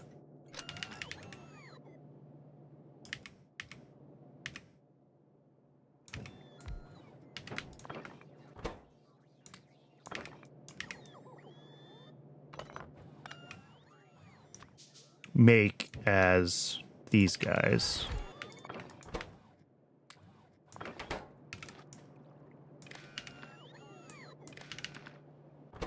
And that just lets us put more things in those stations. It saves a little bit of space because the stations are not super dense. So the fewer of them that we need, the better. And these can each hold more items, more types of items.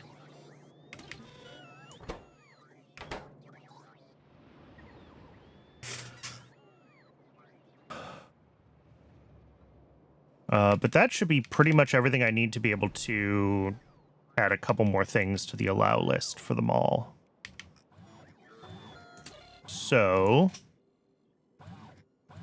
we'll do, well, let's put warehouses in because I do use those with some regularity, or deposits, I should say.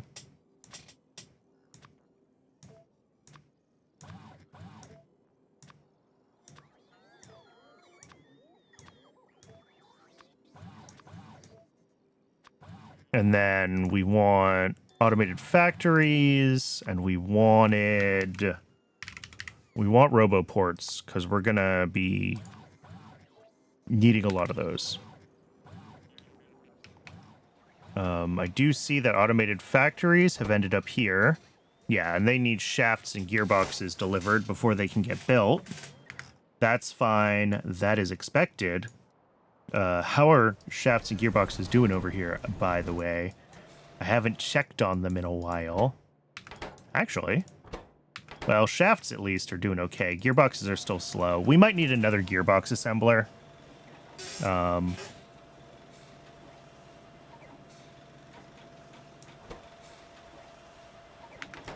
Because, like, everything else, I think, is being built at least 2 assembler rates. And this one wasn't because I knew that we, like, didn't really have enough shafts. But we might have enough shafts now, so...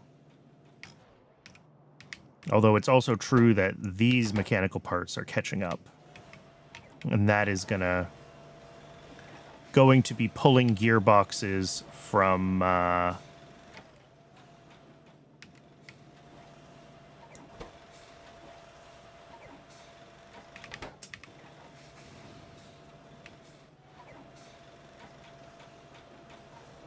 Yeah. In theory, this makes gearboxes faster than this thing can pull them, but, you know.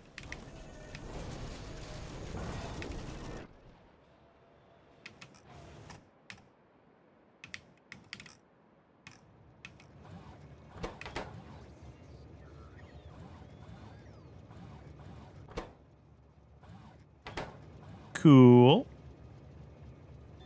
So it's going to take a little while for this to get all of the components, especially the shafts and gearboxes, but eventually. Yeah, and this is just going to be sitting here until it gets shafts and gearboxes, which is unfortunate, but there isn't really anything to be done. That's just the way this system is going to end up working.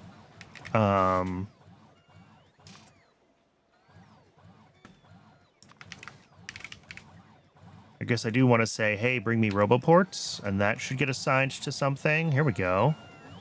And this might be the same thing. No, the roboports can actually get made. Cool. So that is,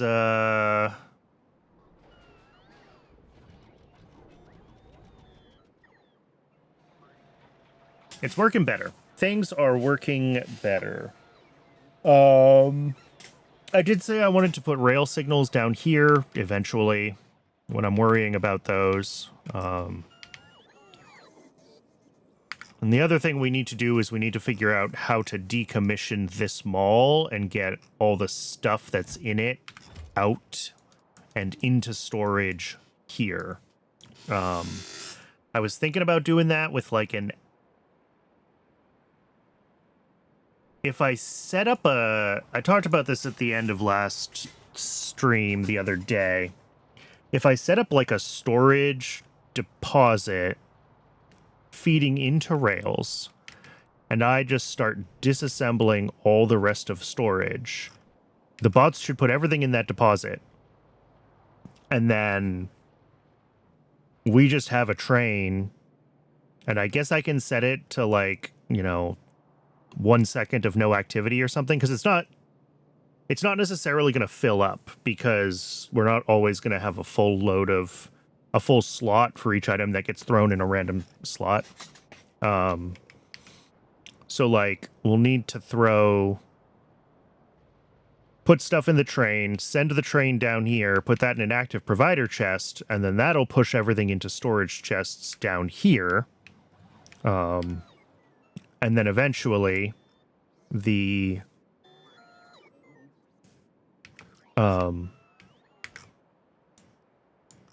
as we decommission, mostly it's the storage and this part that I care about decommissioning like safely and effectively. Someday we might go through this whole center of the base with a don't do it now. That would be bad.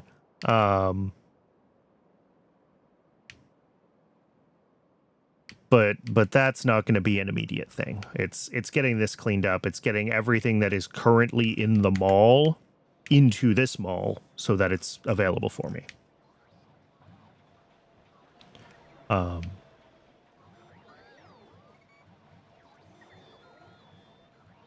Obviously, this mall will build things as needed as I add them to the allow list of things that it can craft.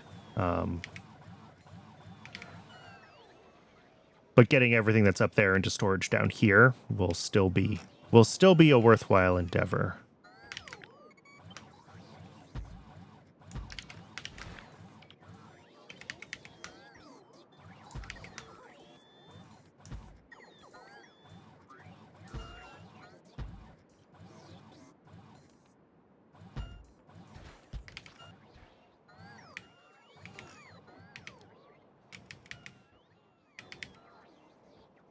And then I think I am also going to grab a mod. I'll have to see what the options are and look into performance, but like get a mod that will turn construction requests into logistics requests. Because that is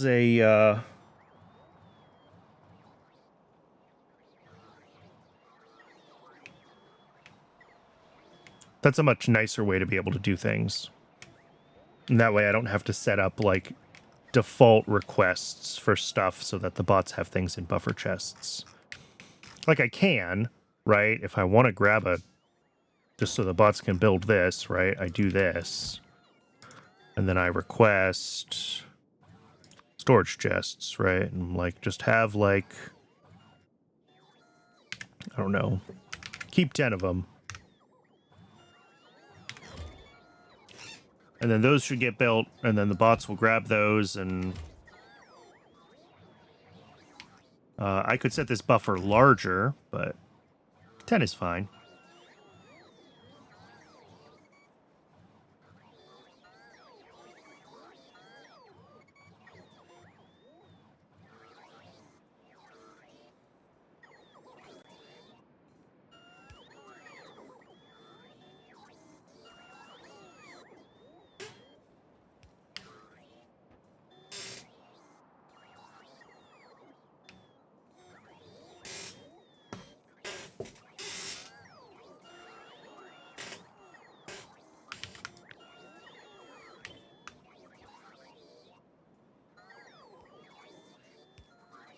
Oh boy, that is not well centered, is it? I just realized. Not even a little bit. In fact, I would say it is... There is the center. Which is fine. We can grab another 2x2 there. Now these should all fit here. Just barely.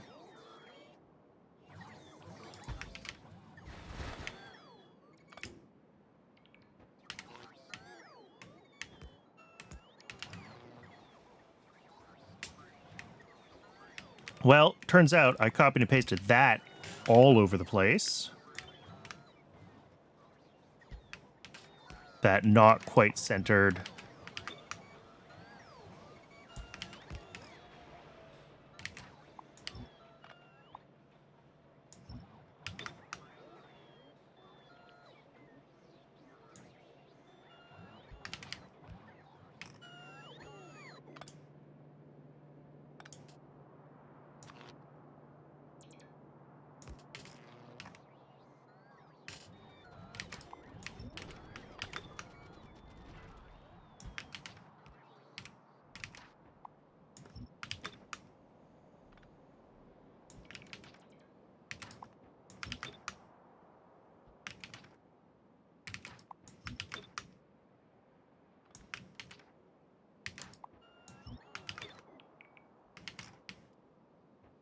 There we go. That should be a little bit better.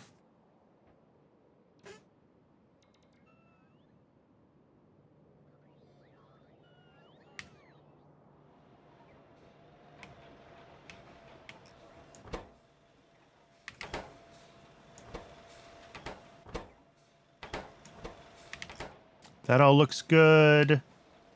These guys are running. I don't know how one of the other ones gave up on automated factories and then this one got it. Maybe I left the logistics area briefly, so things got refreshed. But I believe this mall is capable enough at this point that with this little, you know, buffer chest requesting 10 of these guys at a time, it should be able to figure out that it needs... Yeah, and look at that. As we pull things from this, and the number requested here increases as we pull from the buffer chest, that also causes the number requested here to increase. So these two should keep running in parallel, basically. Unless, for some reason, this buffer chest actually fills up and this stops. Okay, that's super cool. That's super cool that that works that way, actually. That is a nice thing about this new design that I was not anticipating. And I will take an unanticipated nice thing. No question. All right, I am going to go ahead and I think wrap up here. Thanks very much, everyone who tuned in. I really appreciate it.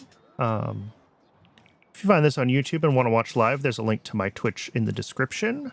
I stream every Tuesday, or I stream Pyanodons every Tuesday and Thursday, and usually something different on Wednesdays and Fridays. This week is weird with the holiday, and next week will also be weird with the New Year's holiday, and then hopefully back to the normal schedule. I really appreciate everyone. Thanks again, and I will see you next time.